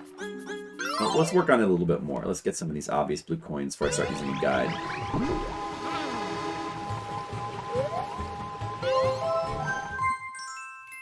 think it was on episode 6 where I thought I saw the dashing ability. And then you would need that for... Is it only on Shine 7 where those circles appear? They're there now. You need the dash for those. Maybe that's why the dash only appears here. So let's go up this way then.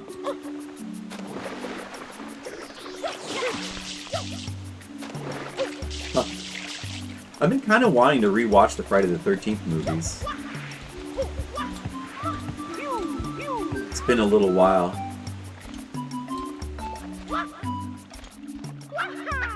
I do enjoy all the ways that Freddy is crazy.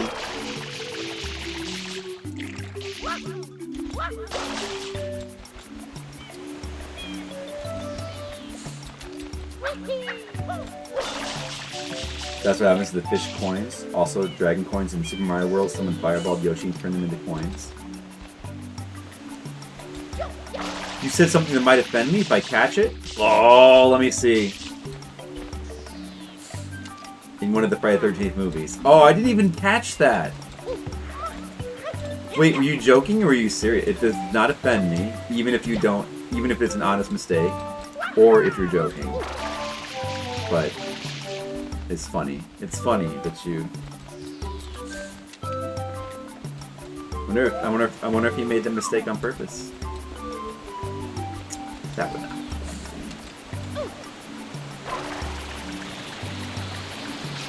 Oh, see, it is in here. It's an ice block on. For some reason, it's an ice block on. Like, that's stuff I don't get. Like, why would they make it an ice block? Why isn't that? It should just be the same on every freaking shine. Alright, well, I need this down here.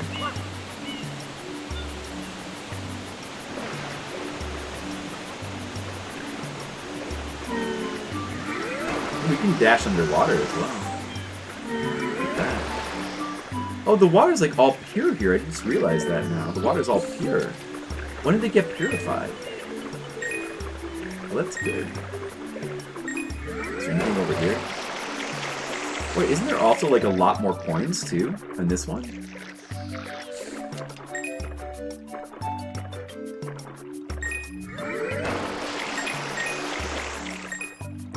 Take a little look around here. Hey, isn't this... Can't this be entered or something? Is there a blue coin on this platform? No, I guess all the platforms are like that.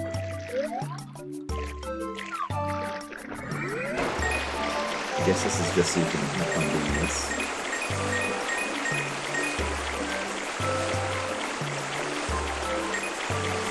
We don't need the coins anymore. And this is a really easy level for collecting the coins. It's not like Pianta Village. It's super hard.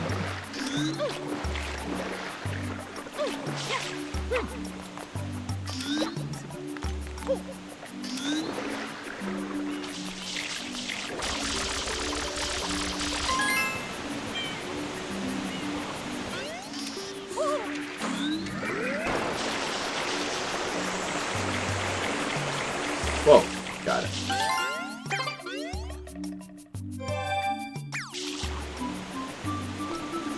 Alright guys.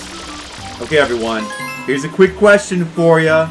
What's your favorite Nightmare on Elm Street movie? Everyone is required to answer. Including Demo, who's lurking.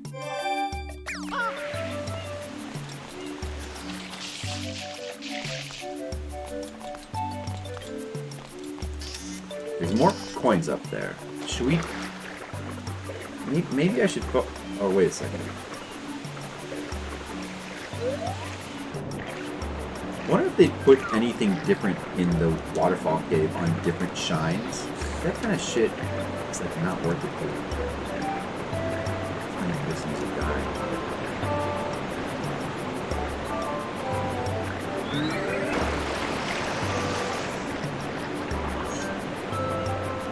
Dream Warriors? Oh yeah, that's a good choice. Yeah. Probably mine too. It's tough to call between 1 and 3.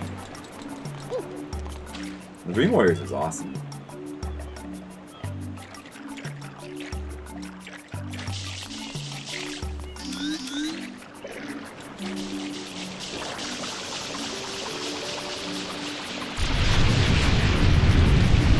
You had Friday the 13th movies in your mind? They did videos about Nightmare on Elm Street, not Friday the 13th. At least not recently. Mr. Leo. Those were the Nightmare on Elm Street movies that they did videos on. I wish Dapper Dan was here. Yeah, he would like that topic. Screw. Alright, see here. Oh, you seen the first one? And New Nightmare? Yeah, those are both good ones, although New Nightmare, I thought, was kind of disappointing, and they thought the same. Which was interesting to me. I always thought that New Nightmare is kind of disappointing. Well, I mean, it's really good. Oh, I mean, I pretty much agree with what they said. It's pretty good for the first half. With the one with Jason in it? Nice. There is one with Jason in it. Freddy versus Jason, though. Who would be? So you could actually be serious about that.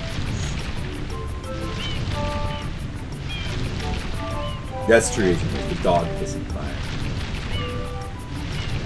The meatball scene.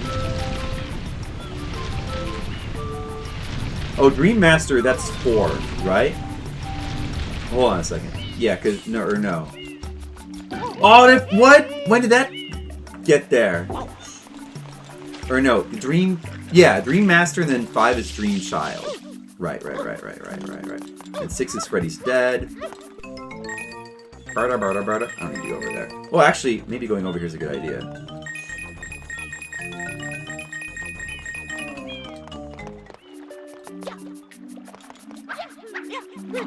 Now, wait a second.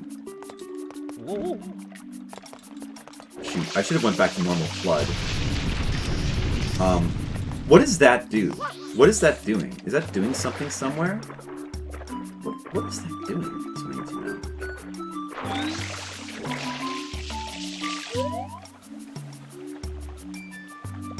What is that doing?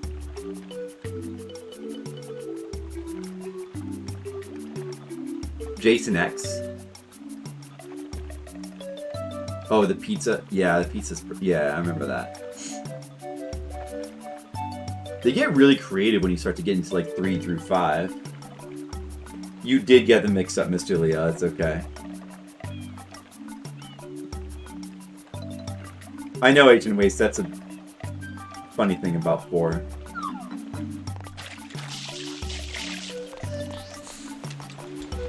They all blend together. Well, I mean, like, Friday the 13th is pretty distinct, I think. It's a pretty distinct movie. Or, well, I know. Actually, I wanted to say Nightmare on Elm Street is pretty distinct. I just got them mixed up. Friday the 13th is not as distinct. I mean, it has some things about it that are kind of distinct. Like Jason's personality and, like... But it's more of, like, just a normal slasher, whereas, like... Nightmare on Elm Street is more creative. It's more about like creative, messed up stuff, weird visuals, surrealism. So that always appealed to me more. But then again, I still like the Friday the 13th movies anyway.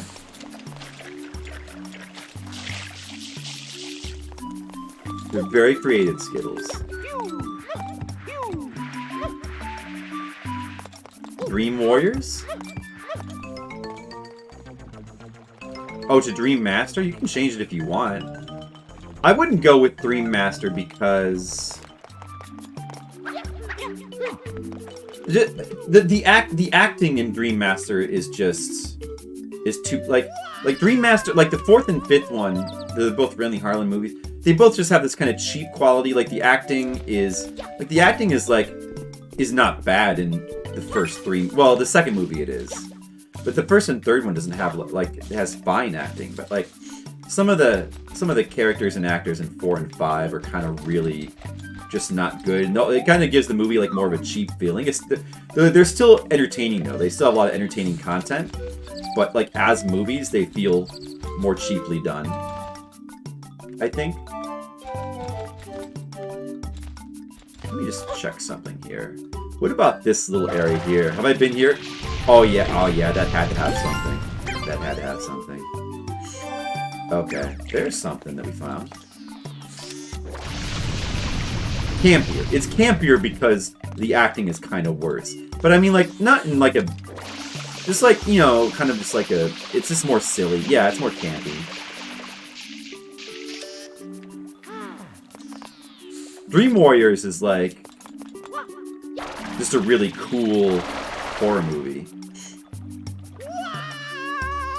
With like fun characters and like a good premise and...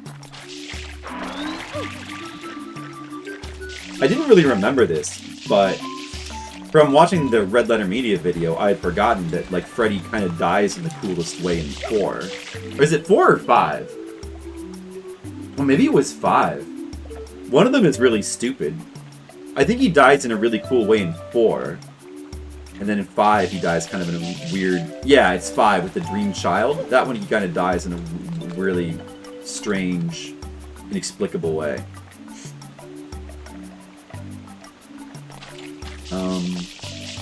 Okay.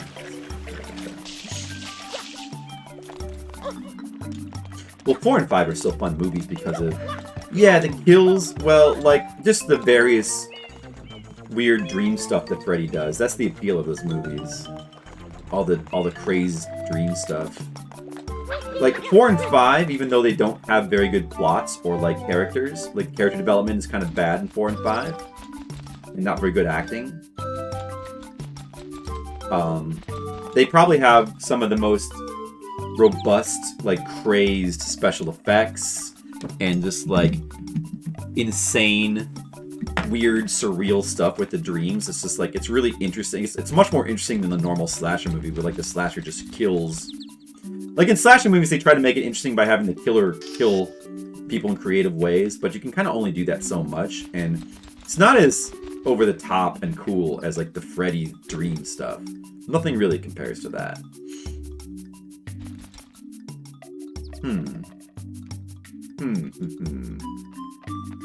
Look at that oasis area over there. There's got to be a way to get to that oasis.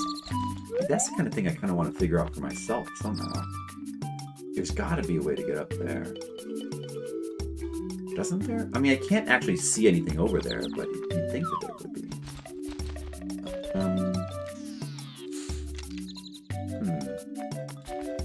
Yeah, I think a couple of these coins might require the rocket power.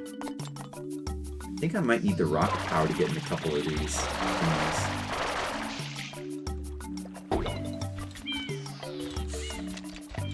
Can I get that without being punched?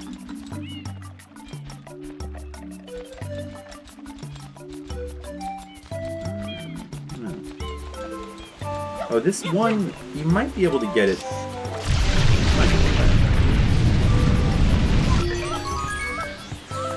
Yeah, this one, maybe.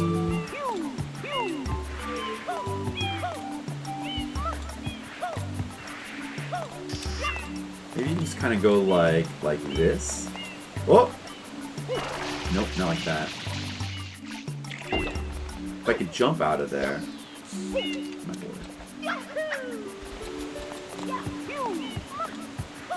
Asian Waste, did you see the Red Letter Media video on the Nightmare on Elm Streets? It's pretty good. Look at that. I can definitely get to that. Although, I mean, clearly with the rocket power, that'd be easy. There has to be a rocket power in the stage somewhere. I wish explore more around these things.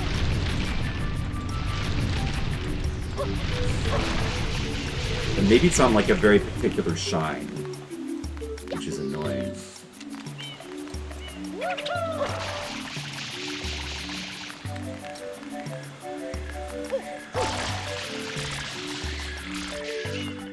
I don't have to go through each shine and like fully survey the entire area.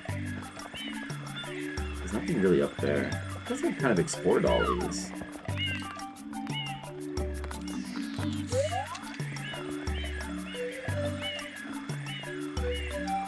Those holes there, I bet there's a passage like going through the wall there, but I don't know where that would be from.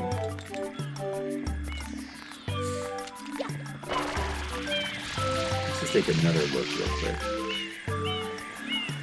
I think there's a passage going through that wall. It doesn't seem to be from there. The holes kind of denote... Actually, like, look at that hole. Maybe you can go down in there somewhere.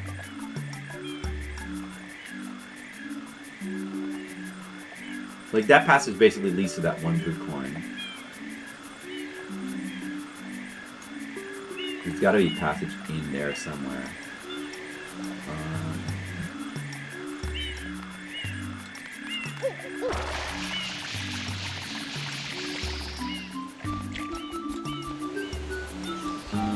What'd you get in there? Wait. There's... Oh no, oh, that's... Oh, that nook there. I was wondering what that was, but that's just part of this whole thing here with the walls. That's right.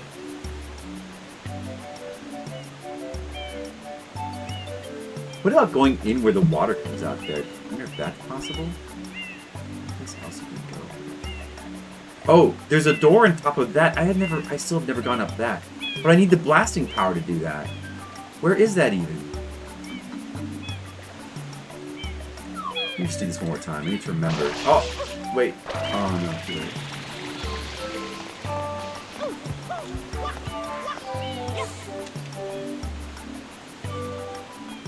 Afraid to bench press. Were you also afraid of roach motels?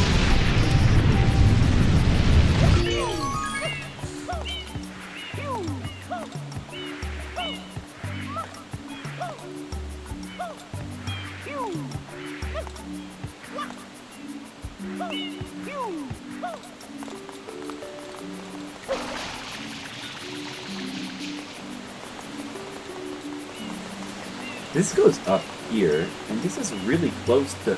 Wait, oh, I have... This is that oasis. I have been up here, because... And then this leads down to the secret shrine. Right, of course I've been up here.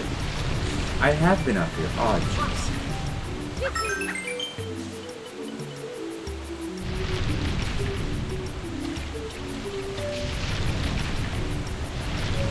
Where's the blasting power? Where is it? Where is it, Mr. Asian Waste? Where'd you put it? Where'd you hide it? Let's just check down here.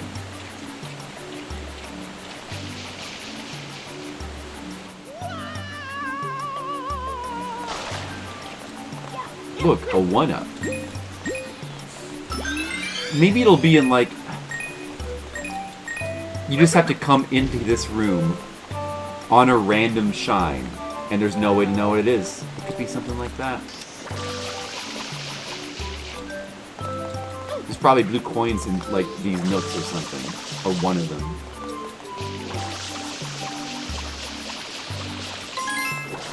Oh, what? See? See? The blue coin was in this vase? It was in this vase. It was in that vase. I told you! Normal coin. Okay. Of course.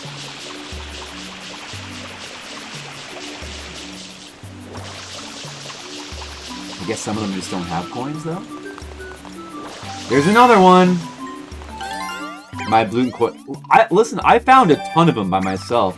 On the first world, I found all but 2. The only ones I didn't find was like a butterfly, and then what's the other one? It was the blue. I didn't know the blue butterfly specifically with Yoshi can become blue coins, and then there's some other random one I missed. I think the other one is one that only appears on like an earlier shine, and that's why I never found it again. See. If it weren't for that, well, aside from the butterfly thing, I'm not mad about, but if it weren't for them hiding blue coins on, like, random specific shines, I probably would be able to find all the blue coins in the damn game. Probably would be able to. But that just makes it ridiculous.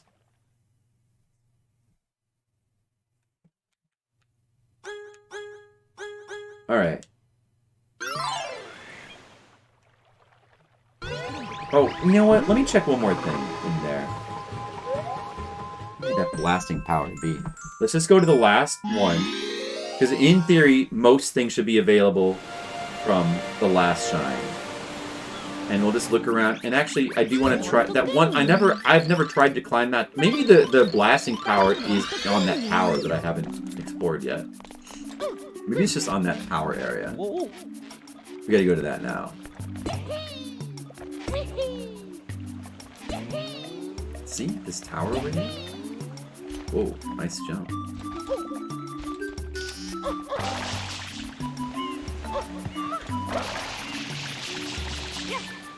You're never required to go to this tower area. These springs don't seem to do anything important. But could I use that as a substitute for the... But you should still need the black... Like, the blasting power must be available somewhere, though. wonder if you're supposed to do this, you're supposed to bring one spring up. Or like bring the second spring up here.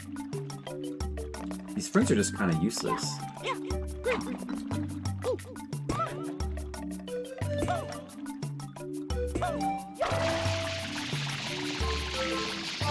This is a fun area to explore, then. Definitely wanted to explore this myself.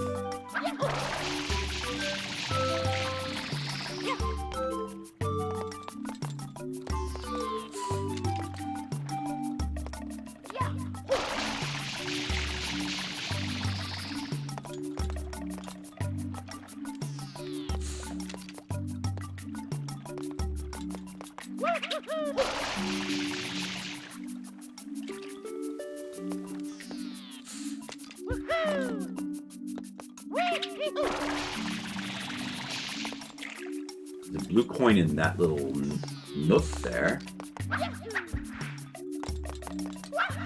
Got it. Okay.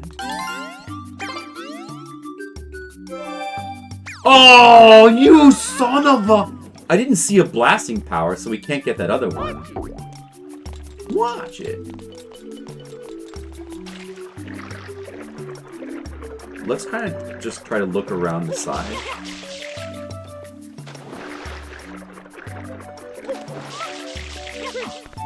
The tower. Let's look around the side. Probably nothing over there.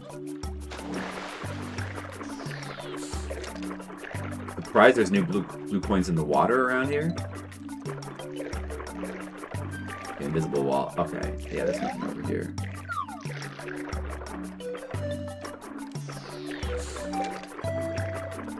I don't know where it is.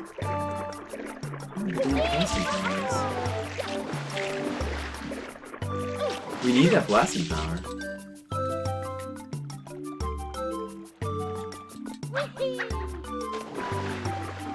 Forget it. I'm just gonna look it up later.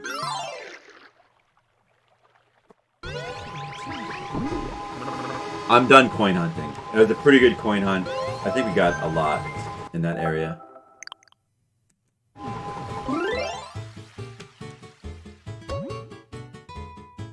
It's a lot of shines, but we still need to get a lot more. I got 21, so there's 9 left. 9 blue coins. Whatever. I got a lot. I know there's one, and well, I know there's 2 more that you need blasting power for. The rest would have to be random stuff. There's still a blue bird here I haven't converted yet. It's over on that route. Go get that. All blue birds must be converted.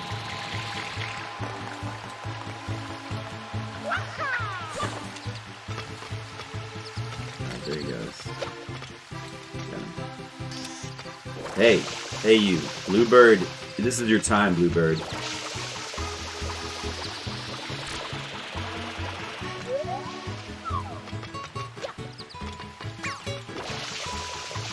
Get him! Get the bird!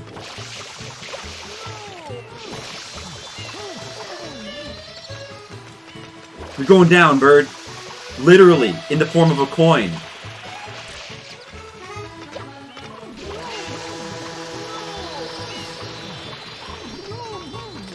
Nah, I got you. You're a fool! Got him. Delfino Plaza.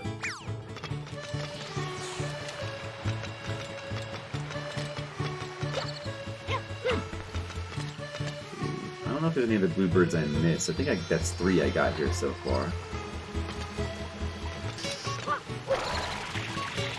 Oh, there's also blue butterflies with Yoshi. Apparently those can be blue coins as well. Are there any blue... There's probably some blue butterflies around here somewhere. Yeah.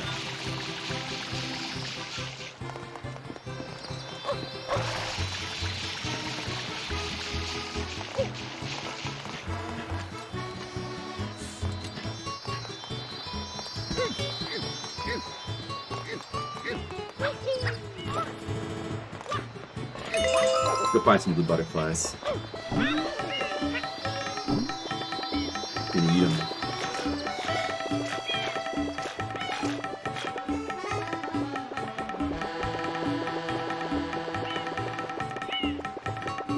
think they even hide them in the butterflies. Crazy. Wonder if there's like anything up with this lighthouse, if that's ever anything.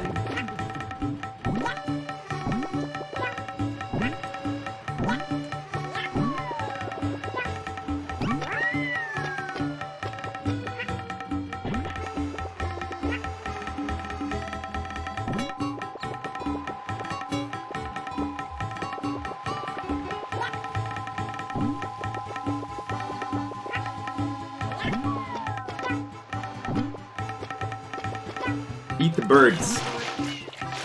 Then you turn the birds into coins.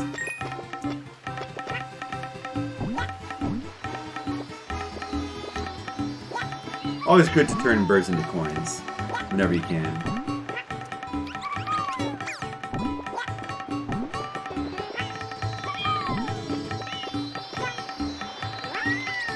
I don't see any butterflies around the town.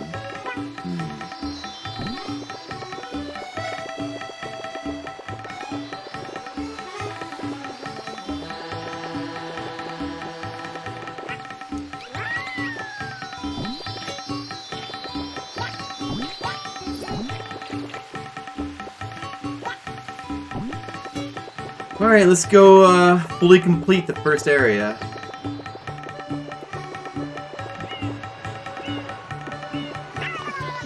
I already looked up the stuff in the first area. I know where everything is. Well, I mean, I don't know where the bonus shines are. I don't know where those are. But and there should be 2, apparently. There's 2 in each... There's 2 in each world? Is that right? So...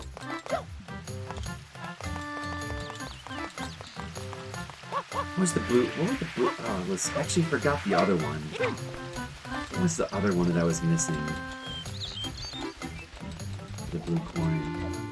I thought I had it narrowed down. I thought I knew what it was. But...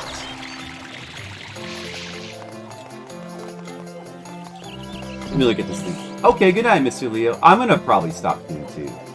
Okay, I'm officially now looking at a guide.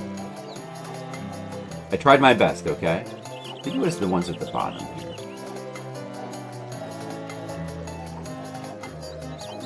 Oh, the beehive. There's a beehive, which has a blue... yeah. Which I probably could have figured out, but now that... thanks to that other level teaching me about beehives. But yeah, you need to bring... Yoshi to the beehive.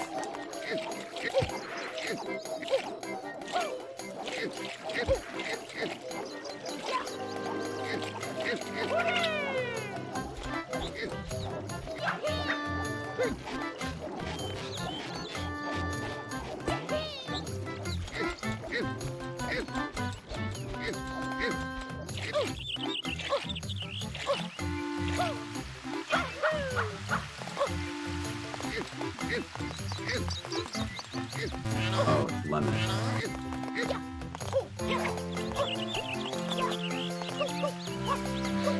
Both of those final coins require Yoshi, and then then we have to find the final shines. I wonder if they're just simply red coins that are gonna appear on the 2 platforming levels. Or there could be something else, like a special gold bird somewhere. It could be a special gold bird.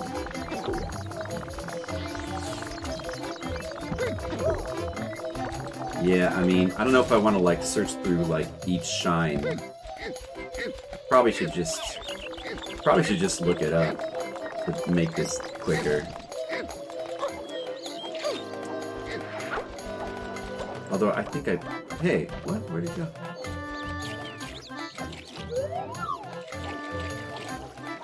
It won't take too long to check on this level.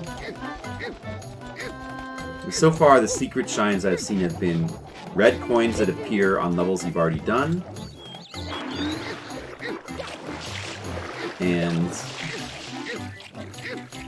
gold birds. There could have been other gold birds. I don't know.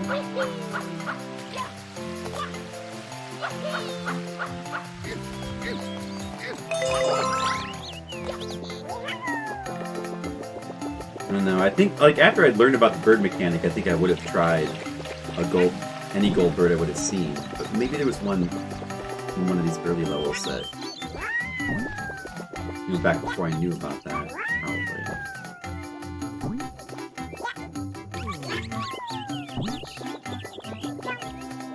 Alright, so I need to eat these.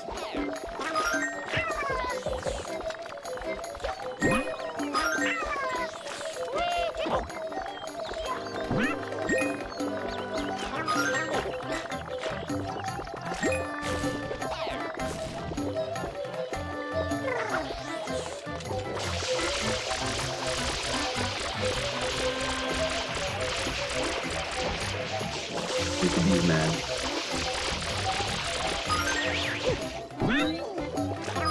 Get him, get him, get him, get him.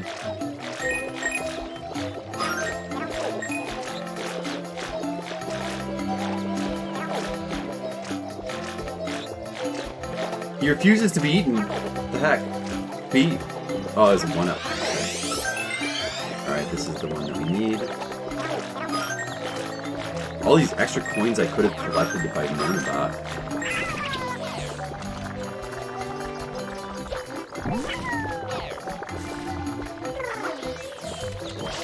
Still managed to get the 100 coins anyway.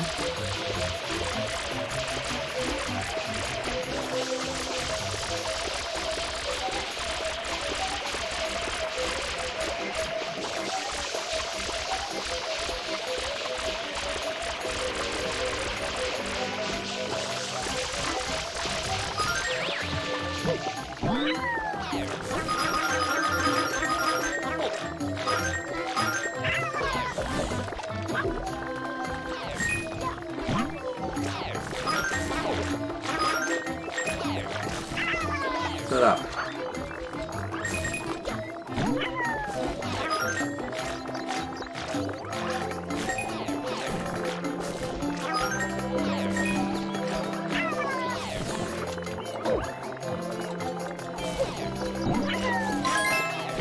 There's one. Now for the last blue coin, the final one. For real this time, for real final. Watch this, guys. Look for the butterflies. The butterfly. Oh, it's a blue butterfly. Eat it! It's a blue coin. You have to eat the blue butterfly. Of course. Probably the yellow ones turn into coins. Or, no, he just eats them. Oh, they can turn into a 1-up, though. Wow. It can be kind of ridiculous sometimes. 1-up, please! Just go in a straight direction. Alright, so... Now, as for secret shines... Let's see. Well, that first platforming level we did... I guess it will now have red coins? Secret of the Dirty Lake.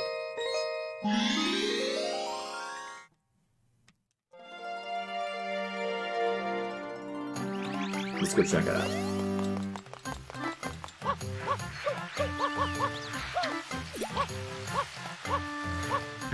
They're pretty well hidden. I didn't even know until the end of the game that there were secret shines.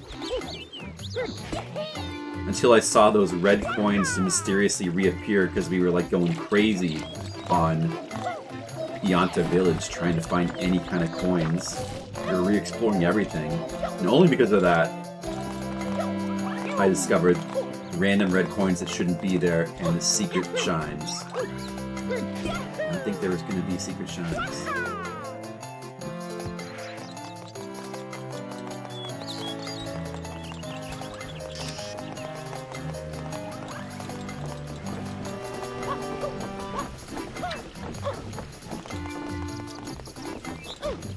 Yeah, I know how to do this the proper way now. To know about the lily pad mechanics.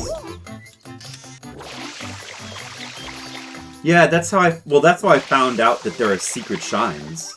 I didn't know. It wasn't until today in Piñata Village that I even knew that those existed.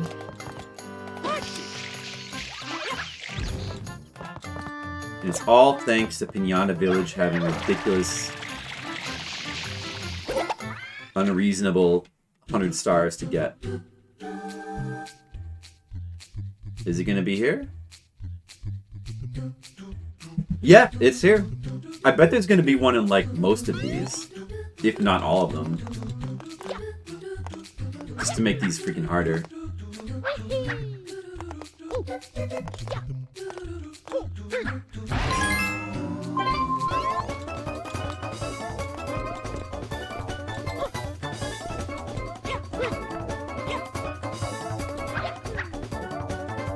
Although they let you have blood for these.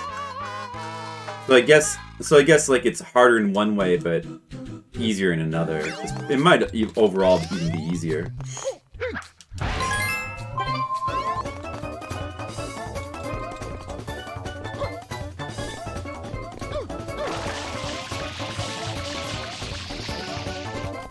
Get the coin!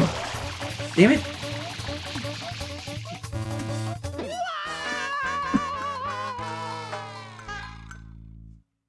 This is gonna be easy. I'm just gonna get this real quick. Real quick. Hey, what if there's like a blue coin inside? Oh no, wait, we're not hunting for blue coins anymore. I found them all. That's right, never mind. Let's say, what if there's one in the tree? There is not one in the tree. That is not the case.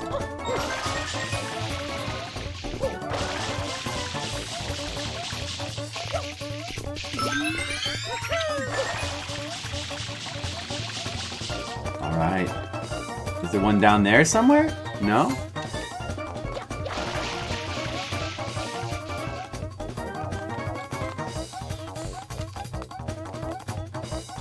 Okay, we're kind of in a hurry. Hope I didn't miss one somewhere.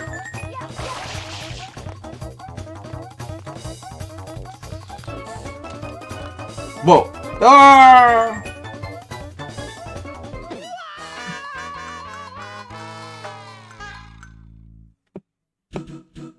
Only one platforming challenge. That probably is what it is. Yeah, that makes sense. There were some that only had one.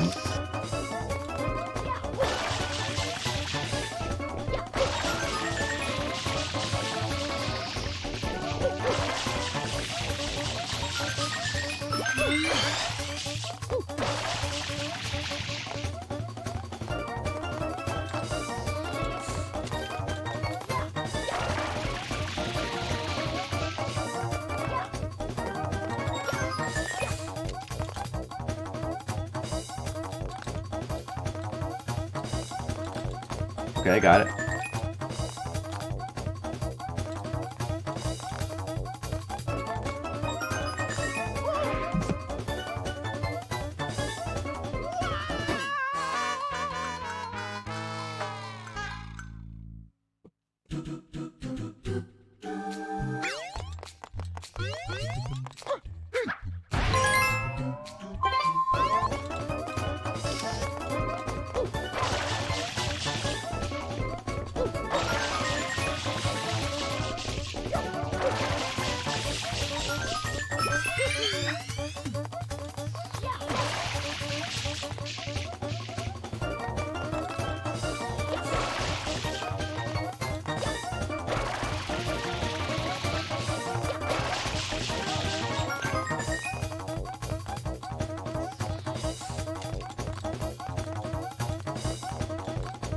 No!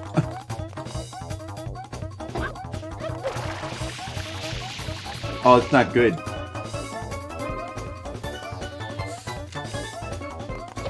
Block, regenerate.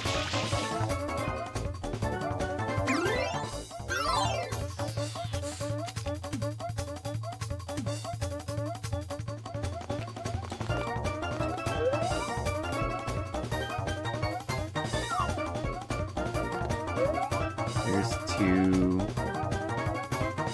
There's three up there. Yeah, definitely haven't missed any.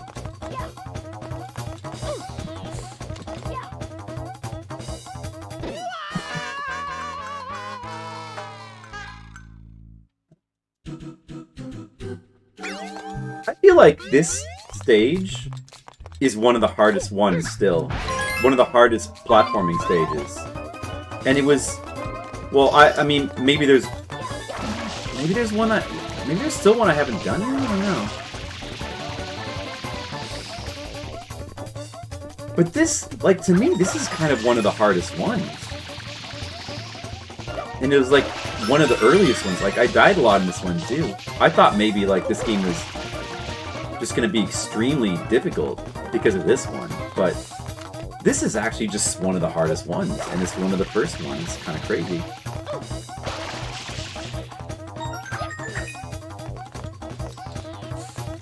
This red coin is no slouch, either.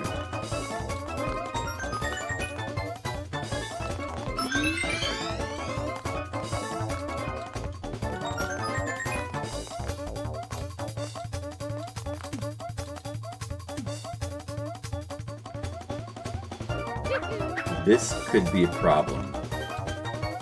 This could be an issue.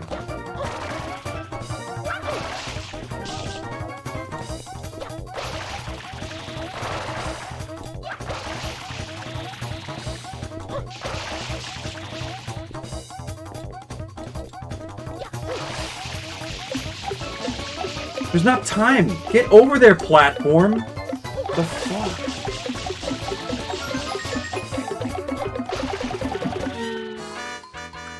Fucking platforms? Yes, not afraid to punish. That's so good. Both a blessing and a curse, but mostly a blessing because that makes it so much more rewarding.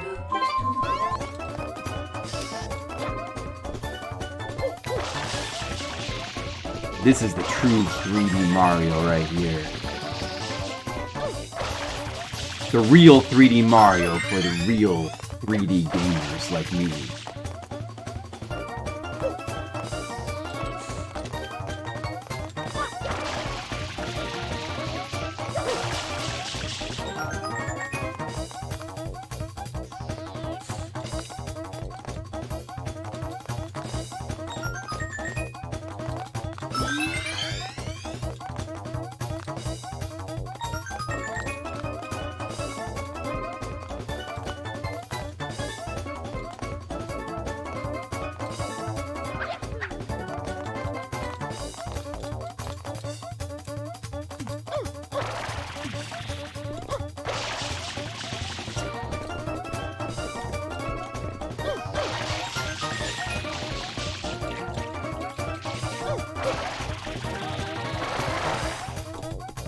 What?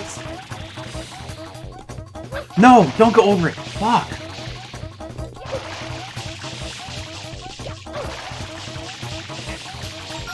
Just collect it before the timer runs out. I'm not gonna fall. Oh!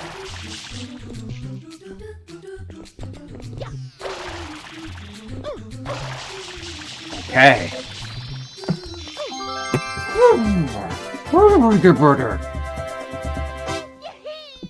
Did it.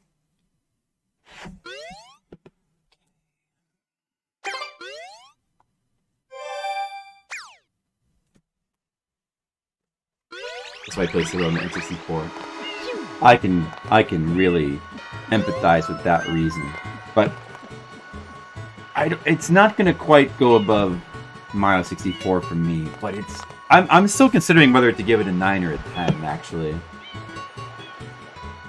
I love the difficulty of the 3D platforming sections especially. I love the difficulty even of the normal stages have got a lot of really fun platforming.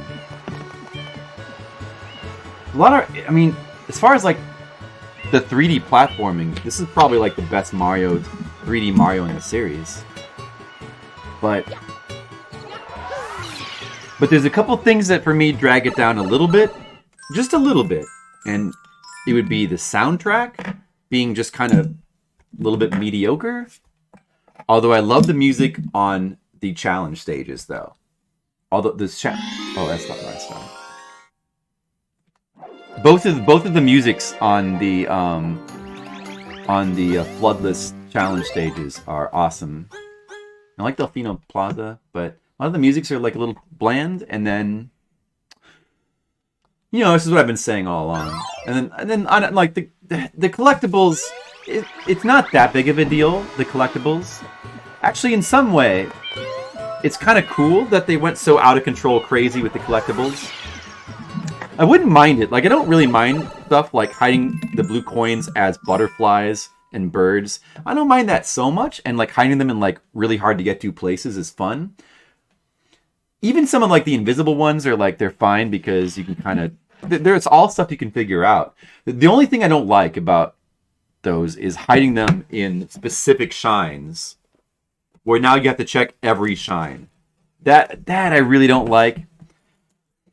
And then the 100 coin thing on, and like not having coins available in every level is also kind of a bummer, but it only really affects Pianta Village.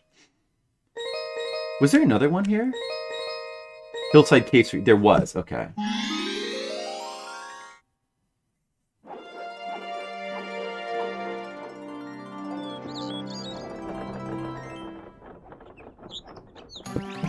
Yeah, well, these days it does feel like they've gone super kiddie, but yeah, I mean, well, they were always kind of heading in that way, but I know. This is still like the PS2 era, where there could still be games that are kind of, there was getting to be less of those, but there could still be like kind of out of control, crazy, difficult games in that era to an extent.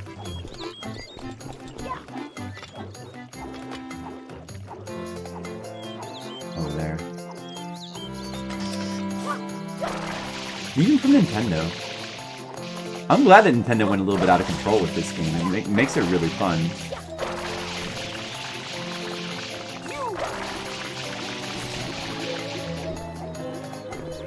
Oh, man. Oh, you're supposed to go across there, but you do not have to.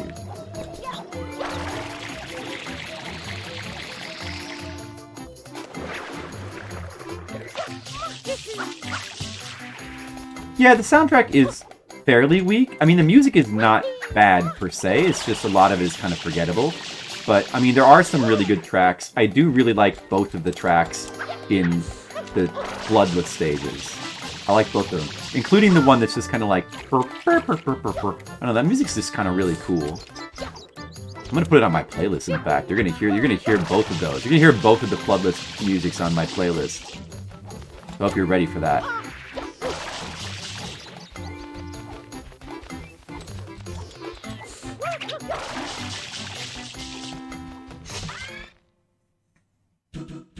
I remember this one.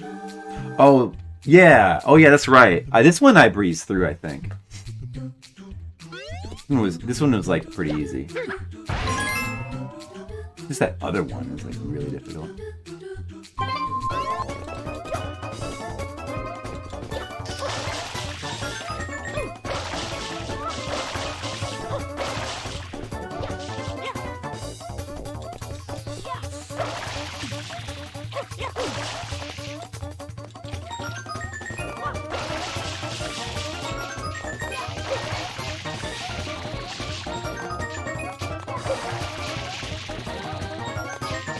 Man, I'd love to see PMR play this game, actually. Wait a second. Oh, there's shit out there! What the fuck? Was that stuff out there before? I don't remember that being like that.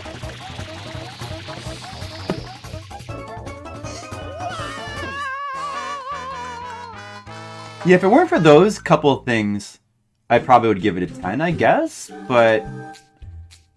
And also, like, not every single star in the game is, like... Really, well, I mean, that's true for Mario 64 as well. I mean, that's inevitable. But, I mean, there are... A lot of the platforming stuff is really fun, but there is some stuff that's, like, a little bit more just kind of normal. I guess.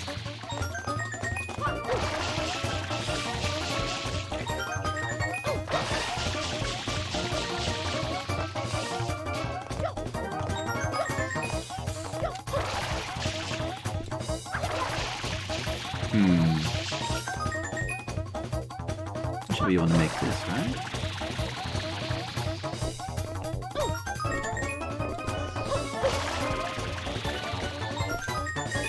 Okay. Uh-oh.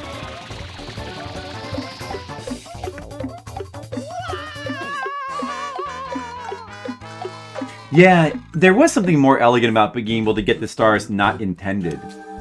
You can pretty much get the stars in any order, almost.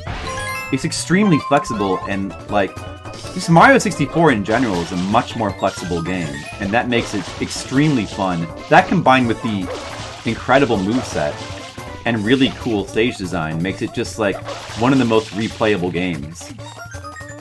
Probably more than this. It's definitely a more replayable game than this, but this game is still, it would be fun to replay, and maybe like unlike with Mario 64, you wouldn't want to like go for every single shine in this game. You replay it. Like, that's something I'm doing because it's like you have to do it one time. But if I were to ever play this again, I wouldn't really want to go for it. There's like too many shines that are kind of just like busy work. It's a little bit silly.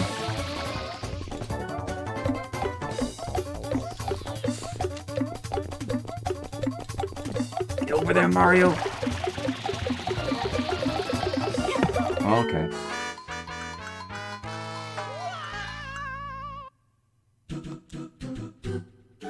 Doesn't use the internal hardware to define the music. It was instead fully pre-digitized. You never even pulled off 100%? Not even close? Oh, really, Asian Ways? Well, I'm not going to be able to without a guide, but I got a lot of stuff without the guide, though. I figured out the bluebirds without the guide. I think I got every pipe in Delfino Plaza without a guide. Not too bad, really.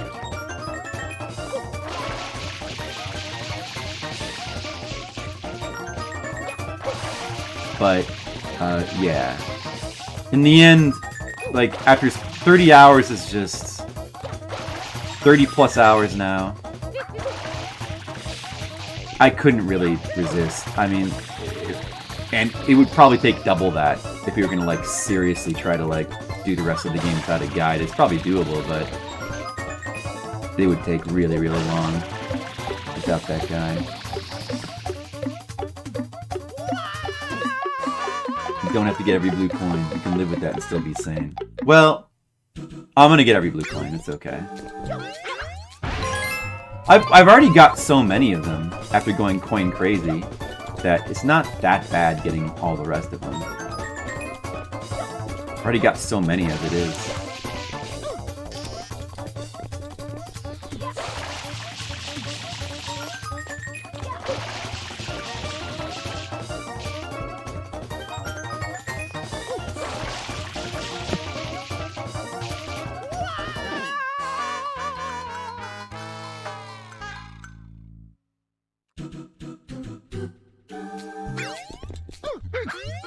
If I've been using a guide from the beginning, it's probably good. I mean, I'm sure we could have shaved off another 10 hours, probably. But pretty long game to get the 100%. Pretty long. I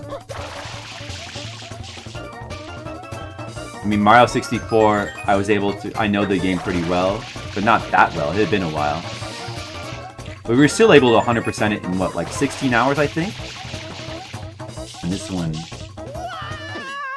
would have to be double that. And then again, the later Mario games are, like, longer. Mario Odyssey took quite a while. I don't remember exactly how long Mario Odyssey took to get the 100%. I should go back and check my time, but I think it was pretty long for Mario Odyssey as well. I did 100% that I got all the moons. Mario Odyssey doesn't have blue coins, but it has 1,000 moons. That was their solution. Which is even more stuff. But somehow Mario Odyssey didn't really... It managed to, like, have a ton of moons throughout the main game that were, for the most part, not really that repetitive. It was only, like... I'm gonna replay Mario Odyssey one of these days.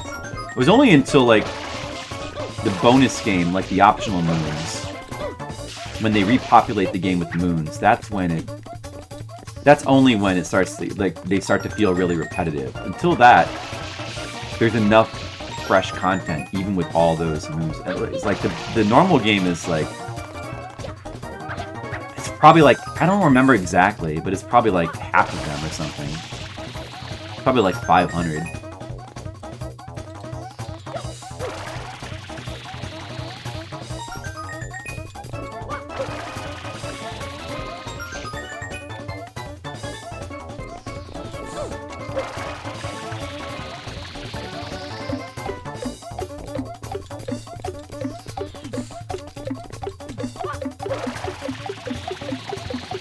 Oh. The Luigi challenges? In what? Is that in Mario Odyssey?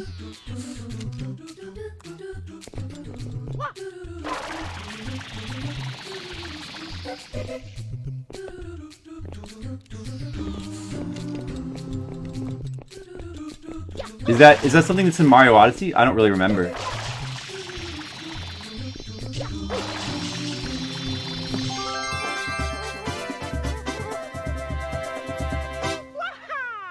I think I remember something about that, but I don't remember if I did it.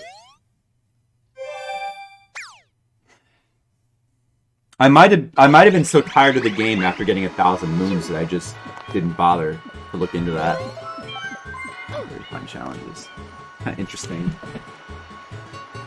Mario Odyssey is a really good game, but they really should not have that extra set of moons. It should probably have about half the moons.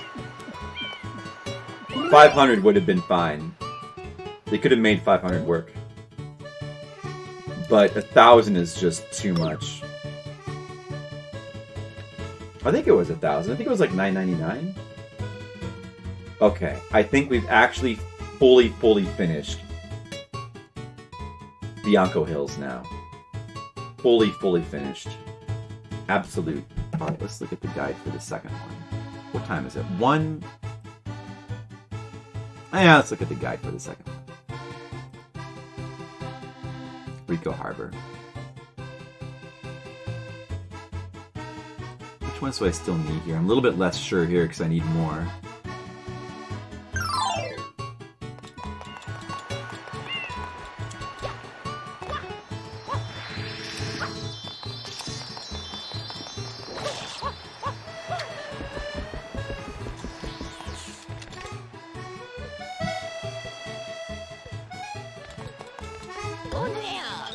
Work is done?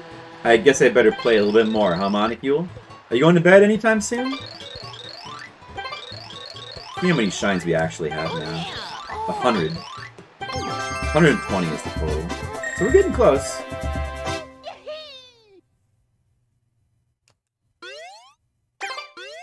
Oh, I'll have to... Yeah, I mean, that does sound interesting. I'll have to go back and look at that sometime in Mario Odyssey.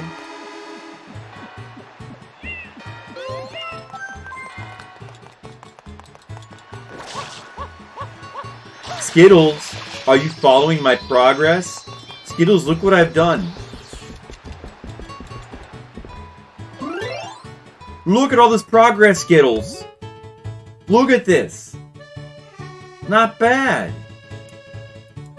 We're doing it, Skittles. I'm gonna 100% the game. You're gonna be so proud of me.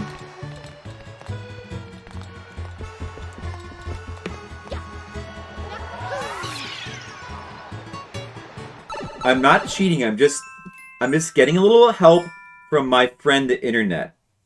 It's okay. It's okay to get help from friends.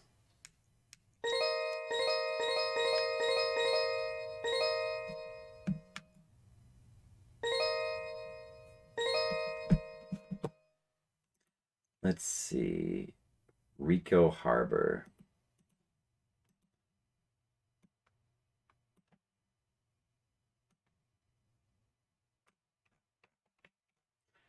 Okay, Monicule. Well, then I guess maybe I will. Alright, which blue coins have I missed here?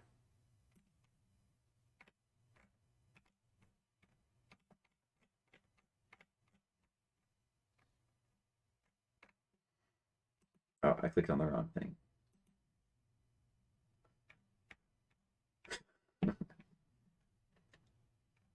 Oh, yeah. Okay. Oh, I bet that one, maybe. A random thing on the wall. I don't think I found that. One of these, I want to look for the things that only appear on one shine. Episode 1 only. I bet I missed one of these. There's a bunch of episode 1 only graffiti. Why it doesn't appear in other episodes doesn't make any sense. Then use flood to twirl around. I did know about that. I haven't. You can use flood to twirl around. Somebody told me about that, and I was like, "That's interesting." And like, I never really did it. Well, I didn't know about that. We should try it, I guess. It makes sense that you'd be able to do that.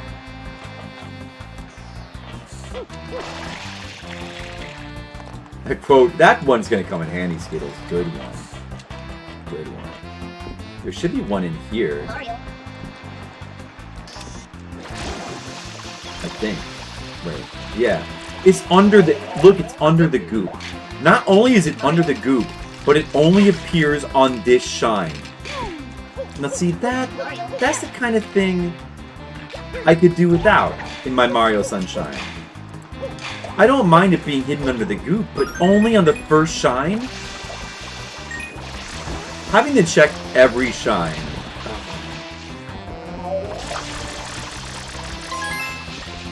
This is why I have to use a guide, Skittles. If it weren't for that, like if they could all be found in any shine, I think I would have found all of them. I think I would have.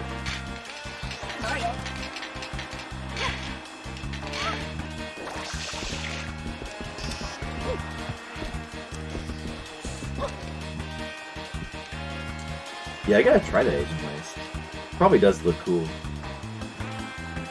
What else is in episode 1? An M in front of the tower? We might not have got that either.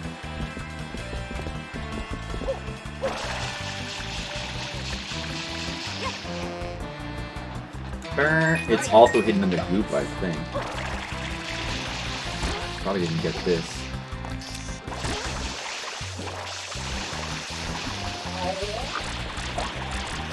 It only appears on this shine.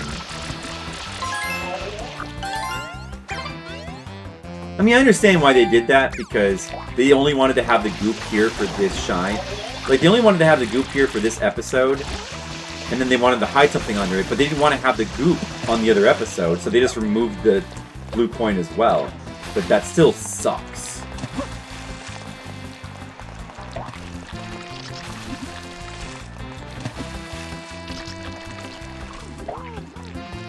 There's also one in the yellow submarine here, but I would think I probably would have collected it, but I don't know for sure.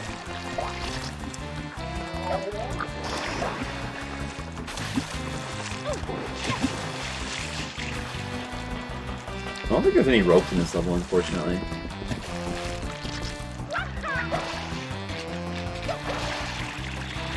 The platforming in this level is really fun. Oh, these things, I forgot about these things. They only exist on this shine. I mean, it's kind of interesting that they have these elements that are different in each shine. Like, it's kind of interesting, but how do you even get through here? There's like no way to get through. Is this a, oh, that's the way. But like, it's fine to have these elements that are like unique for each shine. That's fine, but just don't make the coins unique.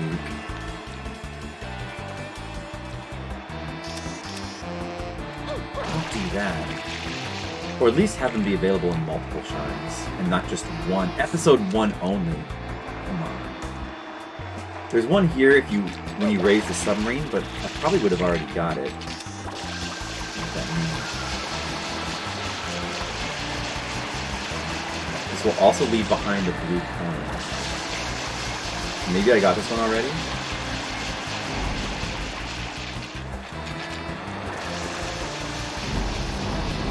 Where does it lead? I must have got it, I guess. Because it looks like in the picture it should just spawn in midair or something.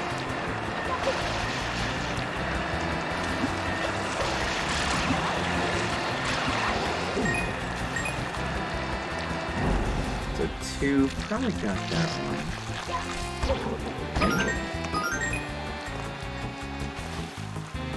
Oh, this one yellow clamper.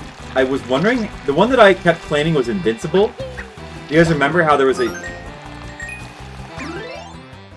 You remember how there was one that, like, I was trying so hard to kill, and I thought it was invincible? I was perplexed. Well, you can kill it. And it has a blue coin. And you know what? I was right. It is invincible to Mario, but it's not invincible to Yoshi.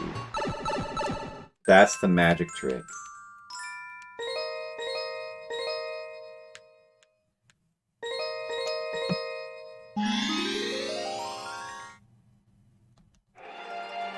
Scoffing at blood. We also scoffed at the Wii, too. Yeah, you know, I'm sure there were some people that, at the time, you know, were unhappy that this game wasn't more like Mario 64.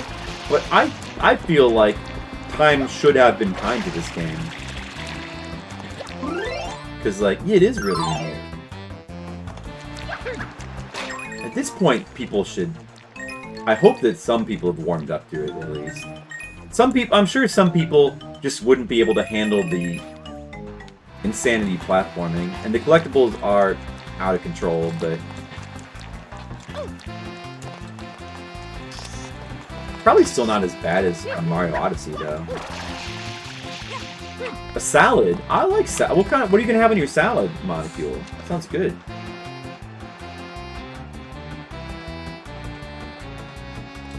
Yeah, I wish. See, it's just like I think if it was identical, I would have found at least almost every blue coin. Oh, I gotta do this again. You guys thought we would never have to do this again, but look, we do. We gotta do it one more time, for old time's sake.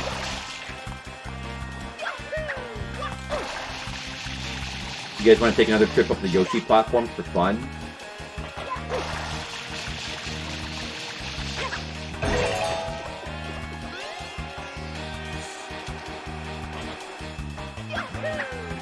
I don't mind the progressive timeline for the episode. Actually, the progressive timeline is kind of cool. It's kind of cool how things change and, like, now the water is clear instead of poison. I mean, that's kind of cool, but I just wish they would have found a way to do it without, you know, hiding the coins behind specific episodes. You know, just don't hide them under that food. Put those blue coins somewhere else. You could have done it. But I think the progressive episodes are cool, though.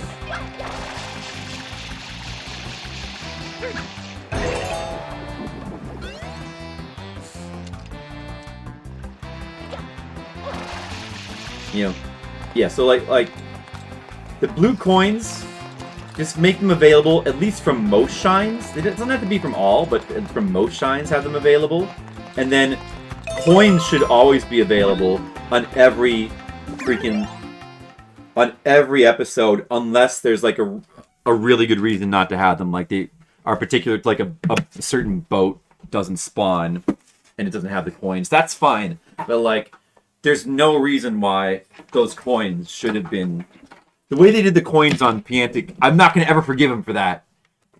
The way they did those coins on what is it again? Pianta Village. Oh yeah, was there a blue butterfly here too? Wait, I think there's also a blue butterfly as well, so we need Yoshi on 2 accounts. I didn't know about the blue butterfly thing. There's that.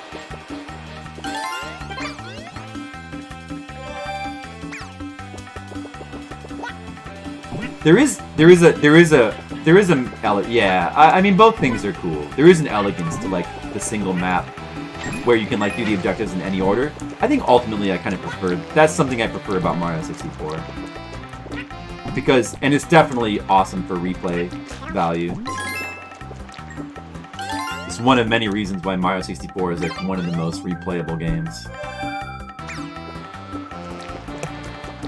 It's a good game, Mario 64. Alright, I think I'm missing one still. Blue coin.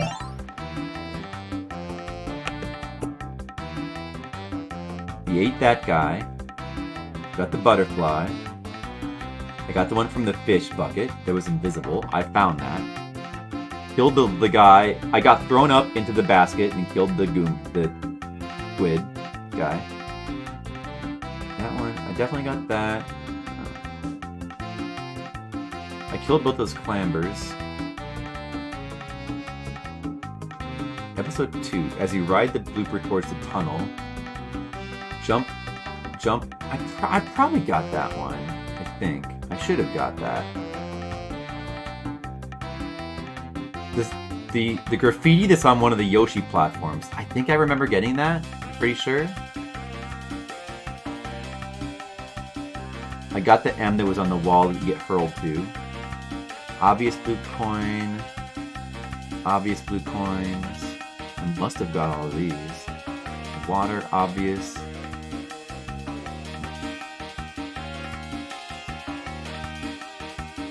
X blue coin. I'm sure I must have got all this graffiti. Oh, this one on the wall. This one on the wall. I bet I didn't get this. There's one hidden, there's an invisible one on the wall. Invisible. Didn't know about that. Never found that. Alright, that's it. Alright guys, just for old time's sake, let's do the Yoshi platforms. Just do one attempt on it for fun. I bet I can get him first try this time. Watch, I'm gonna show you guys. Oh, maybe I'll do him the proper way. If we do the Yoshi platforms the proper way. Give me the fruit. Oh. That's okay, I can eat the fruit over there. Watch this. I like my way though. But let's do it the proper way. It's gonna be so easy. Complete inconvenience. Stuffed salad, cucumbers, carrots, onions, ham and cheese. Ham and cheese. Oh, okay. They're just like romaine lettuce. Yeah, I've become more partial to like the mega healthy salads. Oh, okay, all right. So I tend to avoid like I used to love croutons and stuff, but I like to avoid those now. Try to avoid cheese. Usually go for like some kind of vinaigrette.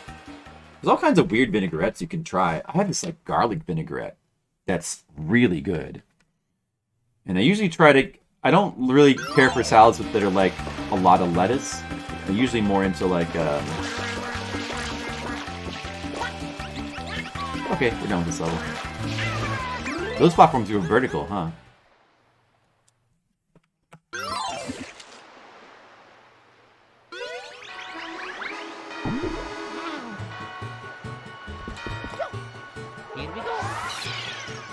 No tomatoes. I'm kind of not big on tomatoes. I love tomatoes on everything else, but for some reason I don't really like them on salad. I like fruit on salad, like apples, bananas, or berries. I like... It's gotta be like half spinach or kale or some sort of greens. It's gotta have that. Wait, what did I just pick? That's not what I want. Avocado is really... You know what I really like on salad? Avocado. And then instead of something like... For like crunch, the croutons are kind of bad for you. So instead of croutons, I like walnut. Walnuts and fruit. Oh, walnuts and fruit, or just like walnuts and avocado and some fancy dressing. That's all really. And then cucumbers and carrots and whatever other vegetables. Peppers, maybe. That's all good. That's what I like.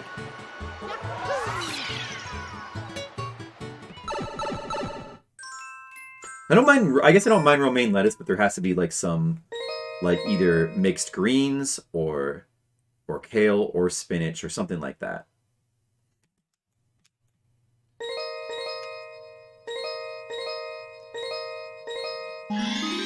Maybe there's a golden bird in this world somewhere. I'm gonna probably have to look that up. You can't stand cucumber. Oh, I like cucumber. Really can't. Cucumber's kind of mild and inoffensive.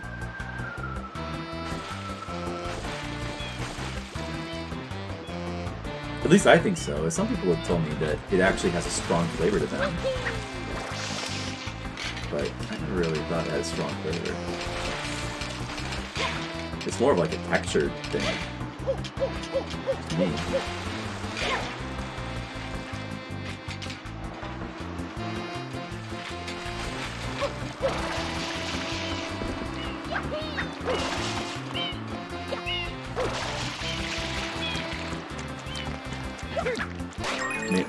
I can do tomatoes, but I just am. I will do tomatoes in salad. But I don't know. I just don't enjoy them as much as I do in other things. I guess I usually like them more in warm food, generally. Tomatoes, rice and beans with tomatoes, I think is extremely good. It's a strong flavor.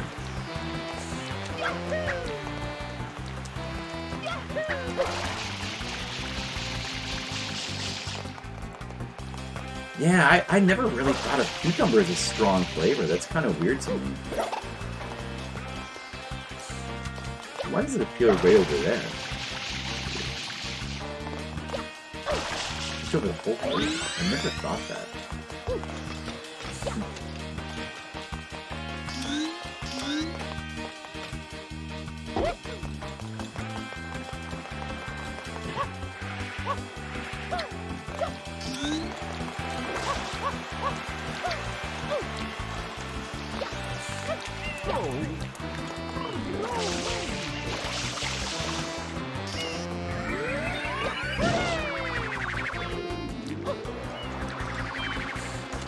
I wonder if any of these tornadoes hide blue coins.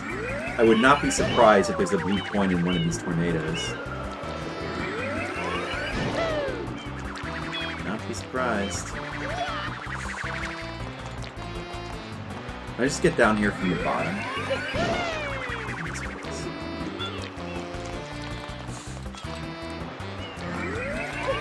Wait, what if I do this, though?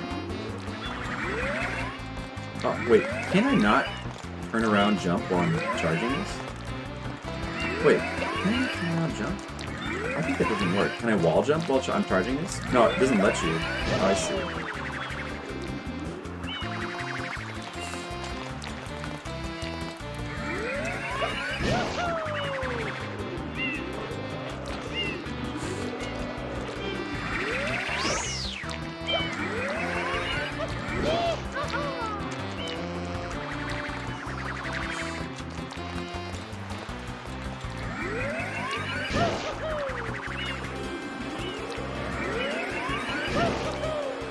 Yeah, I always find cucumbers just taste kind of like crisp. They just kind of taste light and crisp. Like, what does a cucumber taste like? I don't even know. Just kind of... To me, cucumber almost doesn't taste like anything. It kind of tastes really... It's bland. It almost just tastes... Rather than taste like a flavor, cucumber just kind of tastes cold. It tastes like cold crispness. But I can't discern flavor in cucumber.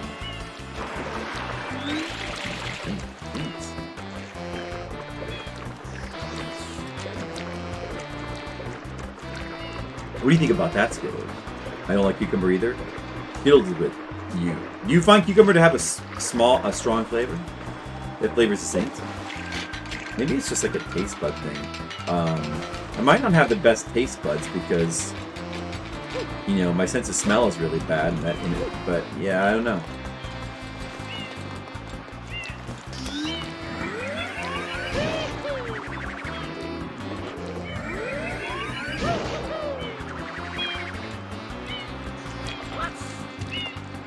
What's this one again? I never noticed the pixel art in the background. That's cool. Time to cheat. Scales thinks I'm cheating.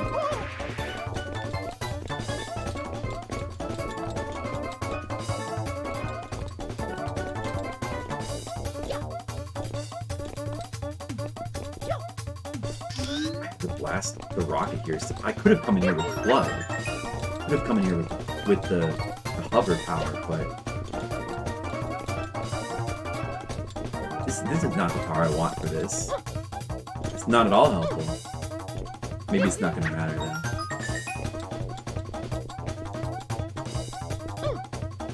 Let's see if I might get that. Uh-oh.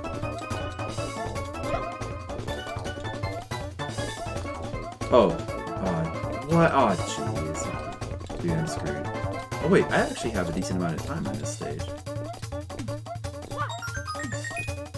How much more is there on this stage? I think there's...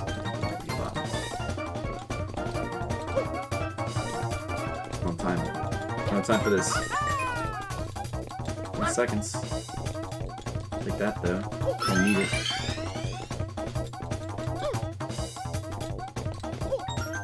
No, it's over.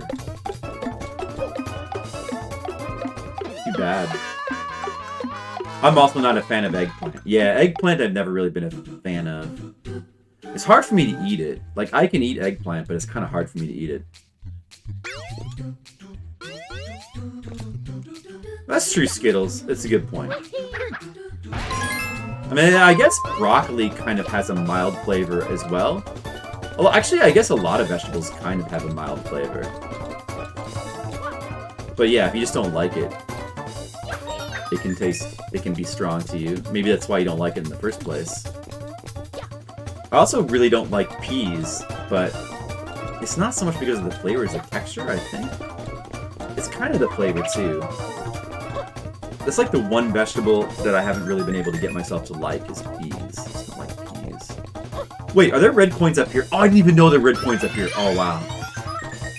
Whoops. So I was dead anyway.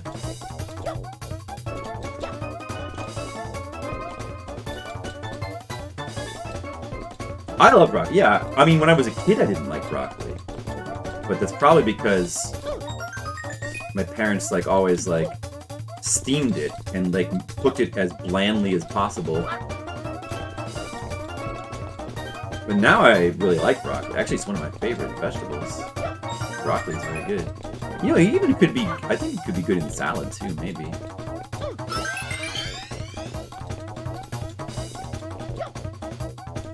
Whoa! So it was actually near the end here. Oh! Got it.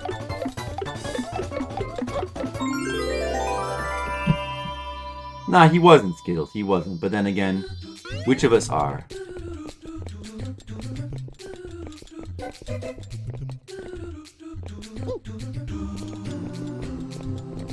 Do do do do do do do do do do do do do do. Huh.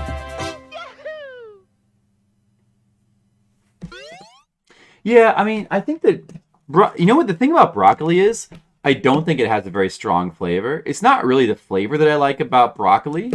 It's more the texture. I think that broccoli just has an awesome texture. And broccoli is like the best thing to cook into anything with like a sauce, like especially like stir fry, because it like retains the flavor so well. It's so good at retaining flavor like that. It's really good for, yeah, for a dip as well. It's really good for a dip. Okay, I don't know where the other shine would be. Gonna have to cheat, as Skills would say. Look, we just have to 100% the game. We have to finish it. If I wasn't using this guide, I probably would just give up on 100%ing the game.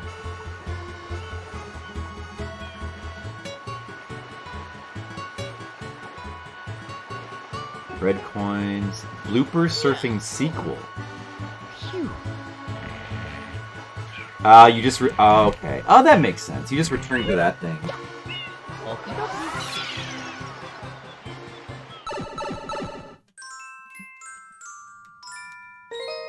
It makes sense that they would want to reuse that mechanic, too.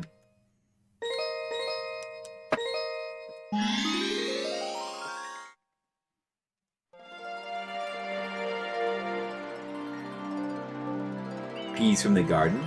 Mr. Tasteful's changed as we've gotten older. Well, everything's kind of better from the garden. When I was young, I don't think I was ever eating vegetables from the garden. It was always like canned stuff. That's part of the reason why I think I never liked vegetables as a kid, because it was always just canned stuff for the most part. Stuff from the garden is like fresh stuff is always better, especially like spinach. Makes a really big difference with spinach. I don't think I'd ever had fresh spinach as a kid. I do kind of remember, like one time when I was like a teenager or something, like having like a cold spinach salad for the first time and being kind of like impressed. It was like it was like it was this cold spinach salad with little mandarin oranges in it, which they do sometimes, and like I was surprised that I like it. I think that was the first time I remember liking spinach.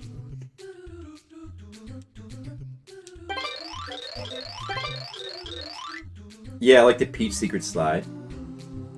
Oh, so it's just you have to do it in 40 seconds.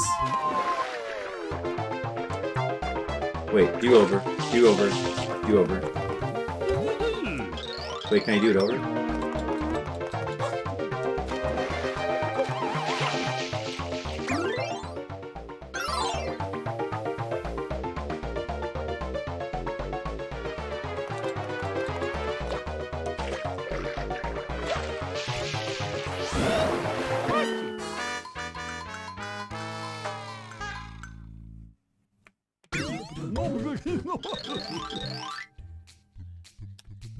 So it's the same course, I just had to complete it in 40 seconds. I was kind of hoping it'd be a different course, but yeah, I guess that makes sense. It's like the I thought I completed this pretty quickly before.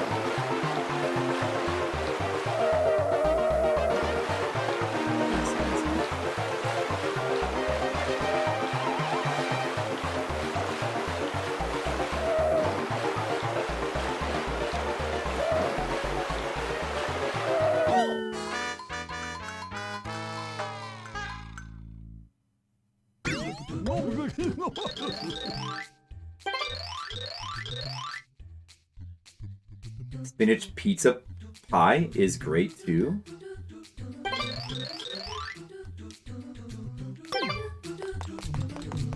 Or just spinach pie is great as well. Spinach pizza pie. I mean, I like spinach on pizzas. Spinach on pizza is really good, but I know what a spinach pizza pie is specifically.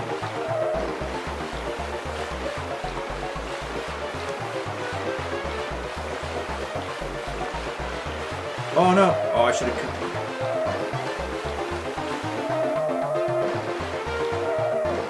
Okay, I got it.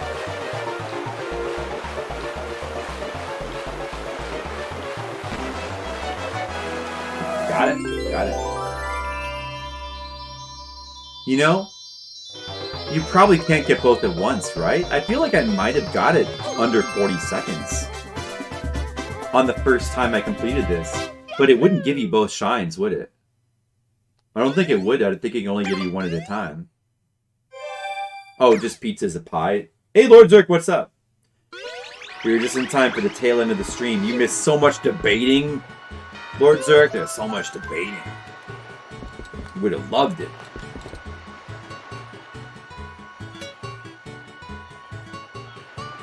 Actually, well, I've heard of this one place in Chicago where you can get these like pizza pies, but they're like actual pizza pot pies. There's this place that makes pizza pot pies. I need to go there one of these days and try it. But I've heard that that's really good. That's what that made me think of. Alright, let's see. Was that it? Did we get them from? We got both the secret shines. And we got all the blue coins from Rico Harbor. So all blue coins. That's 2 areas maxed. Ah, what the heck. Let's do another one. Let's do another area. I was gonna go to bed, but everybody's counting on me to stream. Let's do one more at least. It does sound interesting, doesn't it? I heard it's really good too, but apparently they have super long lines. And also it's like downtown Chicago. I don't live as close to that as I used to.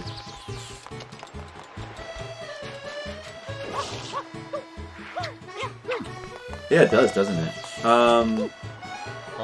Try to find out. I could try to. Hey, you want to go get some sometime? You live in Chicago. Try to find out. I'll try to find out the name of it. Let's see. First, we should get the coins. So we need like, I think we need 5 from here.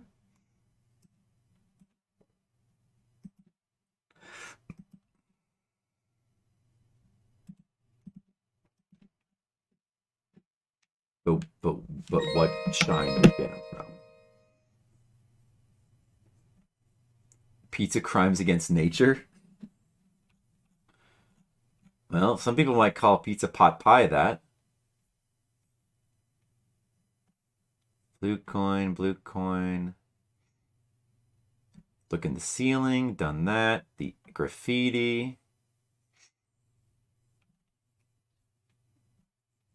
Blue coins in the sky. I got all that stuff.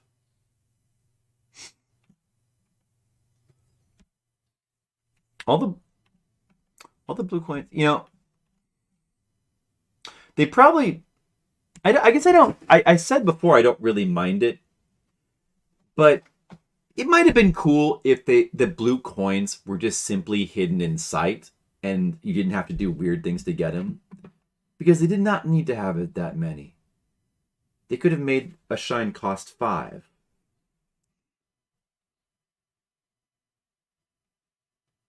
Throw fruit in the shredder to get a blue coin?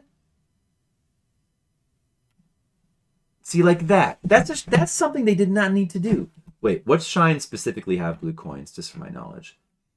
All levels except 3. All levels except 3. All levels except 5. 1, 2, and 4 only. A single red Katakwak. Is that what they're called? I think I got that one. 2 and 8 only. Spray the Peninsula. Oh, well, we should probably do 2 then. I didn't do that. Let's do episode 2. See, episode 2 and 8 only.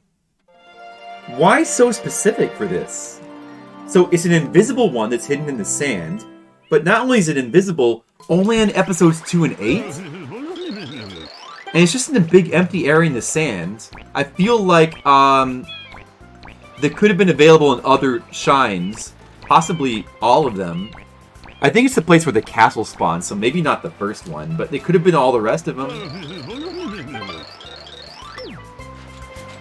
That's what I'm talking about.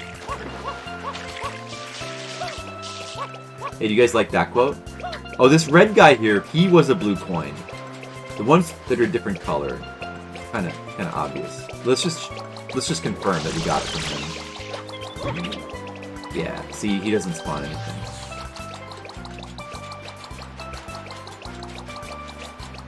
Are there any blue coins? See, those coins do not exist in other shines, I'm realizing. These ones that you get bounced into, those don't exist in other shines. I remember having a lot of trouble getting the... Where's the guy that throws you on this level? Because his coins are inaccessible. I might not have been doing the best one. Oh, these coins! Yeah, we have some more coins that only exist on certain ones. How do you get to... Oh, you gotta lure one of those guys over here. Well, we don't care about that. We care about this. What do we care about? Take that. Big bounce. Is shine still a blast, or has it lost its luster? It's still a blast. The luster is still there, Lord Zerg. Even as we play through the levels with the guide, collecting all the rest of the coins and stuff. Okay, so we got that. Okay, we gotta throw a... This one is ridiculous. Some of this hidden stuff is ridiculous, but the game is still amazing. When I replay, the only difference between this, well, like as far as like when I replay this game, I don't see myself ever 100%ing the game again, because it's like too much ridiculous stuff, just too much collectibles. Same thing with Mario Odyssey, just too much. But I definitely could see myself replaying it though, because it's an amazing game.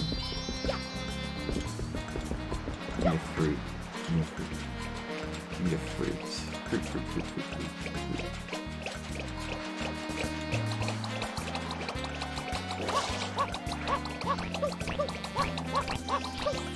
there's fruit over here.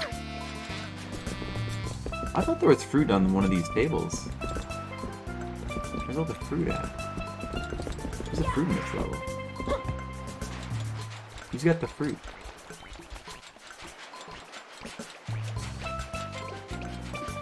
Was there fruit inside this cabana over here?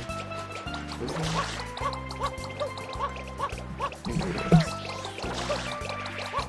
You might not have to go far for it.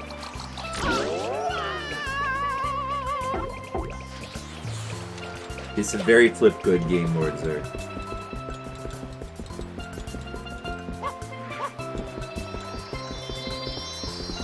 No fruit in here? You would think there'd be fruit in here. I think on other shrines there is. Are the coins still under here? Yeah, these coins are still under here. I already got the blue coin that was under there.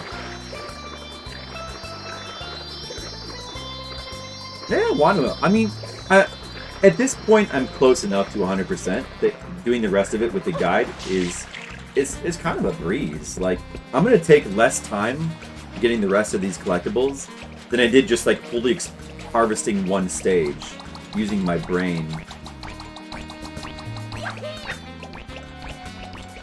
I collected a lot of stuff. Like, I think I did a really thorough job of exploring some of these stages. But the thing that really screwed me up was that I just didn't want to believe that there was specific coins to specific shines, because that really sucks. I did not want to believe that. But it's true. And there's some kind of really ridiculous ones.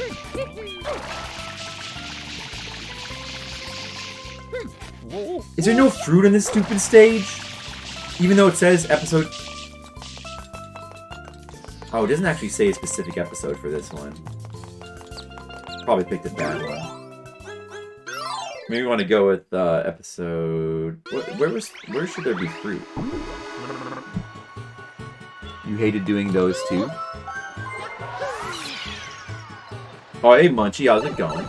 No, I mean, I love the game, but just like, it would have been a little bit... It would have been more reasonable to 100% without the guide if there weren't episode-specific shines as well.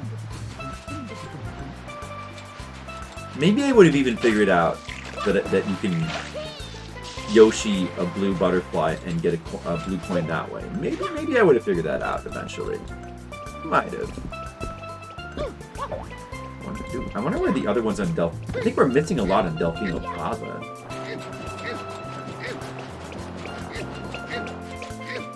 I love the game too. This game's awesome.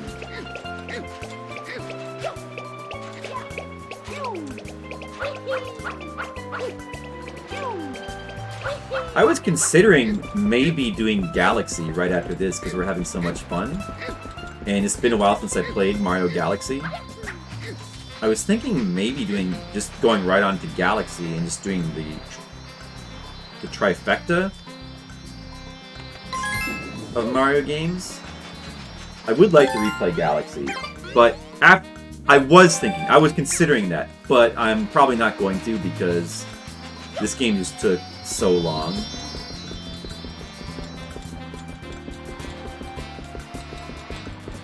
I think at this point I might be a little bit Mario'd out, but at some point we'll probably come back and play through Galaxy again. I do want to play through Galaxy again to find myself how it is.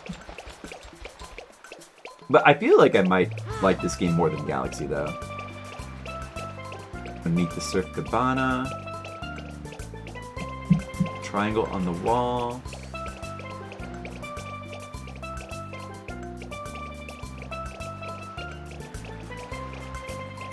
Blue coin in the air.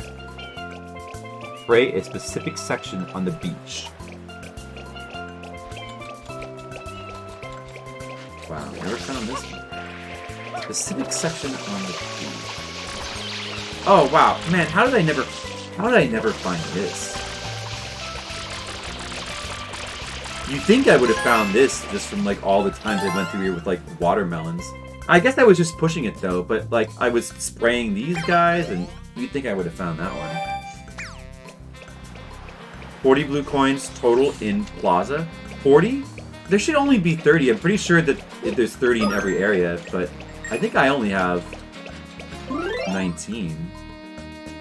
What do I have? I only have 19. I don't know. Well, we'll see what the guide says. But it'd be weird if there's 40. Plaza's got more? How do I only have 19 then? That's insane.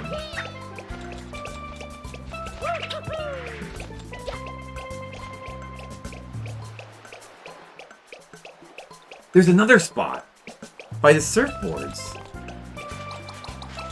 I remember like spraying all over the surfboards too, thinking there has to be a blue coin there.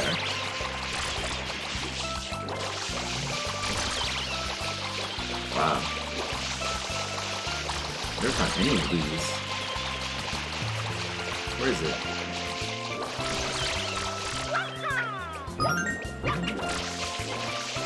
Oh, there it is.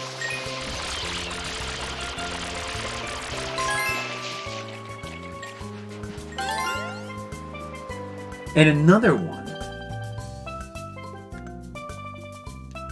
It's in front of the beach house. This is my first time playing through the game. It's one of these games I've always wanted to play, but you just never got around to. Until now. Now I'm finally getting around to it. I'm really glad I finally did, because this game's awesome. Even though it has driven me crazy at times, but it's a good crazy. Sometimes you need that crazy. You need a game to drive you a little bit crazy in a good way. Like, you need that to feel alive. That's what video games. That's what they can do.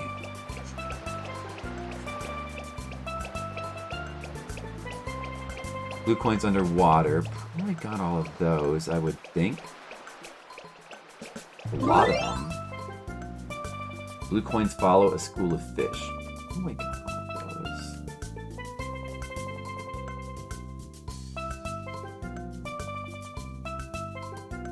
Where am I right now? Gelato Beach?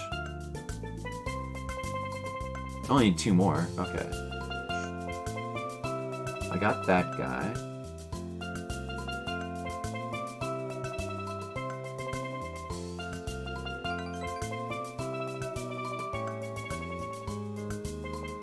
I think I got that guy too. 5 and 8. I think I got...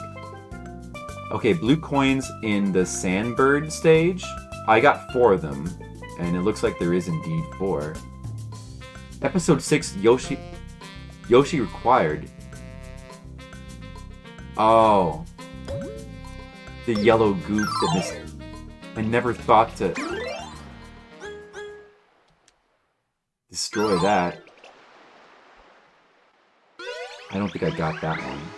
Okay. Oh, the beehive I would not have got, of course, because I didn't know about beehives back then. See, these are things I could have come back and figured out myself. Like, I learned about the beehive blue coins from, like, my crazed attempts at trying to get 100 coins on the Pianta village. So I probably would have been able to find those after going back to explore the old areas again. Where's Yossi in this stage? Back over there.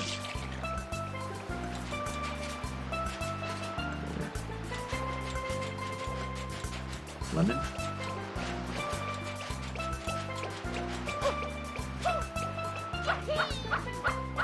It was also under 40 seconds. Really, Luigi? That's what I thought. I thought it might have been. I felt like when I did that the first time, I felt like I got a good time.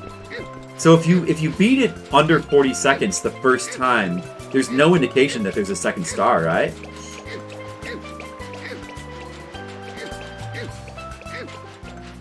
Only 20 blue in Delfino from a quick search? There's less instead of more? Because I only have I have 19, I think. That would mean I actually found almost all of them. Yeah, it seemed crazy to me that there could be 40. Like, even 30 seems like a lot. Like, I don't know how I could have missed 11. I even got 3 of the blue bird coins from Delfino Plaza, so, like, how could I have missed a bunch? It's ridiculous. Can you eat these guys? Oh, that's so satisfying. Destroy these stupid idiots. Good. Oh, good. I like that. You think Galaxy's overrated? I don't know. I really like... I still really when I think about Galaxy and like all of its like gravity stuff, I still really love that stuff. But I do wonder if I go back to it now after playing Sunshine, if it'll seem a little bit too restrained, you know? I definitely remember... You know, I never even thought to check that with Yoshi because I figured it was the same one. You know why? I figured it was just the same little thing here from episode 1. And there was no blue coin in it then. Naively, I thought they wouldn't, like, change things between episodes. I was still thinking that at the time.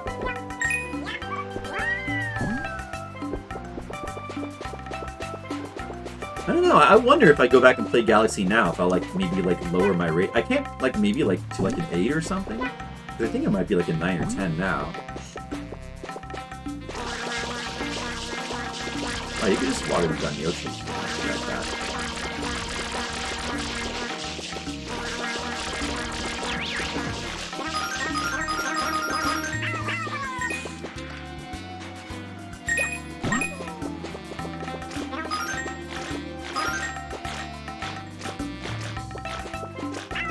The last B is like always a good thing. Sure.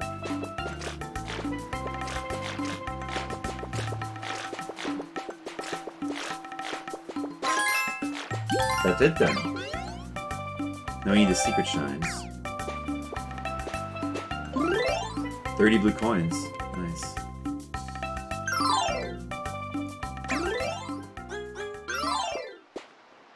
Well, there can't be red coins hidden on the Sandbird because we already got the red coins from the Sandbird. There can't be more red coins there. There was definitely a platforming challenge here somewhere.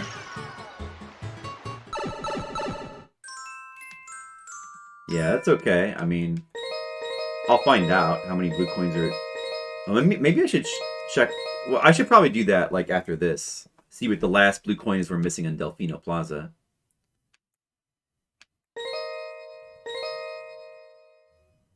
Oh, this is a... The first one is a challenge. Did you find the sewer entrance on the beach? The sewer entrance on the beach. Sewer entrance.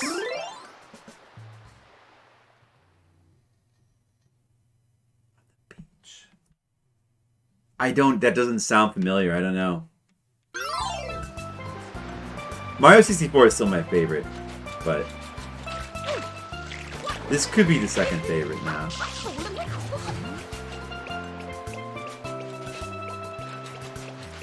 Sandcastle. Can we get that to appear again?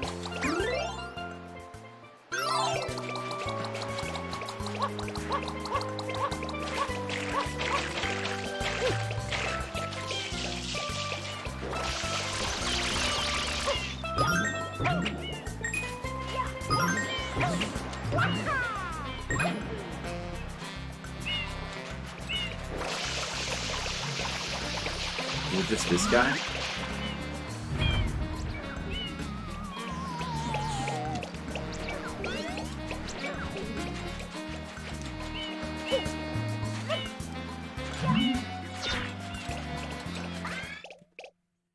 World. 3D World. Yeah, I always forget about... 3D World is a really good game. I should replay that too one of these days. Like on stream. 3D World is a really good game too. Wait, what is this? Wait, where's the red coins? There's no red coins in this one. I don't think they're here.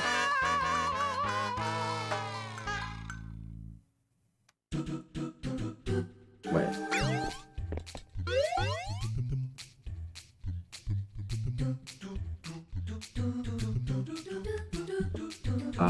Where do? Hold on a second.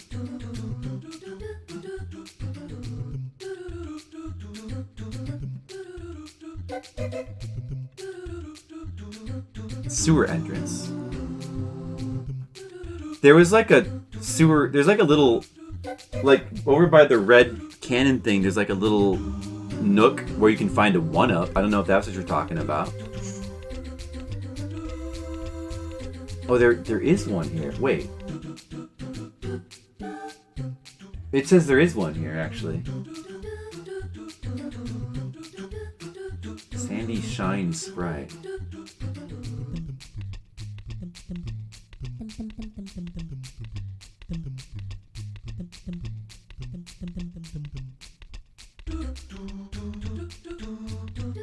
Oh.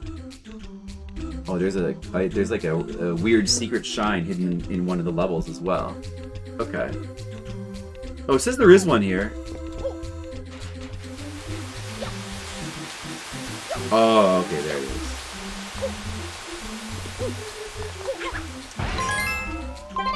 Is he gonna appear behind me? No, it can't.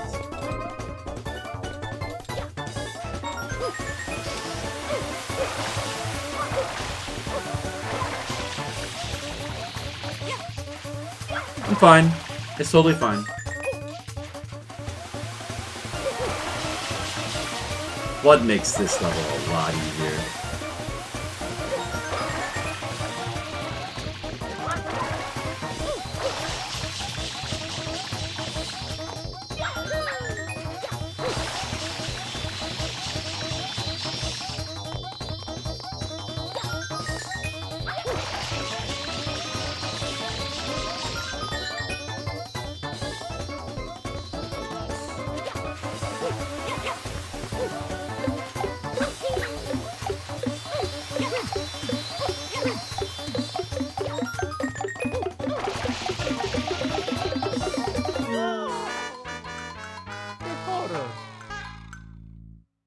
What did Mario say there?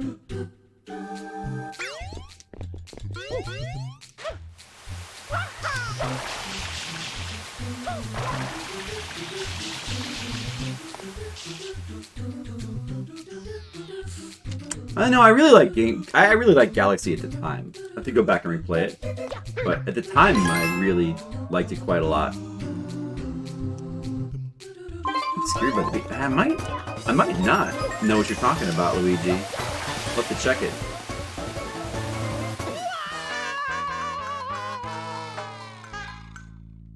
Want to try Fun Secret later on? I still gotta do that thing with the ropes, too. Yeah, sure. I want to try a Fun Secret, of course.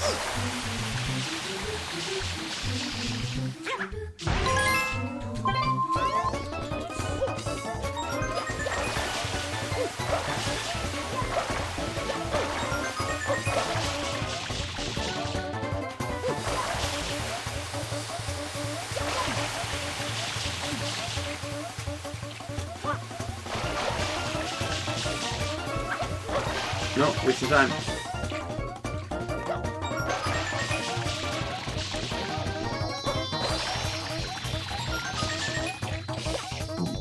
Flooding all around takes too long.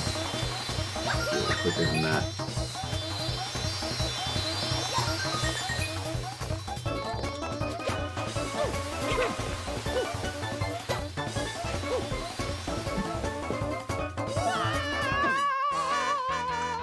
Now it's 2 a.m. Really shouldn't stay up too much later.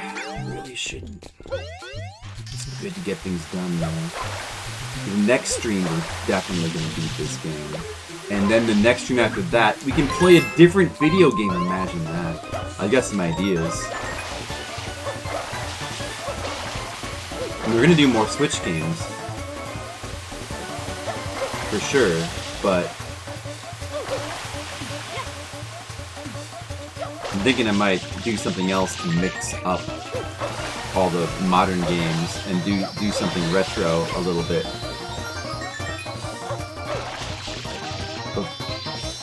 As an intermission for the Switch games.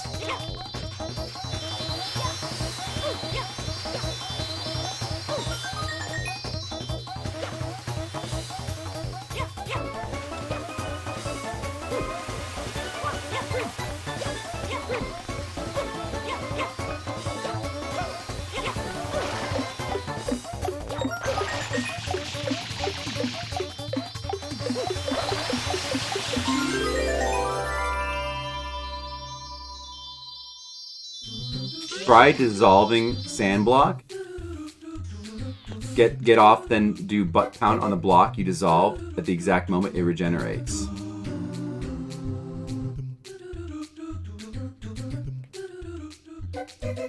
Fliptendo, yeah, there's that. Skittles Fliptendo.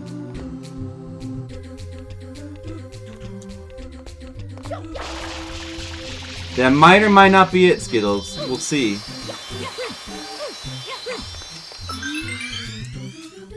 We'll see, Skittles. Don't want that shine. Get away from me, bad shine. I want the good shine.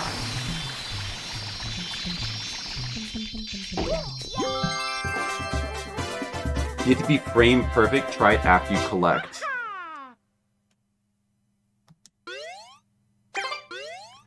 That sounds tough to do. The exact moment it regenerates.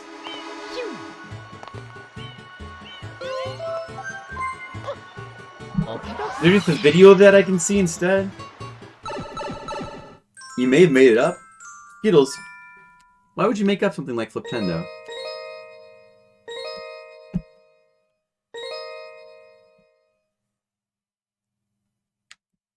Let's try this on episode 8.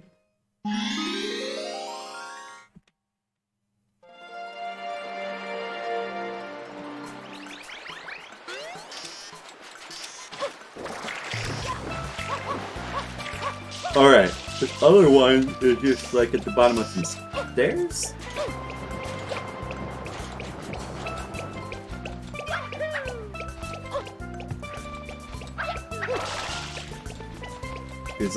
There's this one here, but there's like an additional secret to it. They never figured out. Oh, there's a little thing down there. You get there's a thing you can spray on the wall. Get that. And there's a shine just from doing that. Wow. Nice little easy one there. Easy one. Quick.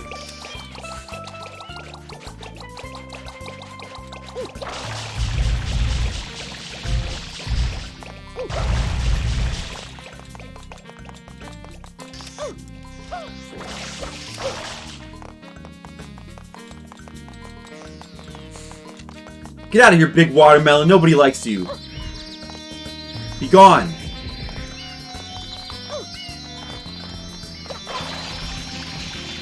Oh, Peach.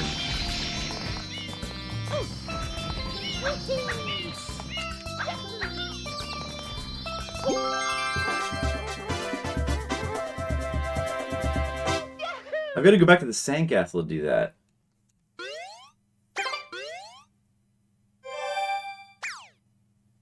The sky launch glitch? Yeah, you mentioned that the first time I was on a level.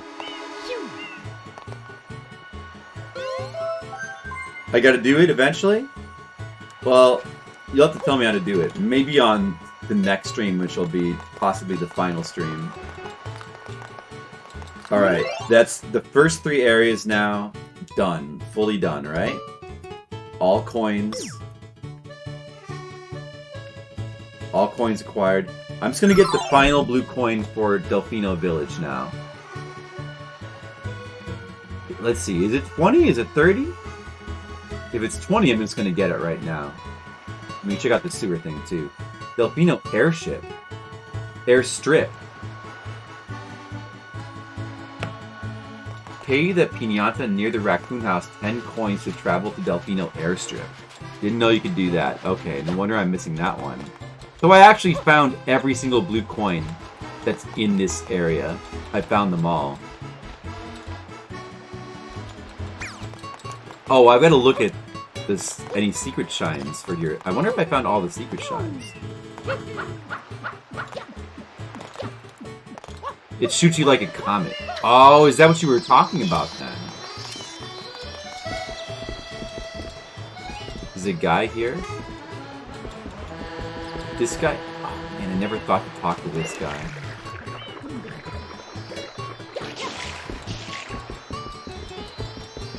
He's even got a boat.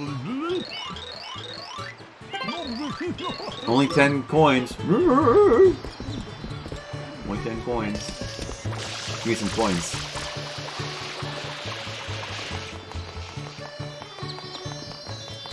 Some coins.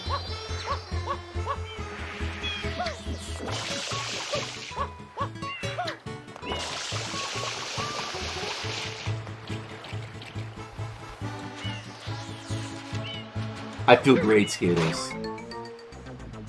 I'm ready for my final stream. I'm ready, don't worry.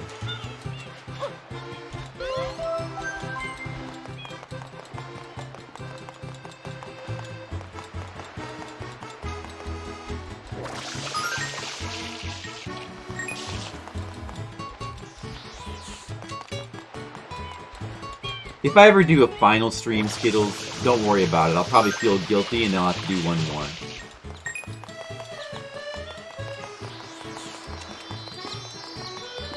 Crazy hard to do, but you go flying. That sounds like something to try for another time. No, I never went to the... I didn't know you could go back to the airstrip. Of course the last one is there. Let's see if we can just find it. Hey, look, there's a flagpole. Hey, now you can get back here. Wow. Does this have 100 coins too? Airstrip?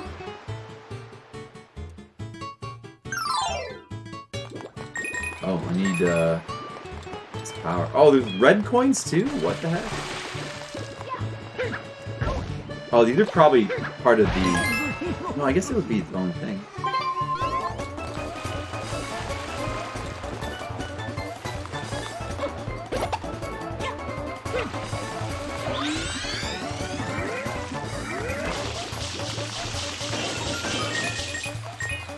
The blue coin's in here. This is the blue coin. Wait, hold on a second. Come back to it.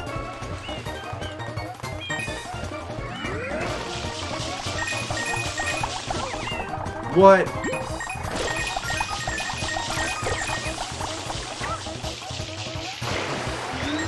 Uh-oh.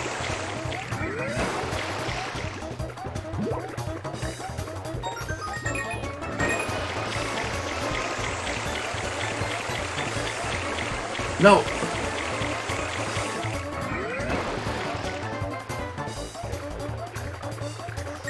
Good enough at controlling it. That's a good idea, Skittles. Let's think about that.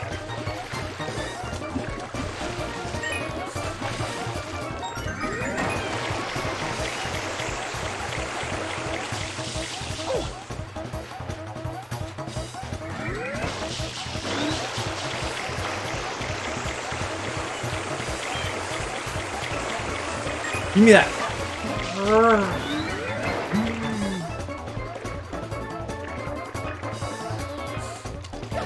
Give me that. I'll just grab it myself.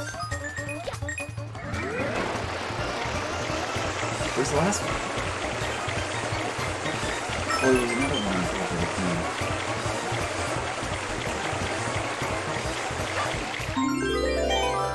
Wow, so there's multiple shines on the airstrip too. What the heck?